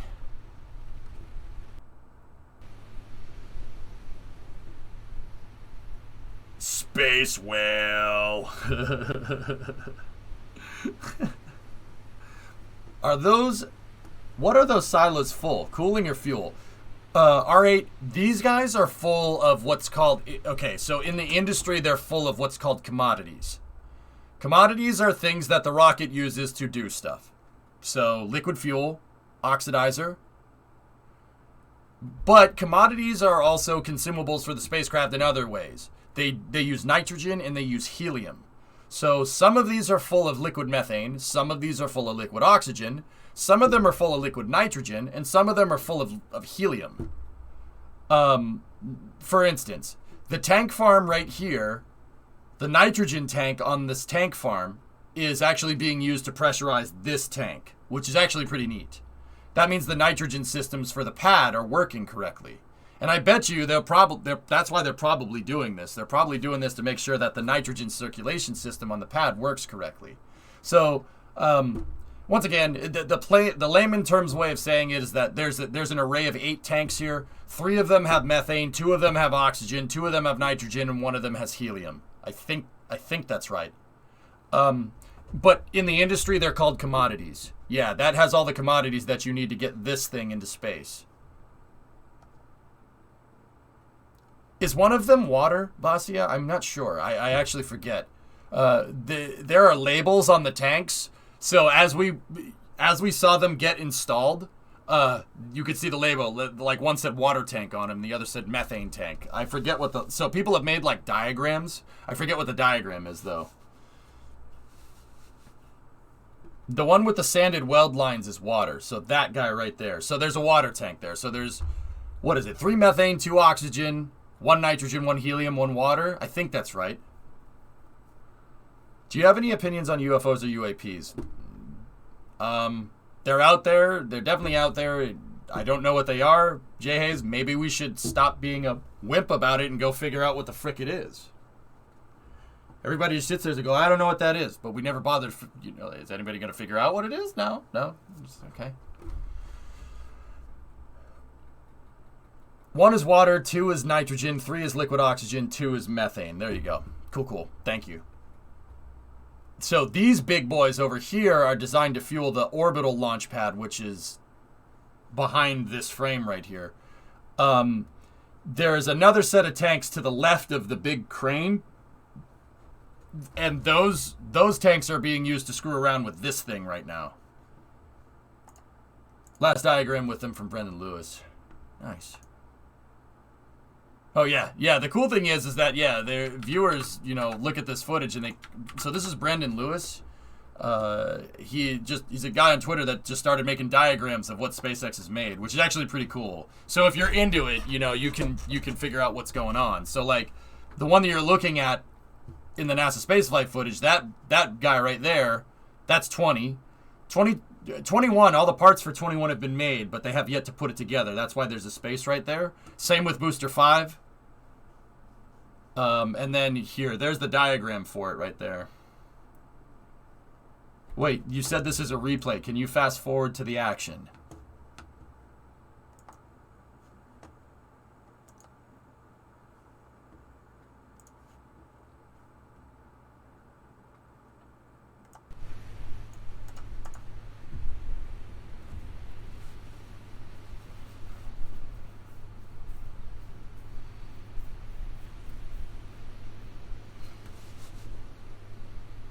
Most up-to-date one? Thanks, guys. Yeah. I don't know if that was sarcasm or not. You see that? See that button? It's live. I was being sarcastic. I don't think people pick my tone, though. Bronco question. This in an OEM... Ooh. Is that an OEM color? Yes. Yeah, yes, that's an OEM color. I made EJ do a thing.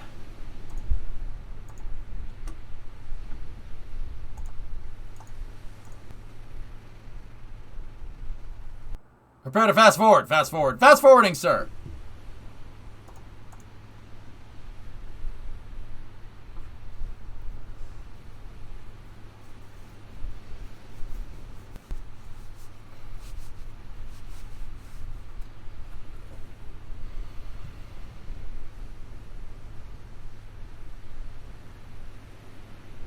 What happened to then?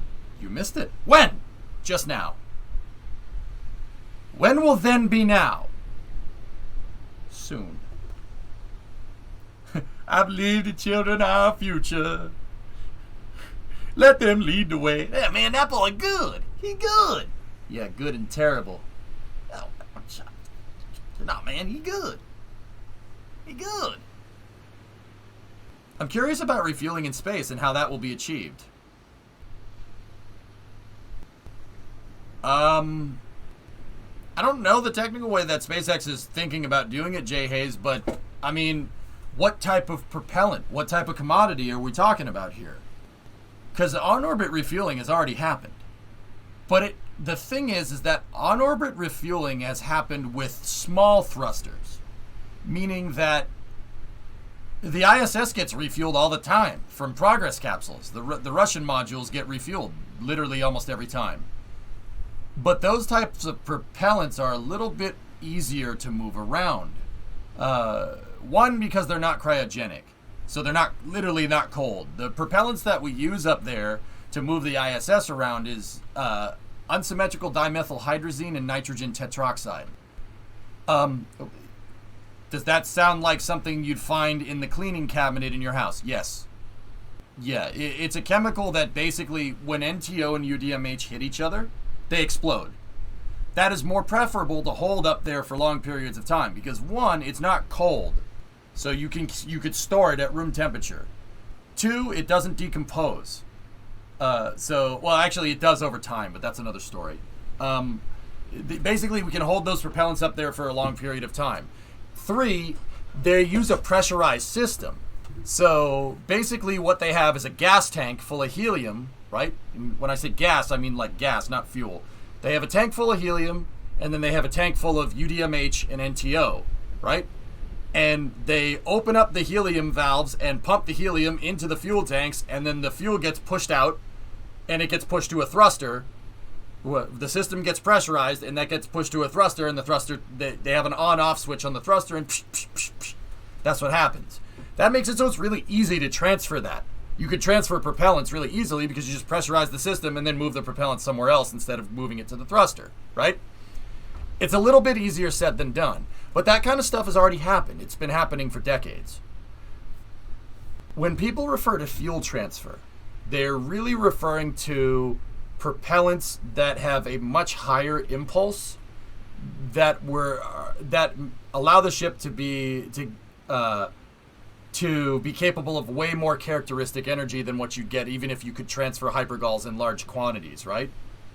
So we're talking about hydrogen transfer, so transferring liquid hydrogen, liquid oxygen, transferring liquid methane. In terms of how you do that, well,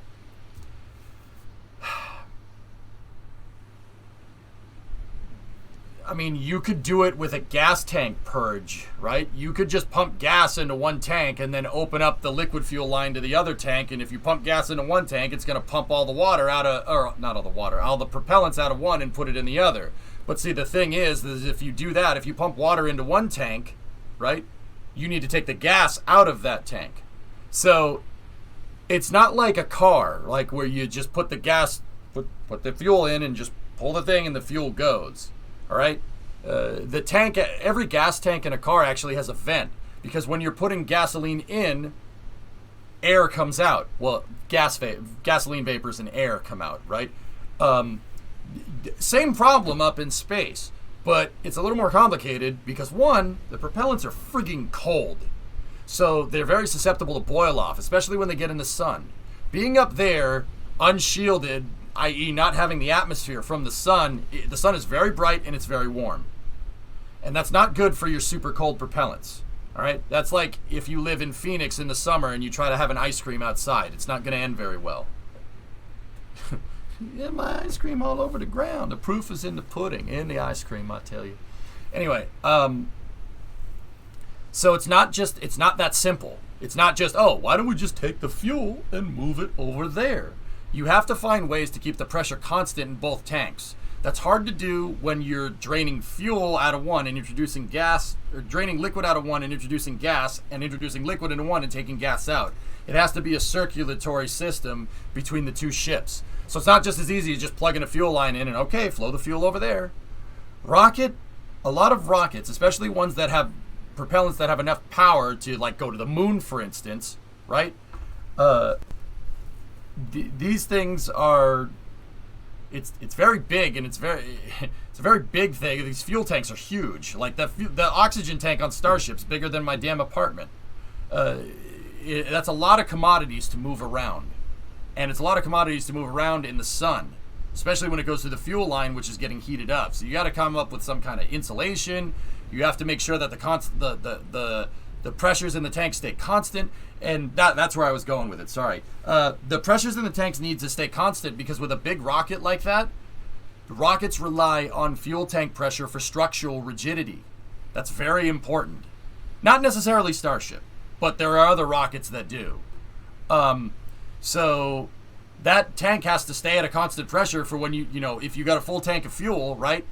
A full tank of fuel and oxidizer, and you go to shoot it off to the moon for whatever reason, the tanks have to stay at a high pressure because that provides structural rigidity for the rocket. So there's a lot of stuff to take into account.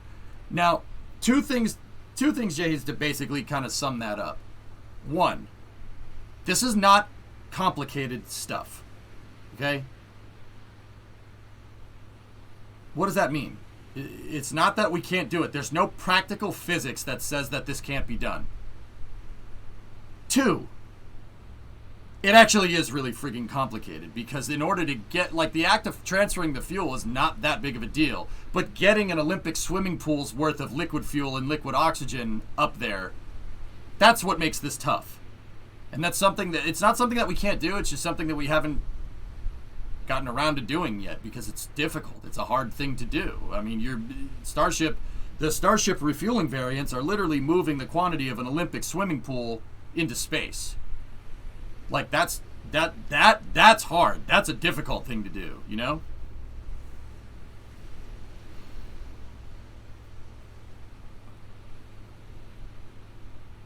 Yeah, Jays. Yeah, you know what? I'll show it. That's actually a good thing to understand.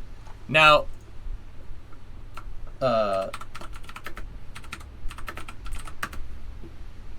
so check this out. You want to see what propellants do? You want to see what propellants do when you're floating around in space? So check this out. This is when the engine is on. When the engine is on, when the engine's on, all the fuel in the fuel tanks stays at the bottom. Watch what happens when the engine shuts off. Oh dear.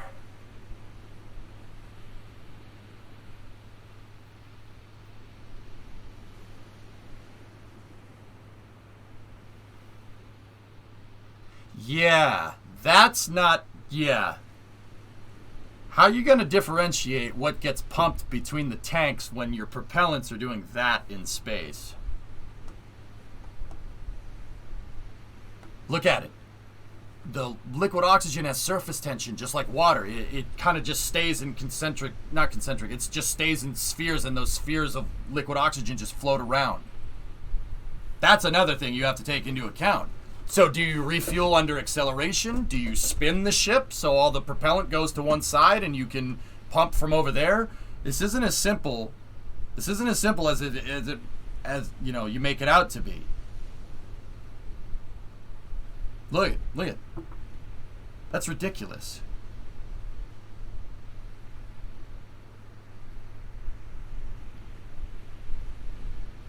Spin solves the problem. Yeah. Spin solves the problem neatly. Yeah, spinning also puts tensional forces on your fuel line. Yeah. Yeah, I'm sure that won't have any bad repercussions at all, Synerd.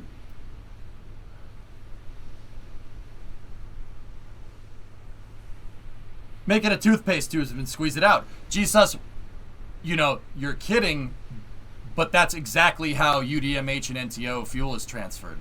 When they pump helium into the UDMH tank, it's in the fuel is inside of a bladder. Think about if you had a metal sphere, right? And then you inflated a balloon inside of that metal sphere so much that all the balloon surfaces were touching the inside of the metal sphere. And then that balloon, you filled it up with fuel. Okay? And then you pumped gas into the tank, but not into the balloon. What's that going to do? It's going to squeeze the balloon and shoot the fuel out. That is literally how hypergolic systems work in space. Dragon uses this, Starliner uses this, Soyuz uses this, Dream Chaser will use this, Orion uses that, the Space Shuttle did that too. Yeah, fuel tank bladders. Dude, you're not wrong. The problem is, how the hell are you going to make a bladder for something that's the size of an Olympic swimming pool? See what I'm talking about? This gets a little more complicated than it seems to be.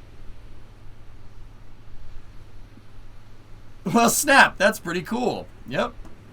Dude, the shuttle's hydrazine power units. Oh, this one's nuts, dude. So the shuttle has auxiliary power units, but it can't be like an APU on a plane. The jet engine doesn't work up there, right? There's no oxygen. How the shuttle's auxiliary power units work is they have hydrazine with a helium tank, right?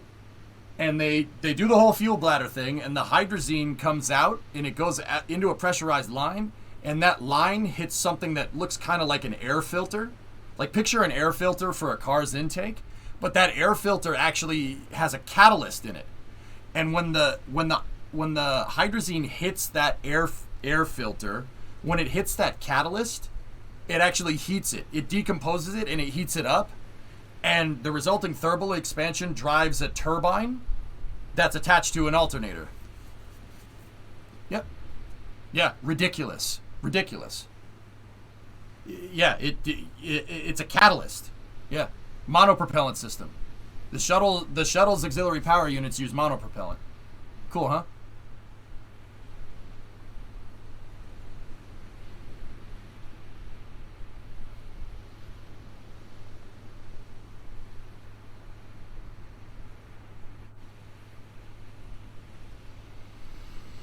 How are you going to deal with a boil-off in a bladder tank? Yeah, bladder tanks are not the solution there, Synerd, yeah.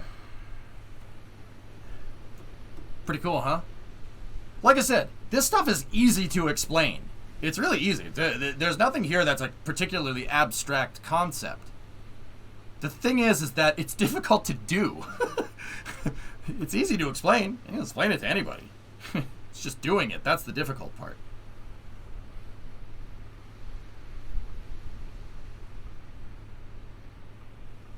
So G says basically, yeah, that's how they transfer propellants and fuel in space right now. literally a toothpaste tube.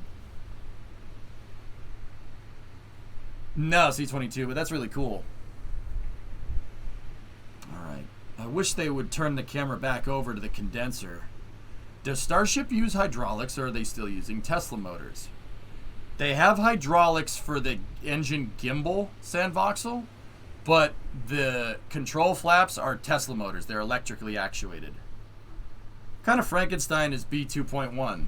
Top portion is the booster. The bottom portion is a old Starship design, Jazos, believe it or not.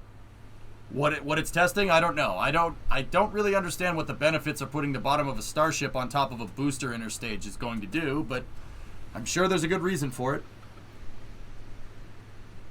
The recondenser is still off.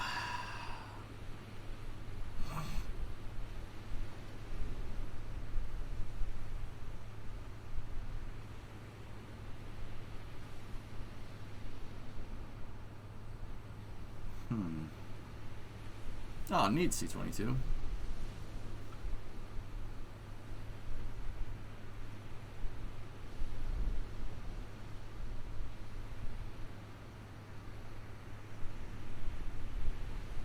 They testing if it works. Indeed. That's the only thing I could really think of, Kyron, yeah. Does that reduce how many days the shuttle can stay up there? What do you think, T-Man? When you're out of hydrazine for the APUs, you have no electricity. The shuttle has no solar panels on it, remember? Yeah, absolutely. But the shuttle wasn't designed to be up there for long periods of time. It was designed to go... Missions were only supposed to last literally a couple hours. Go up into space, get the ops done, come back down. Be home in time for dinner. That's what they envisioned with the shuttle, and they designed the power systems around that. Discovery, go at throttle up. Gamera, 8-month resub. Thank you.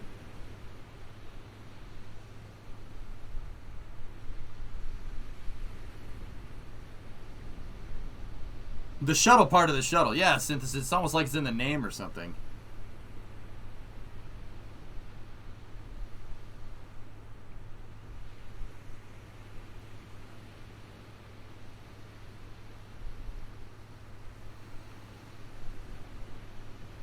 I'm not forgetting the fuel cells, Synerd. I'm not forgetting them at all. We're talking about auxiliary power units. You're talking about fuel cells. You know why I didn't mention fuel cells? Because they aren't APUs. It's funny how, they have a different name and, they're two different things. Oh, vent down. Hold on. Methane tank vent on Starship.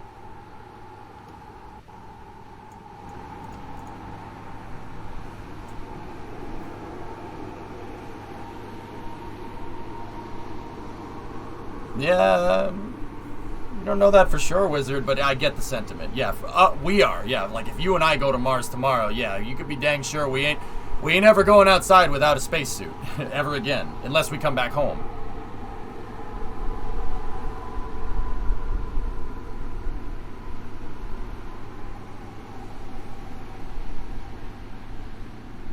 Okay, we got another LOX tank vent here.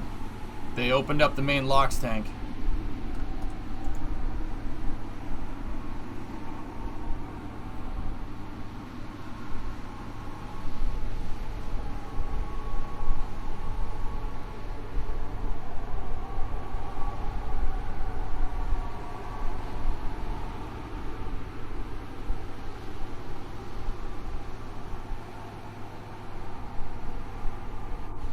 Long vent. That's a really long vent.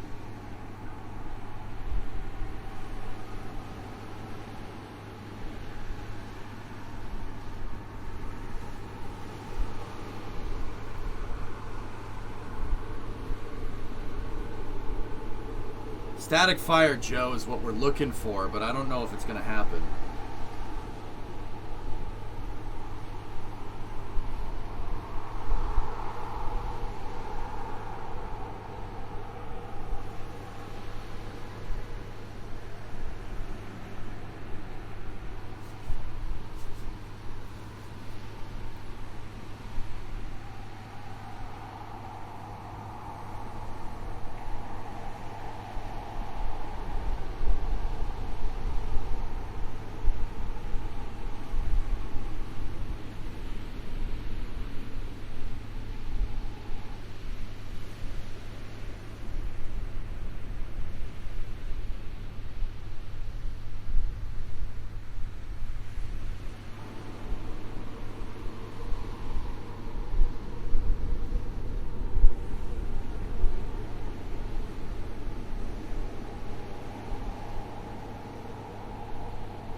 Okay, so they've closed the main tank and main oxidizer tank. The main liquid fuel tank and main oxidizer tanks are closed.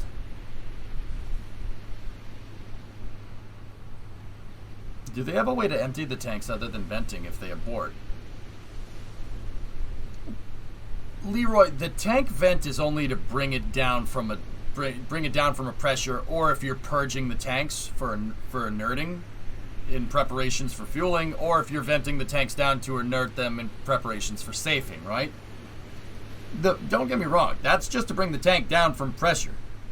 The way to get the vents don't vent fuel, they vent gaseous byproducts of having a cryogenic propellant. The fuel gets pumped back into the tanks. Yeah. Venting is not how you get the fuel out of the tanks. But in terms of if they have another way to do it, I don't know. Starship might have a fuel dump line. I don't know why you would need that, but it might. Oh, LOX tank vent again.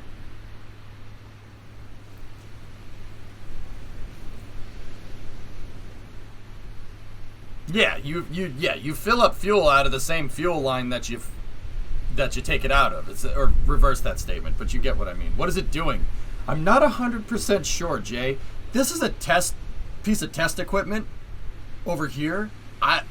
That thing is full of liquid nitrogen. I know that's liquid nitrogen because of how the vent line is working at the top. This is nitrogen. This thing is being powered by the orbital tank farm. These big, huge tanks over here. There's a huge nitrogen tank, and they have it pumped to this. I don't know. This thing isn't at pressure because it's venting, right? It's a little sus. So I'm not exactly sure what they're doing over here with this thing. Over here, to the left of that thing, that's the same thing right there. And this one is being powered by these tanks over here. This is Starship SN20. Starship SN20 is scheduled to do a static fire, but the static fire, they tried it and it did something weird a little earlier in the day. Not sure what it's doing now. I'm not 100% sure, but it is venting. They're venting the tanks. Now, they did vent the tanks a little bit earlier. Venting the tanks can mean two things. Huge tank vents like the thing that we just saw. You see that right there? Huge tank venting like that can mean a couple of things. It could mean that they're purging out the tanks in preparation for fueling, or they're purging out the tanks in preparation for safing.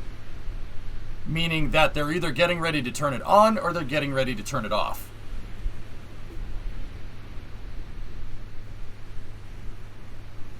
You can tell me what they're doing. I don't think you can. Hey, Max. I think they have to have a fuel dump line if you have to abort. You don't want to leave a rocket sitting on the pad for hours or days fully fueled. Well, the propellants boil off eventually, Max, and your fuel dump line is the way you got it in. But yeah, I don't know. Oh, methane tank vent. See it right there?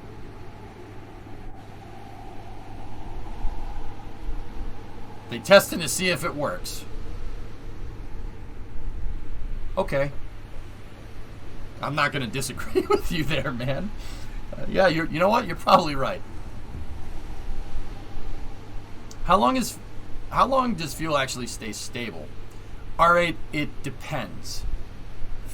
If you have a cryogenic propellant, so i.e. if it's really cold, there's a way you can prevent it from doing this. And the way you do that is store at high pressure. If you store it at high pressure, you can lower the boiling point enough to where it doesn't boil. And you could store it indefinitely. That is a very difficult thing to do. Wait, so it's not just regular rocket fuel? What's regular rocket fuel to you, Jay?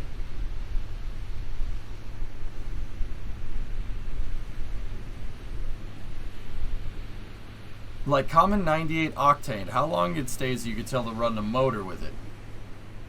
If you have, okay, so gasoline or petrol. Gasoline, well, it depends on where you bought the gas and what type of refining process they used and what type of additives they add. It depends if there's an ethanol component, whatever. If you have pure gasoline, gasoline does decompose over time. It decomposes, just like if you had a tree branch on the ground, it'll decompose.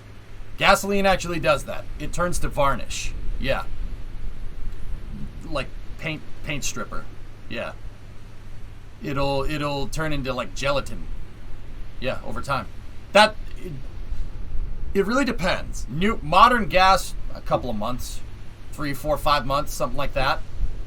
Then I would not even bother. Actually, maybe not. 5 months it should be okay. A year probably now with modern fuels. Old fuels you could leave in a tank for a really long time and it wouldn't do anything. The stuff they use in jets. So Starship does not use jet fuel. No. Starship, SpaceX's other rocket, Falcon 9, that uses kerosene and liquid oxygen. This thing uses liquid methane and liquid oxygen for its fuel and oxidizer. Remember, the thing's going up into space. You got to take the oxygen with you. So that's why that's why I always make it a thing to not just say, oh, it's just fuel. It's fuel and oxidizer. There's no air up there. There's no oxygen up there. You have to bring it with you. And it's easier to bring it if it's in liquid form because, well, you can get more of it in there. Amongst other things, liquids are a little bit easier to handle than gases, don't you think?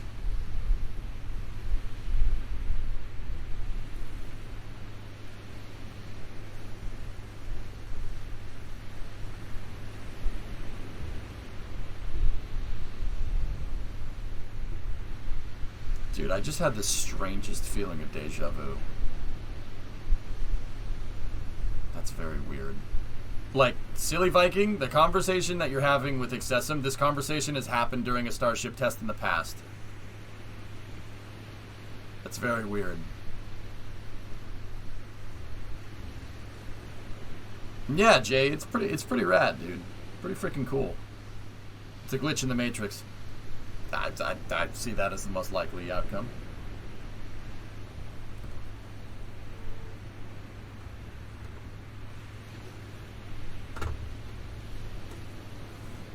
What did the agents change?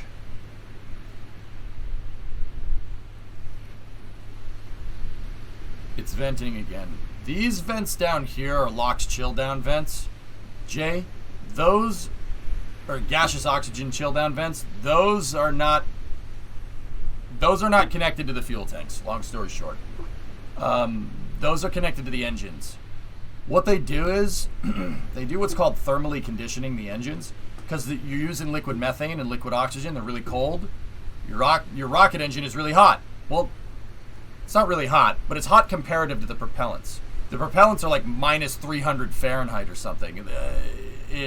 That's a made-up number. Liquid oxygen and liquid methane are stored at different temperatures. Long story short, we're talking about a 300-degree difference in degrees here. So comparatively, methane and LOX tank vent right there. Comparatively, the engine is really warm. So what they do is they run a little trickle of propellant, liquid oxygen, into the engine to chill it down. And because the engine is hot, relatively, and liquid oxygen is cold, it evaporates. It turns to gaseous oxygen. And those are the gaseous oxygen vents for engine thermal conditioning.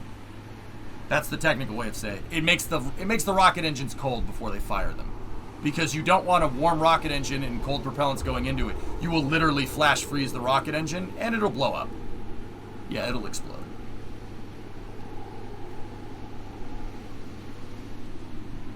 Yeah, Excessum, I got you. So, Haley Arsenault, live update. I've joined the SpaceX medical team. It would be an absolute honor to work with this incredible company and help medically train and support commercial astronauts. And of course, I'm still working at my dream job at St. Jude. Fortunately enough, I'll be able to do both. Oh, that's cool. Good for her. Haley's living the dream, man.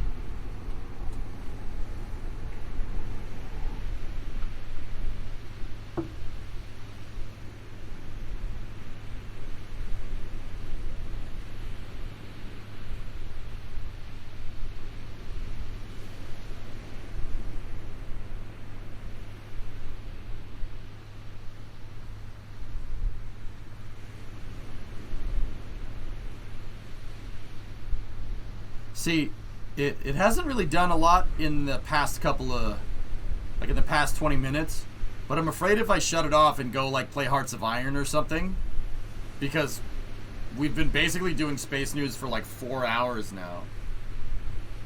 I know that the second I go and boot up a game, this thing is gonna... It's gonna do something.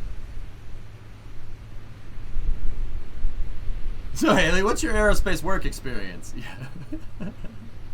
Nice. I was just thinking how long the fuels can keep up. It depends on the fuel.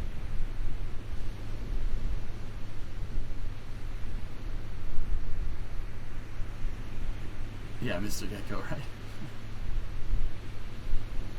Just as long as it doesn't SN4, that would be terrible, Winterside. That would be unfortunate. That would be unfortunate. All right, fellas. Like I said, I've been doing space news for a long time here. Do you want to do Hearts of Iron for like another couple of hours in the spot for space news, or what do we want to do? Love the sign beside the test tank. Pass with care. They have the test article pressure. Well, not. Oh, they closed the vents on it. It's pressurized. See, that's what I mean. What the frick, dude? The second I even mentioned playing another game, they changed something. God damn it, Elon. Stop this. No Kerbal? I didn't say that, Yard. I said for the mid-hours spot.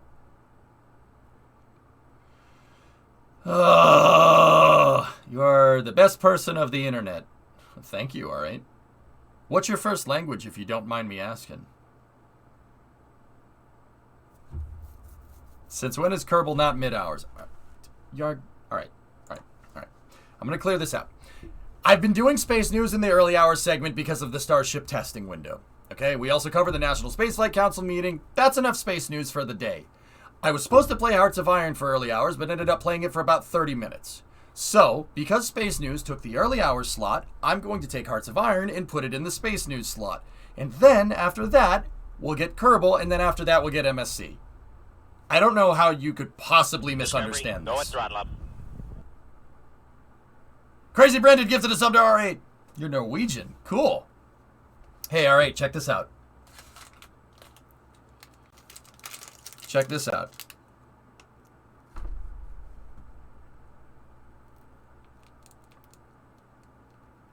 How did I get this in the States?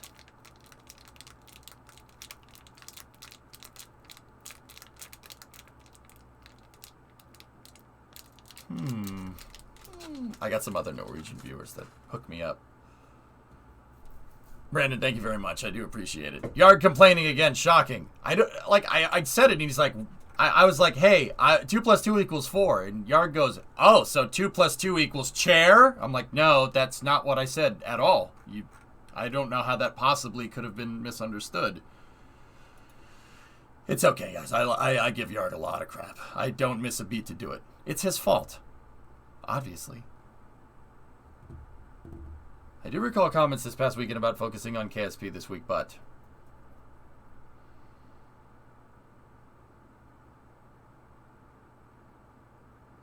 You are not helping me.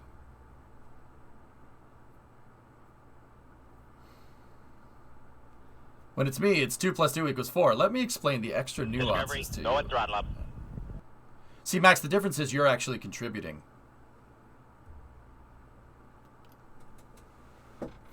It's a tough job being a contrarian, but someone's got to do it. No, they don't!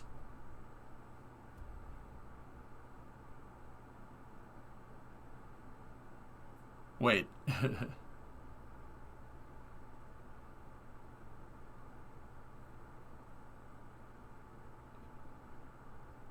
Fans Maximal, so he's not contributing. Yarg, don't you dare. See, Yarg, you might have a gun in Maximal's face, but I'm the sniper that's on the steeple that has a gun pointed at you. You know what I mean? You ever see that meme where a guy has a gun pointed at another guy, and behind him there's a guy his gun pointed at another guy? The guy's like, hey, I got this under control, and there's actually a sniper behind him. You know that meme?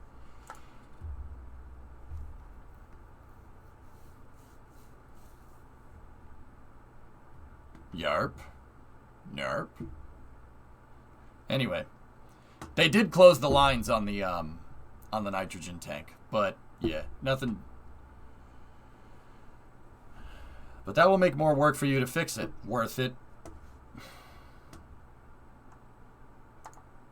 What about the camera guy with the missile? Nah, screw that guy. Alright. So, once again, fellas, I'm not going to not play KSP. It's 5:30. It's not 8:30. We'll switch over to KSP for the mid-hour spot. And Space News will be happening right... where Space News would be happening right now, we'll play a little bit of Hearts of Iron, and then we'll switch to KSP. And then Summer Car for After Hours. I still got a lot of game to play. No KSP. Dude, am I speaking another language here? Что это такое?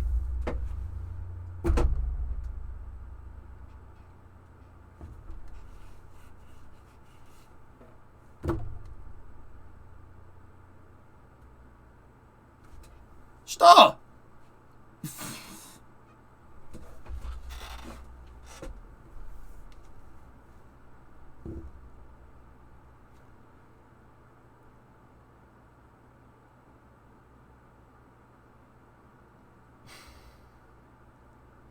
Basia, how do you say help me, God? Stop to you two!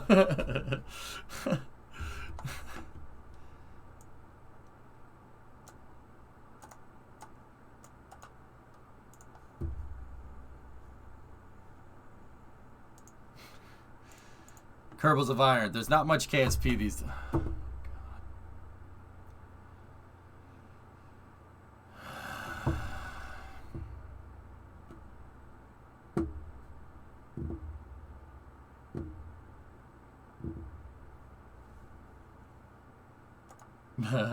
There we go. Vodibili.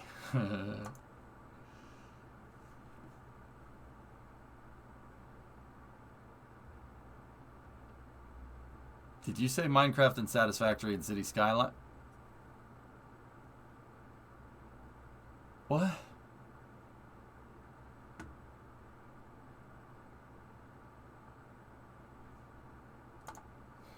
You guys suck.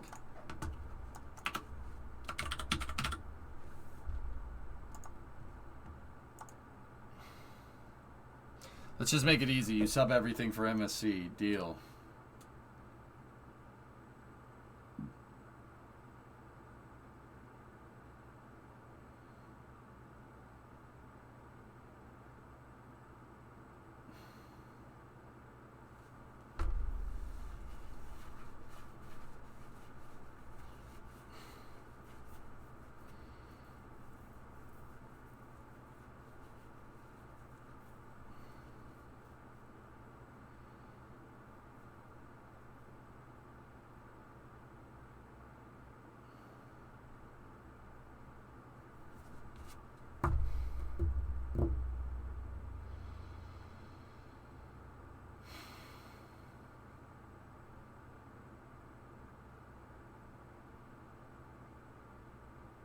Discovery, go at throttle up.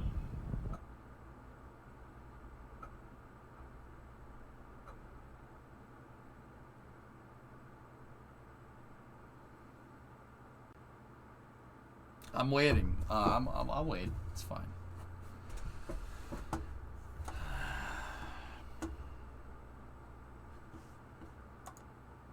So here's what's going on, fellas. We have the poll going for the deadline for moving stuff for building the DSN in KSP. When that goes live, that's when I want to start working on it. I did the test missions for the K90, and I'd kind of allotted a couple of streams to make sure that we're good with the K90 for this. But the K90 performed fine yesterday.